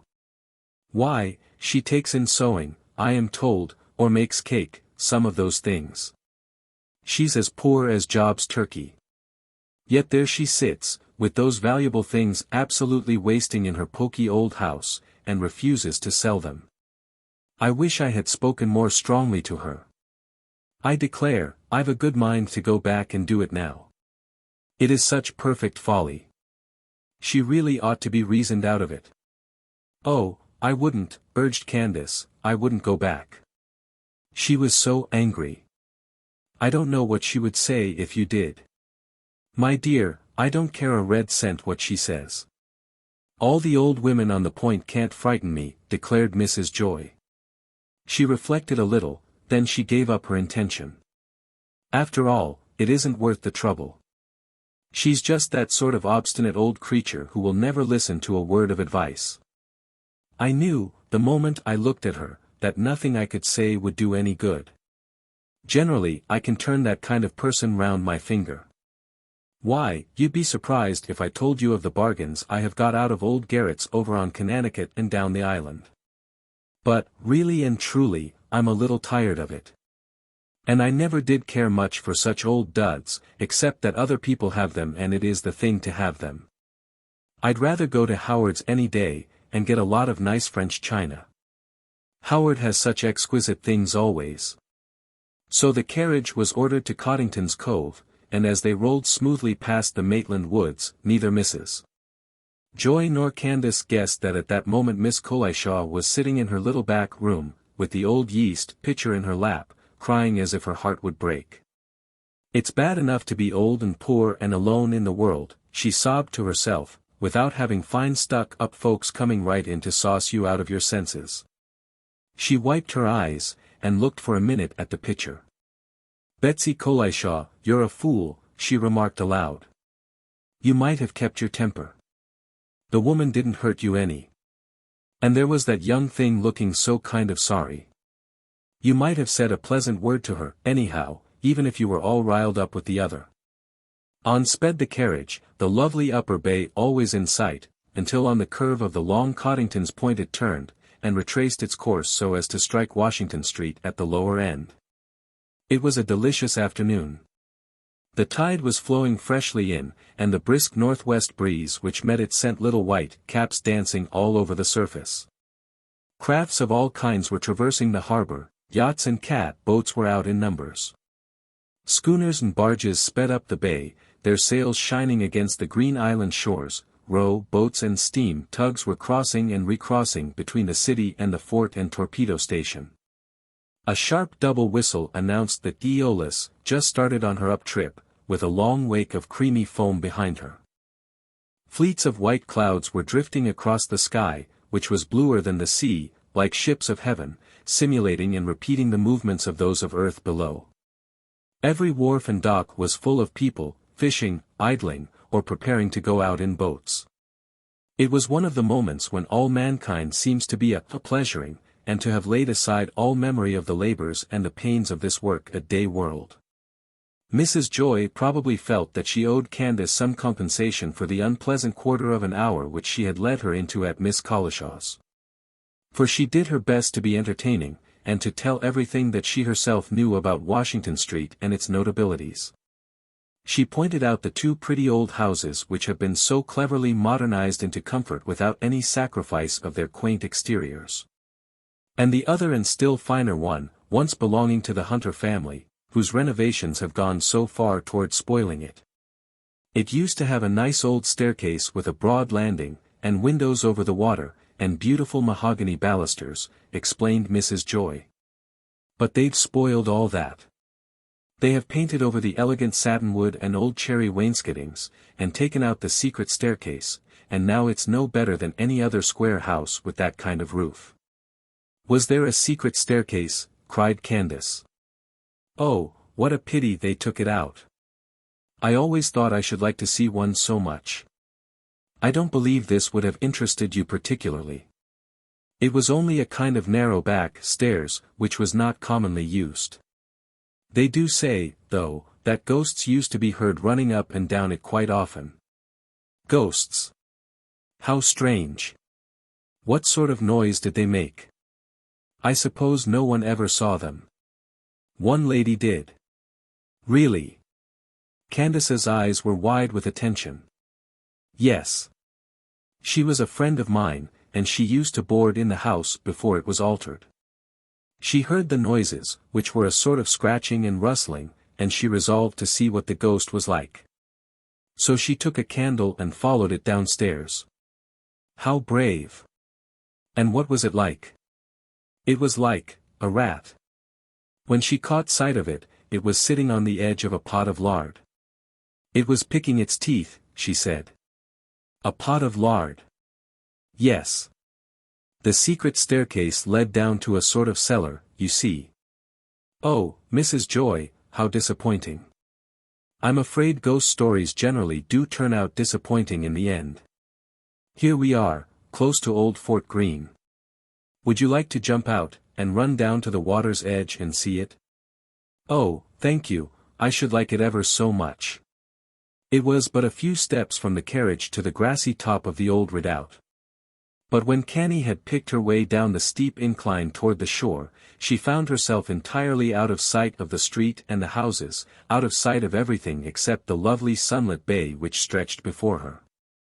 There was no sound except the plash of the waves, and for a moment she felt as much alone as if she had been in the depths of a country solitude. Then another sound came vaguely to her ear, a low murmur of conversation. And she became aware that the fort held other visitors besides herself. A rock hid the speakers from her, whoever they might be. The voices were too indistinct for recognition, and it was accident rather than intention which led her to diverge from the path, as she returned to the carriage, in a manner which gave her a view of the party. There were 3 persons, a man and 2 girls. The man was young and good-looking, he was also well dressed, but there was something about him which, even to Candace's inexperience, suggested the idea that he was not quite a gentleman. One of the girls was standing with her back to Candace, talking eagerly in a hushed voice, the other sat on a stone in an attitude of troubled dejection. Her face was in shadow. But she turned a little as Candace passed, and to her wondering surprise she saw that it was no other than her cousin Georgie Gray. 9. Perplexed. Candace paused for a second, surprised and hesitating, then she walked on again. Georgie had not seemed to observe her. The other girl was doubtless Berry Joy, with whom she was less at ease than with anybody else. She felt not the least desire to confront her, and a strange man to boot. Besides, Mrs. Joy must not be kept waiting. "That looks like Berry's village cart," exclaimed Mrs. Joy, as they drove past a side street where a little vehicle stood drawn up in the shade under the care of a natty groom.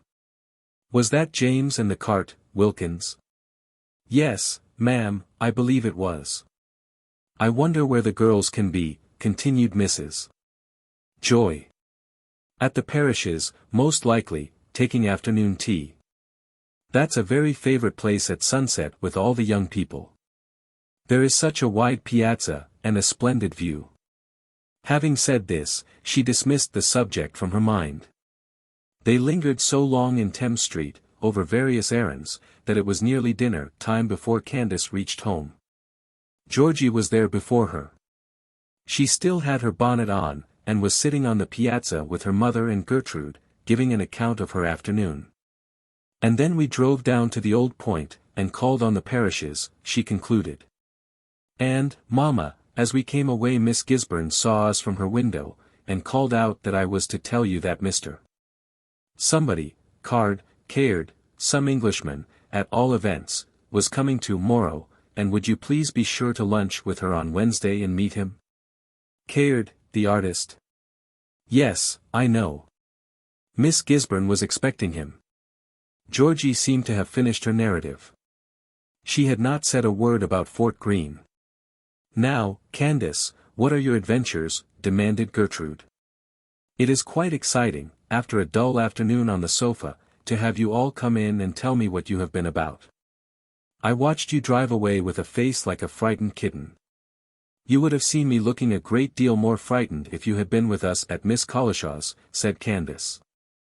And she proceeded to relate what had happened, in a quiet, demure way which was particularly funny, throwing in a little unconscious mimicry which made the scene real to her audience. Miss Collishaw's grim indignation, Mrs. Joy's cool audacity, her own compunctious helplessness, all were indicated in turn. Before she had done, they were in fits of indignant laughter. "Well, really, I did not think even Mrs. Joy could behave so outrageously as that," remarked Gertrude. "It is really too bad," said Mrs. Gray. "Miss Collishaw is one of the salt of the earth, always working herself to death for anybody who is sick or in trouble, or poorer than herself. I am afraid her feelings were really hurt.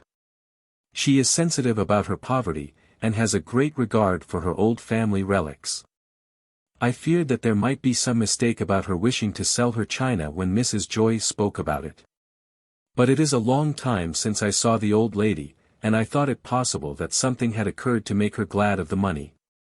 I am really shocked at Mrs. Joy. If only I could have seen her at the cupboard, with the yeast pitcher in her hand, and Miss Collishaw's face," cried Gertrude, with another burst of laughter. "Well, after this truly awful interview, what did you do next, Candace?" "We drove to Coddington's Cove, and then we came back to Washington Street, and Mrs. Joy told me about the old houses, and then she stopped the carriage by old Fort Greene, and I went down to the shore to look at it." "Did you?" said Georgie with sudden interest. Why, Berry and I were there too. We ran down for a moment." "I thought I saw you," said Candace, simply. She was looking straight at Georgie as she spoke, and was surprised to see her flush suddenly, and then turn as suddenly pale.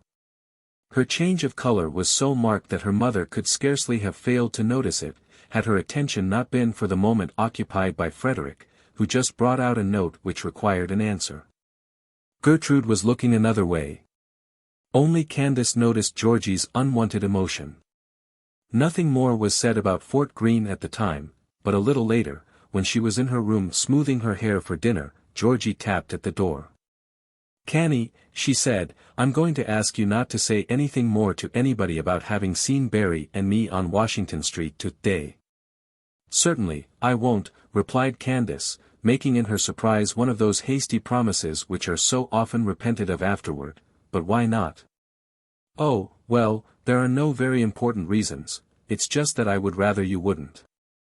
"Very well." But Candace felt vaguely dissatisfied with this explanation, and a little curious. She thought of this promise, and of Georgie's odd manner of exacting it from her, as she fell asleep that night, and again the next morning. But gradually it faded from her mind, until, about 10 days later, something occurred to revive the remembrance. Mrs. Joy called to ask 2 of the girls to drive with Barry and herself to see the polo play. Gertrude happened to be out. So Candace fell heir to her share of the invitation.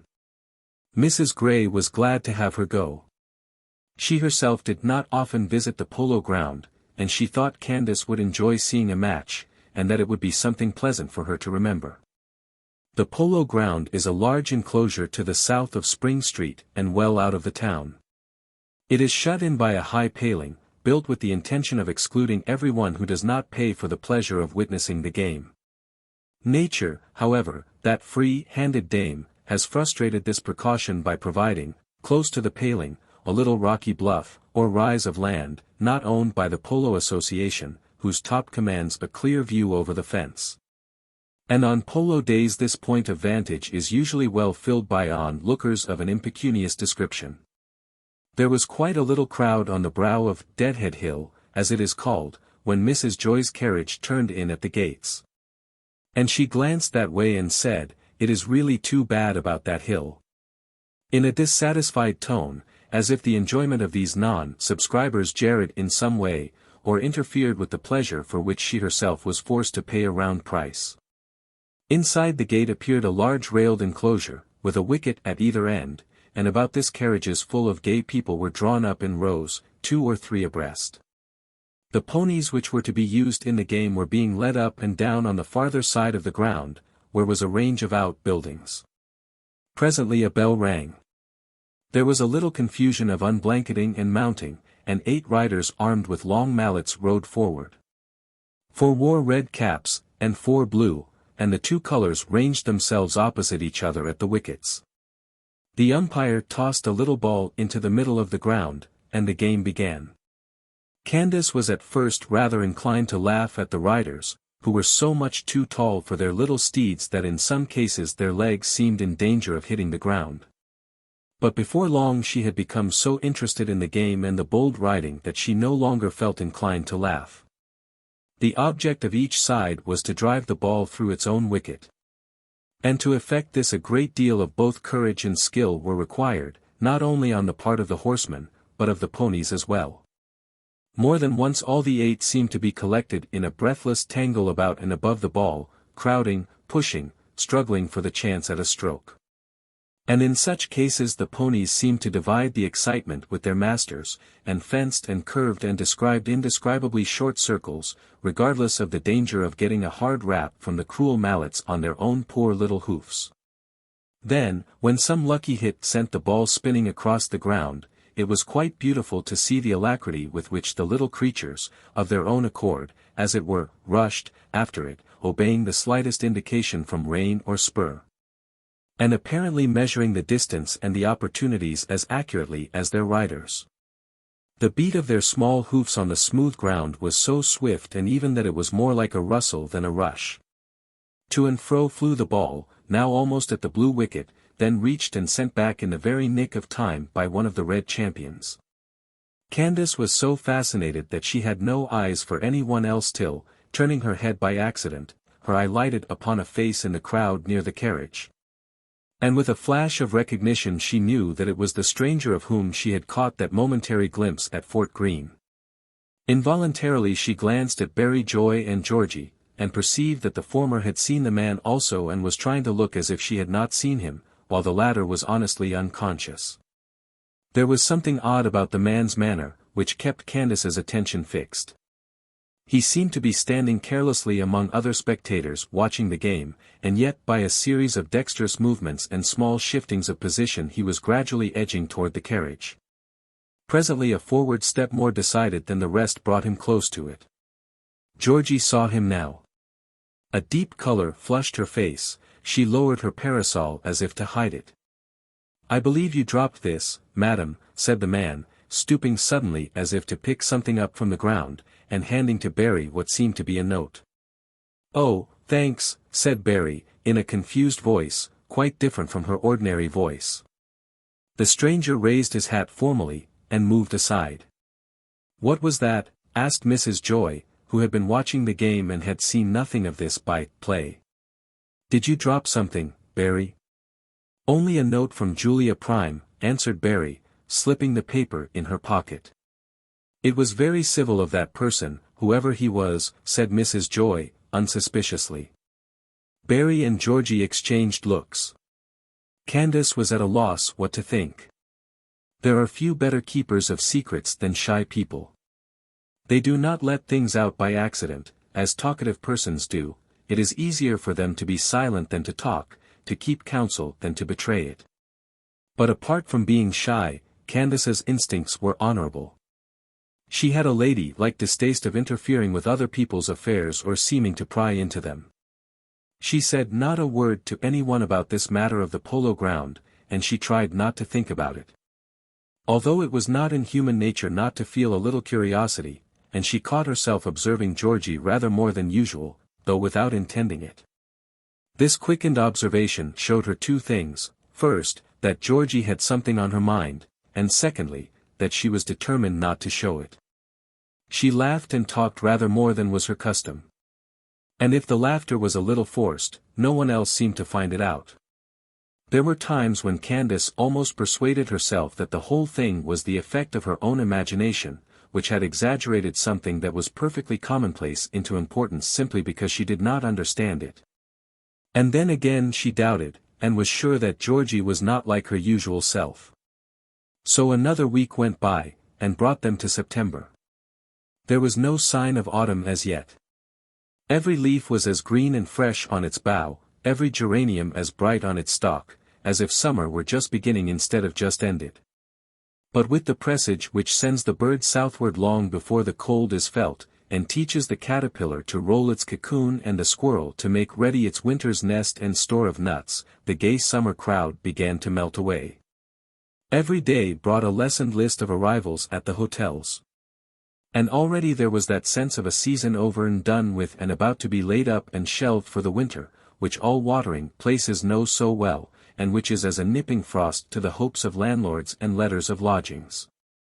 Just why Shyness should be written so early on the fair page of the Newport season, it is hard to explain. For, charming as is the summer, September and October are more charming still, and nowhere does the later autumn exhibit a more indulgent mood, holding back the winter till the last possible moment. And sometimes coaxing summer to aid and abet with supplies of greenery and flowers, till the new year comes to put an end to the merry game. Mr. Gray began to go to town in the Sunday night boat for 2 or 3 days of business, though he still spent the larger half of the week in Newport. Marion was sent to Lenox for a week's visit to an aunt. The family seemed very small now. And when Mrs. Gray one Monday morning announced her intention of running up to Boston next day for the night and taking Gertrude with her, Georgie loudly protested. "It is really cruel of you, Mamma. Canny and I will feel like 2 deserted little scraps, all alone in this big house. I do think you might wait till Papa is at home. And there's Marion coming back to-morrow night. What on earth shall we do with her all day? She will feel dreadfully to find you gone." "I am sorry about Marion," confessed Mrs. Gray, "but Tuesday happens to be the best day for us on several accounts. You and Candace must be particularly good to her, and not let her feel aggrieved or forlorn. I have ordered the breakfasts and luncheons and dinner for to-morrow and Wednesday, so you will have no housekeeping to trouble you, and we shall be back at 6 o'clock, you know. 2 days are but a short time, after all. You might ask a couple of girls to dine with you to-morrow, anyone you like." But Georgie seemed out of spirits. She was dull and dreamy, and said she didn't care to invite anybody, she would rather have a nice lazy time by themselves, if Candace liked it just as well. Candace, who had made up her mind to the inevitable berry joy, was glad to be let off. So she spent a very quiet day, for Georgie went to her room as soon as lunch was over, to lie down, as she said, and sleep off a little headache, and Candace was left alone till nearly dinner time. Marian's arrival from the train brought a little stir and variety. But it was not of the most pleasurable kind, for she was so disappointed and indignant at finding her mother absent, that till the first sharp sting of vexation had abated, nothing could be got out of her but sobs and broken words of complaint. Even when she grew calmer, things were still rather melancholy, for she was too tired and depressed for speech, and just sat in silence, leaning her head against Candace's shoulder until bedtime. Nor did Georgie and Candace find much to say to each other after she had departed. Georgie remarked, rather peevishly, that Marian was a most cross, tiresome child sometimes, and Candace said, yes, poor little thing. But she was really very tired this time, as well as cross. Then each took a book and read to herself till 10 o'clock, when they separated with a brief good night. It was a great contrast to the usual bright, cheerful evenings of the household. And Canny, as she undressed, was conscious of being low-spirited. Homesick, she would have called it. But the phrase did not justly express her mood, for even on that dull evening I am very sure that she did not pine for Aunt Myra, or for the North Tolland farm house, which was the only place she had ever called by the name of home. The next day opened more brightly. Marian was asked to lunch with the Fruins, who were her favorite friends, and her absence was something of a relief to the others. Georgie and Candace did their little morning tasks, not forgetting the arrangement of the fresh flowers, which usually fell to Gertrude's share. Then Georgie sat down to practice, and Candace settled herself in a deep cushioned chair in the library with Motley's Dutch Republic, which she was reading for the first time. It was the chapter on the Siege of Leyden. And the wild, fantastic nocturne by Chopin which Georgie was playing, seemed to blend and mix itself with the tragic narrative. Candace did not know how long the reading and the music had been going on, each complementing the other. She was so absorbed in her book as not to heed the sound of the bell or Frederick's noiseless tread as he crossed the hall to answer it. But she roused from her absorption as the nocturne came suddenly to an end with a crash of startled chords, and Georgie's hands fell from the keys, at the sight of Berry Joy, who came hurriedly in at the door. Candace in her corner was invisible. "Oh, Georgie, that dreadful creature is here again," she heard Berry say, while Georgie answered with a little despairing cry, "Not really." "Oh, Berry, what shall we do?" Then came a long whispered confabulation. Then another tinkle at the door bell. "Frederick, I am engaged," Georgie called out. "Come upstairs, Berry. If we stay here, someone is certain to break in." The two rushed across the hall. Candace heard their rapid steps on the stairs. Then Georgie's door shut with a bang, and all was still. Her book dropped into her lap unheeded. Her mind was full of puzzled amazement. Who was the dreadful creature, and what did it all mean? The silence in the house was unbroken except by the tick-tick of the tall clock. It made her nervous at last, and she went out on the lawn to get rid of the sensation. She picked a few flowers, pulled the seed pods from one of the geraniums under her care, and spent some minutes in petting and fondling Marian's pretty collie, who lay stretched out luxuriously in the full rays of the mild September sunshine. Then she caught a glimpse of Berry's figure passing out of the gate, and went back to the house. The drawing-room was empty. Motley lay on the floor where she had dropped him. She picked up the volume, and slowly mounted the stairs. As she passed through the upper entry she heard a sound from the morning room. Was it a sob?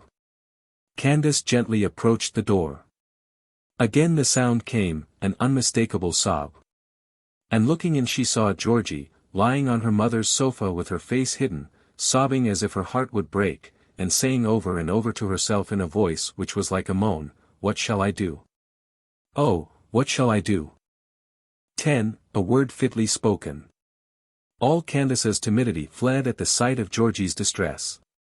She hurried across the room, knelt down by the sofa, and took her cousin's hand, which was as cold as a stone, between her own warm ones. "What is it, Georgie? Don't cry so, Georgie, dear, please don't." "Oh, what is the matter?" she said, in a voice so soft and affectionate and pleading, that it made its way straight to poor miserable Georgie's heart. She still sobbed. She still hid her face in the pillow, but she let Canny hold her hand and stroke and kiss it, and seemed to find a little soothing in the kind touch and the tender words. After a while the sobs grew fainter, and Georgie lay half exhausted, with her eyes shut, only now and then giving Canny's hand a squeeze. Hers was one of those natures which cannot bear to suffer alone. Whatever was the matter, Georgie instinctively reached out for sympathy to the nearest source from which it could be had. Gertrude, her natural confidante, was away, and Candace, her sweet face full of pity and concern, was close at hand. Her touch felt warm and comforting, her tender voice was irresistible to Georgie's desolate mood.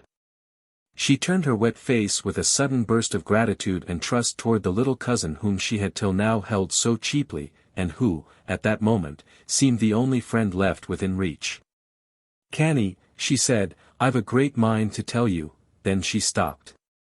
Confidence is like a timid bird, which hops nearer and nearer to the hand that holds out a crumb, but all the while keeps its wings half poised for flight, should a gesture alarm it. Candace had the instinctive wisdom of a loving heart. She did not interrupt Georgie with a word, only her anxious eyes asked the questions which her tongue did not utter. "I am in such trouble," said Georgie, thawing more and more under the influence of Canny's silence and Canny's look, "in such a dreadful scrape. Oh, what will become of me?" wringing her hands. "You are so good, Canny, so kind. Will you promise not to breathe a word to anybody if I tell you all about it?" "Yes," said Candace, "I promise." "I know you can keep a secret," continued Georgie, sighing heavily. "You never said a word about that time at Fort Greene, yet I know you must have wondered what it all meant." A little pause, then she went on, "There really wasn't any harm in it when it began. It was last winter. One day Barry and I had been laughing over some of the personals in the Herald, and just for fun we wrote one ourselves and sent it to the paper. It was an advertisement.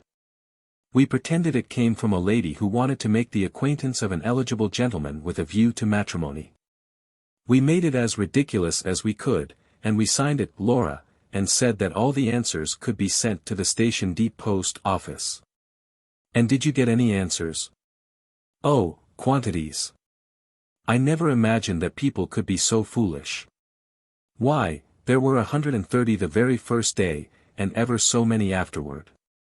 Some of them were sentimental, and some of them were ridiculous, and some were really funny. I think the funny ones came from people who suspected that the advertisement was a hoax, but we got a great deal of amusement out of it, and we never for a moment dreamed that anyone would suspect who put it in. Oh, how I wish we never had. For it brought that horrible man down upon us, and since then we have never had any peace of our lives." "What horrible man?" asked Candace, more and more surprised. "You saw him at Fort Greene." "I don't know who he is myself, really.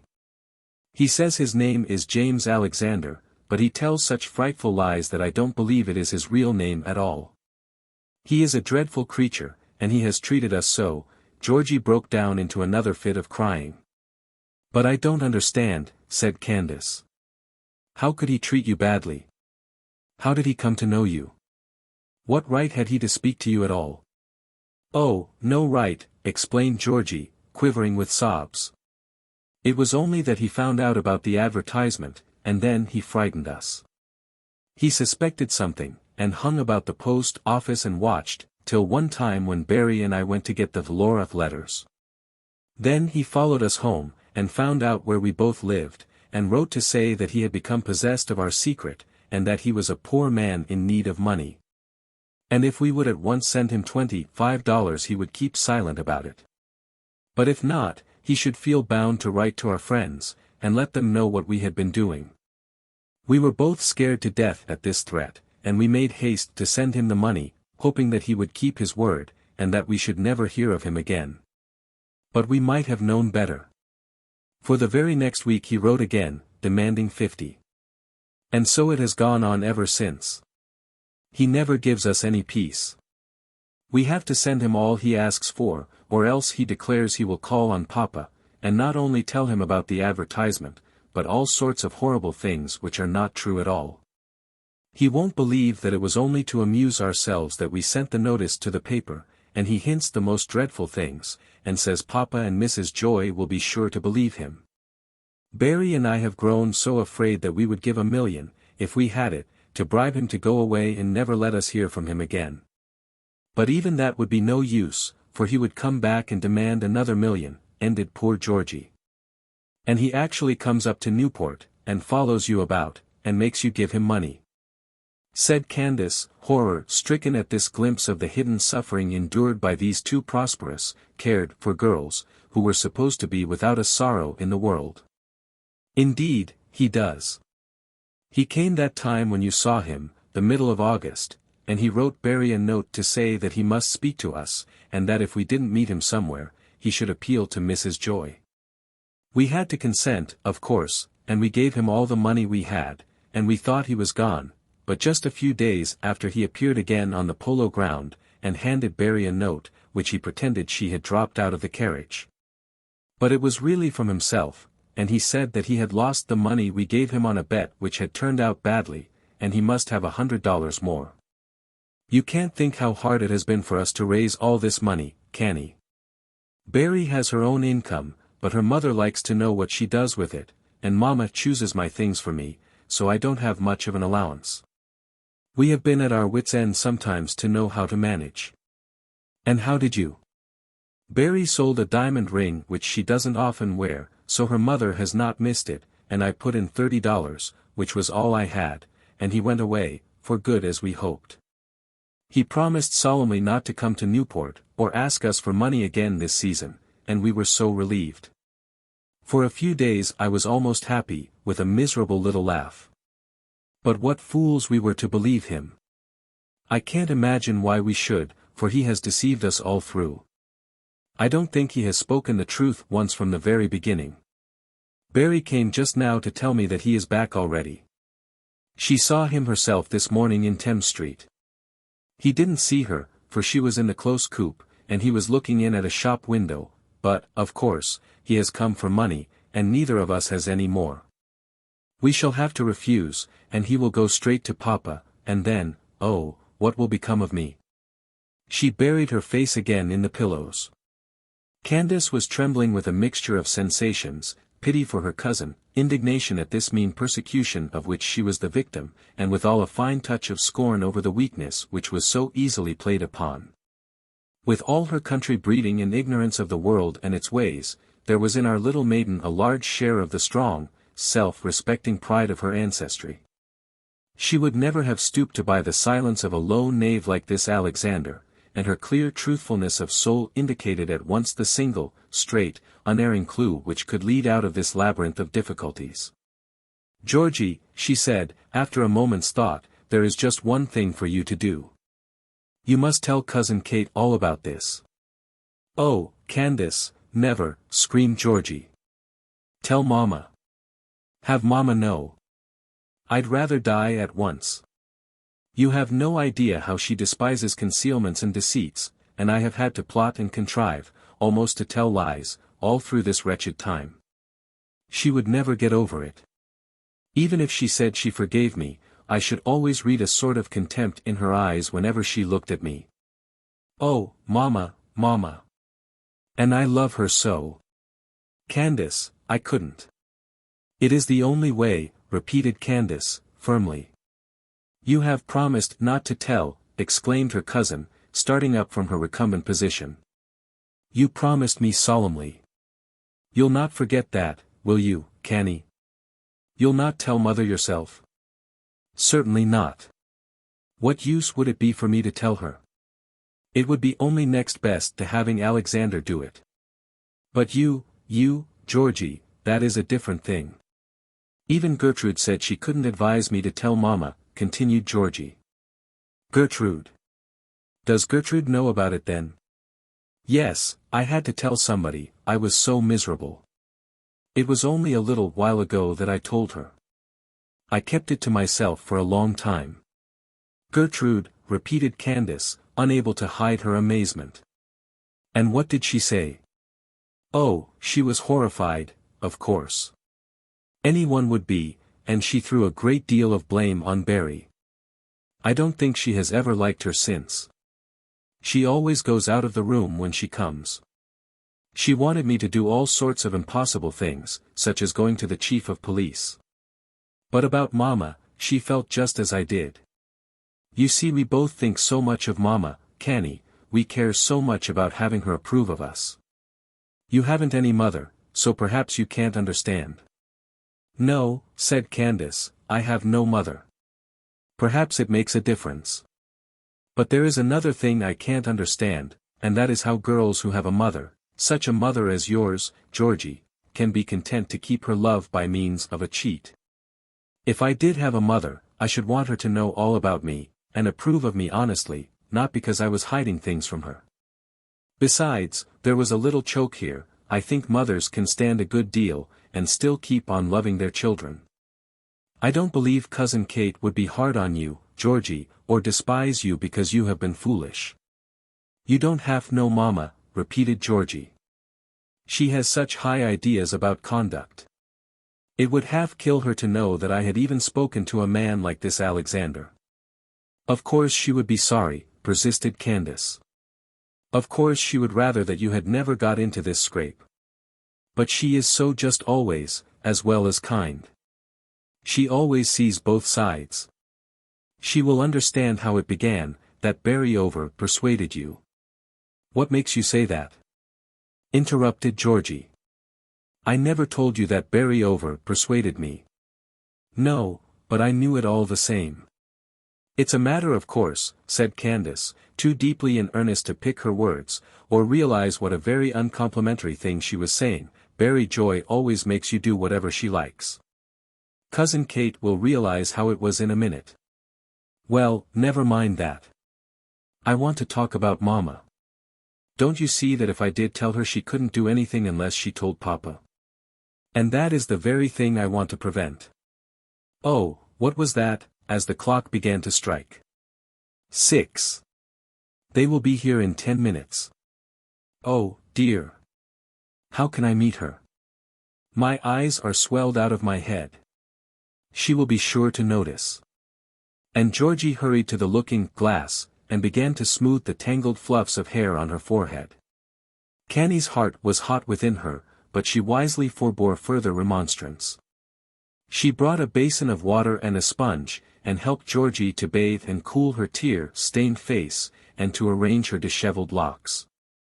Then she kissed her softly, and moved across the room to the window. Georgie stole after her, and stood by her side. It was nearly time for the travelers to arrive from the train. A cool sea wind was stirring. Through the trees a red glow could be seen in the west, where the sun was nearing the horizon. There was a sound of wheels, and the Fruins village cart drove rapidly in and set Marion down on the porch. As it drove away, another carriage met and passed it at the gate. It was the coupe, and Mrs. Gray and Gertrude were inside. With a shriek of joy Marion shot down the gravel walk to meet them. John stopped his horses, Mrs. Gray jumped out, and Marion sprang into her arms. The lookers on at the window above could see the whole pretty picture, the lovely sunny-faced mother, the glad child. They could hear Mrs. Gray's sweet laugh as she bent over and kissed Marion again and again. "Oh, Georgie, Georgie," cried Candace, her eyes suddenly brimming over with tears, "look at that, look at them. Was there ever any one so sweet and loving and dear as Cousin Kate? See how she holds Marion in her arms, how she kisses her. How can you be afraid of her? How can you doubt 1 minute that she loves you enough to forgive anything? Oh, if I had such a mother, would I stay away from her, and cheat and conceal, and trust a girl like Barry Joy, and a bad man like this Alexander, and not trust her, not go to her first of all for help and advice? Think how good and kind she is, how glad to help everybody, poor people, servants, think how lovely she has been to me, and, of course, she loves you 100 times more.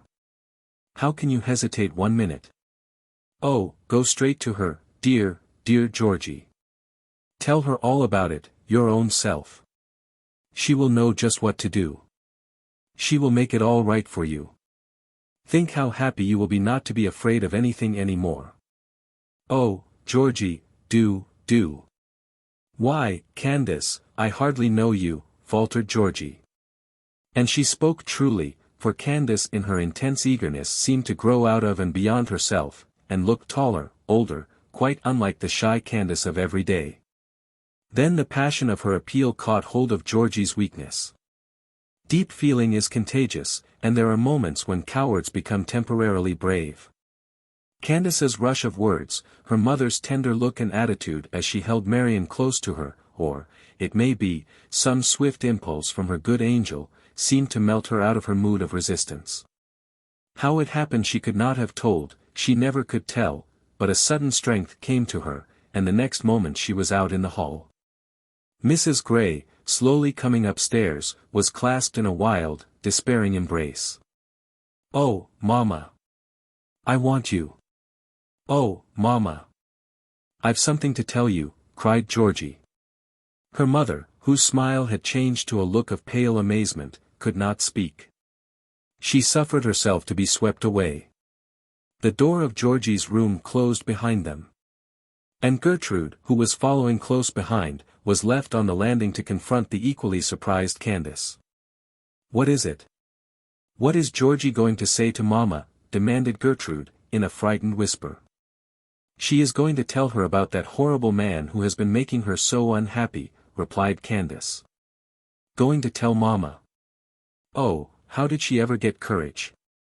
I begged her, I told her it was the only way." "You? Why, Canny, how did you dare?" cried Gertrude. "I never would have ventured to do that." "So Georgie said," replied Candace, simply, "but I was sure the thing to do was for her to go straight to Cousin Kate." 11, 5 and 1 make 6. A long hush followed these few words of explanation. Gertrude was too stunned to ask further questions. Mechanically she moved toward her room, and took off her hat and coat. But all the time she was washing her hands and smoothing her hair, her ears were strained for sounds from Georgie's room, which was next her own. There was very little to be heard, only a low, continuous murmur of conversation, broken now and then by a louder word, but all so subdued that Candace, sitting on the staircase seat, caught nothing. Marion, rushing up after her mother, had been stopped by the explanation that Georgie was not well, and wanted to be alone with Mama. After a little natural outburst of impatience, she too seemed to catch the vague sense of crisis that was in the air, and settled down quietly, with her head on Candace's knee, to wait. It was a long waiting. The red sunset sky faded into pallor, and the stars came out. Gertrude, restless with suspense, joined the other two. Both she and Candace were too nervous for ordinary talk, and Marion's presence precluded any mention of the subject with which their thoughts were full, so the trio sat mostly in silence. Frederick was heard to pass down the upper entry and announce dinner, but Mrs. Gray only answered by the word "presently," and did not open the door. The shadows grew darker as the dusk deepened, till after a while the gas in the hall was lighted, when they fled to the remoter corners, and consoled themselves by casting an added blackness wherever they were permitted to fall. The only consolation possible to shadows. To the anxious watchers on the window bench the time seemed very long, and in fact it was nearly 8 o'clock before Georgie's door was heard to open, and Mrs. Gray to pass across the hall to her own room. She only stayed there a few minutes. The girls sprang up to receive her as she came downstairs, and the older ones looked anxiously in her face. She was tired and paler than usual, and her eyes showed that she had been crying. But her smile was brave and clear as she put her arm round Candace, and gave her a long kiss. "You must be half starved, my dears," she said. "Georgie has a bad headache, and I have sent her to bed. She won't come down again tonight. We will have dinner at once." They went to dinner, accordingly. Marion held fast to her mother's hand, but Mrs. Gray kept the other arm round Candace, and there was a warmth and tenderness in the touch which thrilled through Canny's heart. She felt, without asking why, that Cousin Kate loved her more than usual that night, and it made her happy. Jane had been deeply aggrieved at the long delay of the dinner. But she was a woman of resources as well as principle, and, as a member in good and regular standing of the Second Baptist Church, knew that forgiveness of injuries was a branch of Christian duty.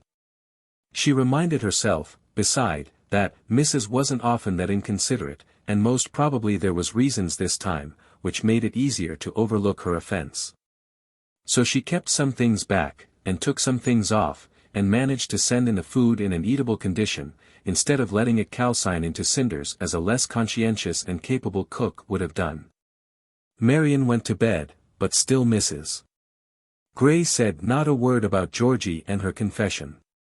She looked weary and preoccupied, and Gertrude fancied, but perhaps it was only fancy, that there was a shade of coldness in her mother's manner towards herself. They were all glad when the time came to separate, but before she slept that night, Mrs. Gray sent a telegram to her husband. Mr. Gray appeared next day on the earliest possible train. There was a long consultation in the library, in which Georgie took a part. She came out with her eyes red with crying, but somehow looking relieved, too, and with a peaceful look in her face which had been absent from it of late. Candace, passing her on the stairs, averted her eyes shyly, and was altogether astonished at being caught in a tight embrace and kissed several times. "It's all right," Georgie whispered. "Papa has been, oh, so kind. And Mama is like an angel to me. You were just right, and I never can thank you enough, you dear." "Oh, how glad I am," cried Canny, clasping her hands together in sudden relief. Georgie said no more. She gave Canny another kiss, and hurried away. What steps Mr. Gray took to get rid of Alexander, the girls never knew, but whatever they may have been, they were effectual. He disappeared from Newport the very next day, and neither Barry Joy nor Georgie ever saw or heard of him again.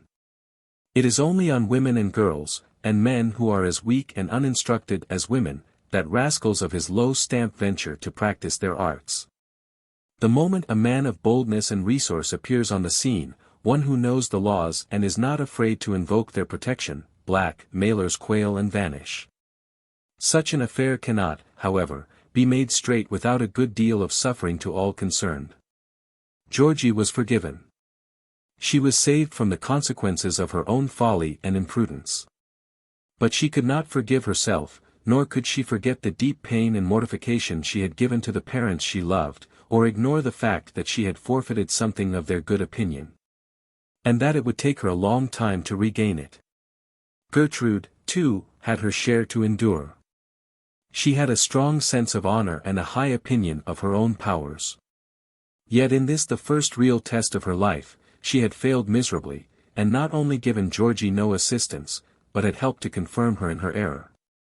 Berenice Joy received her portion of punishment in the shape of an interview, which she found most disagreeable, with Mr. Gray. At her urgent entreaty, he gave up his intention of telling the story to her mother, but she felt that she was disgraced in his eyes and in those of Mrs. Gray. And though she cried, and looked very pretty, and was properly grateful and distressed, and assured Mr.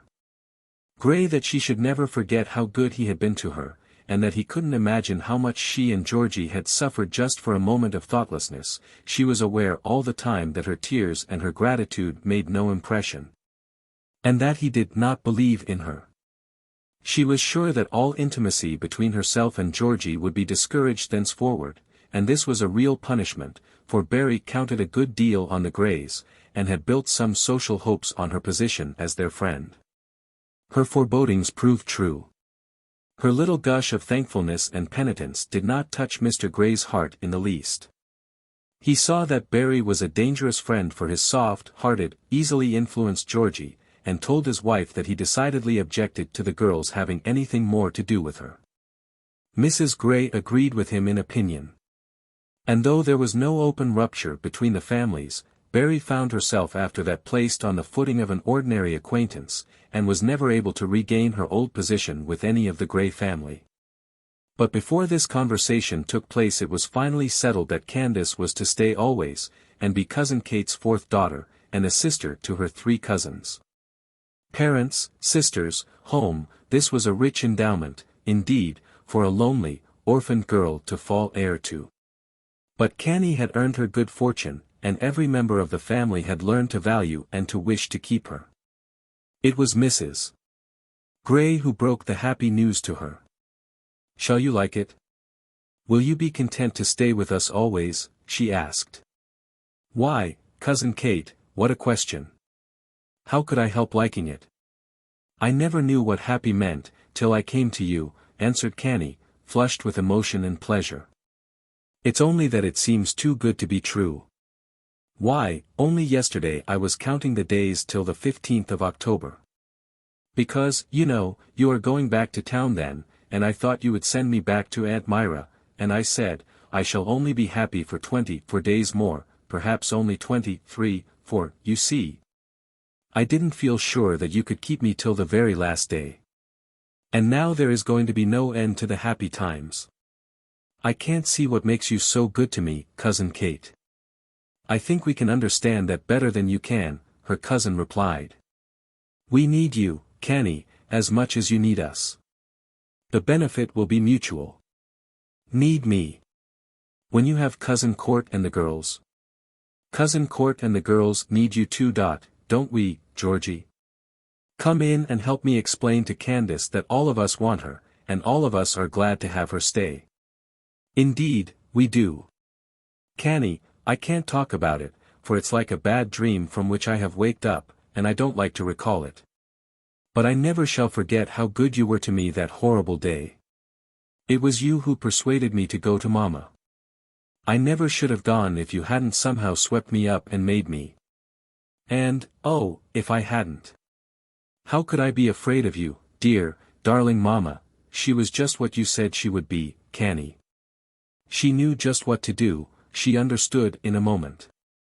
She was so kind. I feel as if Trinity Church had been rolled off my mind. It was all your doing, and I never can forget it." "Georgie is right," said Mrs. Gray. "Don't look so bewildered, dear. You did her a real service in persuading her to be brave and frank. I don't know why it is so hard for children to trust their parents. It is the parents' fault somehow, no doubt." "Oh, Mother, no. It was only that I dreaded to have you think ill of me." "Not quite," said Mrs. Gray, shaking her head. "I must blame myself a little.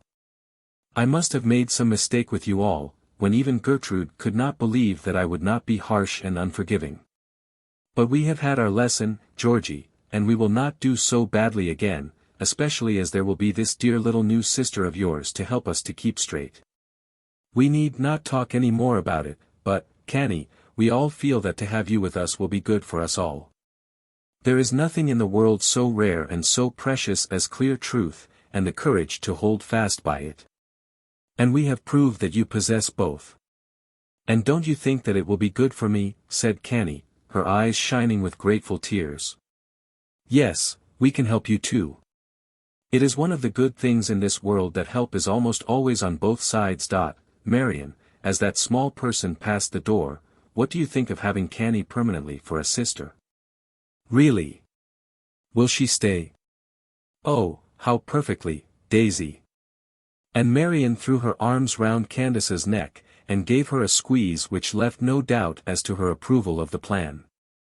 Only one cloud now remained on Candace's horizon of happiness. Mrs. Gray had become like a very mother to her. Her bright, perpetual, all-understanding tenderness was like daily food to Candace's hungering heart. Mr. Gray had taken her into the highest favor. He had always liked Canny and been kind to her, but now he petted her almost as much as he petted Marion. He scarcely ever came back from New York without bringing her some little gift, a book, a trinket, a box of bonbons, as a proof that she had been in his thoughts. The latest and prettiest of these was on her finger now, a pearl ring with the word truth engraved inside its golden circlet. Georgie and Marion had welcomed her heartily, but Gertrude had said nothing. She was always cordial now, and a sort of added respect and liking had appeared in her manner since the Alexander episode, but about the new arrangement which made Candace one of the family, she had not spoken a word. Till she was sure that Gertrude too was content to have her stay, Canny's happiness could not be complete. The 14th of October at length arrived. It was the last day of their Newport season, but Candace no longer dreaded the break-up.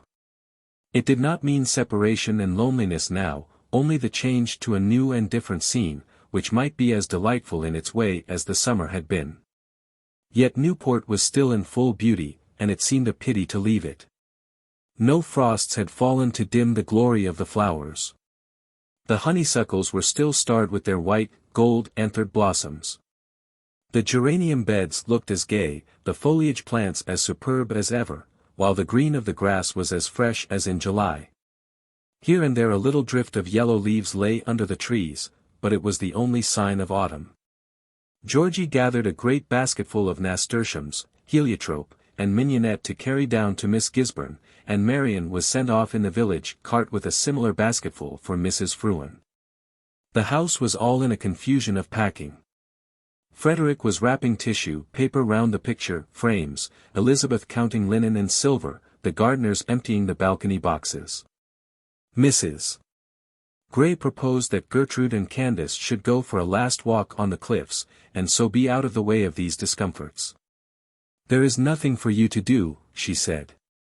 "Only don't stay too late, and come in before it grows dark. We are to have a thick tea at 6:30, in place of a regular dinner. I thought it would be less trouble on this busy day." It was to Pulpit Rock that the two cousins bent their way. The cliffs were even lonelier now than they had been when Candace first visited them. There were no bathers in the surf. No carriages were drawn up on the higher part of the beach, and the road leading around Easton's Point showed only a few scattered figures and one solitary horseman on its entire length. Here and there along the windings of the cliff walk a single walker appeared, dark against the brightness of the sky, or two girls were seen pacing the smooth gravel, with fluttering dresses, and hair blown by the soft October wind. The sea was as beautiful in color as ever, but it had changed with the change of the season. The blue seemed more rarefied, the opalescent tints more intense. Deep purple reflections lay in the shadows made by the rocky points, and there was a bright clearness of atmosphere quite unlike the dream-like mistiness of the summer. The cousins sat side by side on the big rock, just where they had sat on that June day which seemed to Candace so long ago. Gertrude was no longer critical or scornful. She sat a little farther back than Candace, and from time to time glanced at her side face with a sort of puzzled expression. Canny, happening to turn, caught the look, it embarrassed her a little, and to hide the embarrassment she began to talk. "Did you know that Cousin Kate is going to let me live with you always?" she asked. "Yes, Mama told me." "Isn't she good?" went on Candace, impulsively. "I can hardly believe yet that it is true. What makes you all so very, very kind to me, I can't think." "I haven't been particularly kind," said Gertrude, suddenly. "Candace, I might as well say it at once, for it's been a good deal on my mind lately. I wish you would forget how nasty I was when you first came to us." "Were you nasty?" said Candace, trying to speak lightly, but with a flush creeping into her face. "Yes, I was, very nasty. I didn't care to have you come, in the first place. And I thought you seemed awkward and countrified, and I didn't like your clothes, and I was afraid the girls here would laugh at you. It was a mean sort of feeling, and the worst thing is that I didn't see that it was mean. I was ashamed of you. But now I am ashamed, dreadfully ashamed, of myself. I felt so much wiser and more knowing than you then, and yet when Georgie, my own sister, got into this dreadful trouble and came to me for help, I had none to give her. I was as much a coward as she was. I gave her bad advice, and it was you, whom I laughed at and was unkind to, who saw what she ought to do, and was brave and really helped. When I think of it all, I feel as if I couldn't forgive myself. Why, Gertrude dear, Don't, cried Canny, for Gertrude was almost crying. I don't wonder you didn't care for me at first. I was dreadfully awkward and stupid. And you never were nasty to me. Don't say such things. But, with a shy longing to remove beyond question the doubt which had troubled her, you do like me now? You are not sorry that I am to stay and live with you? Sorry. No, I am very, very glad. You are the best girl I know. It will do me heaps of good to have you in the house. Oh, how delightful, cried Canny. Now I haven't a thing to wish for. It is all nonsense about my doing you good, but I am so glad you want me to stay. The two girls nestled closer and kissed each other, with a new sense of friendship and liking. The west wind blew past, making little quick eddies on the surface of the water. The gulls flew lower, their white wings flashing close to the flashing surf, sails far out at sea gleamed golden in the level rays of the sunset, a yellow light enveloped the farther point. I shall always love this rock, said Candace. Gertrude began the downward climb, but Candace paused a moment on the summit, and turned for a last look at the water.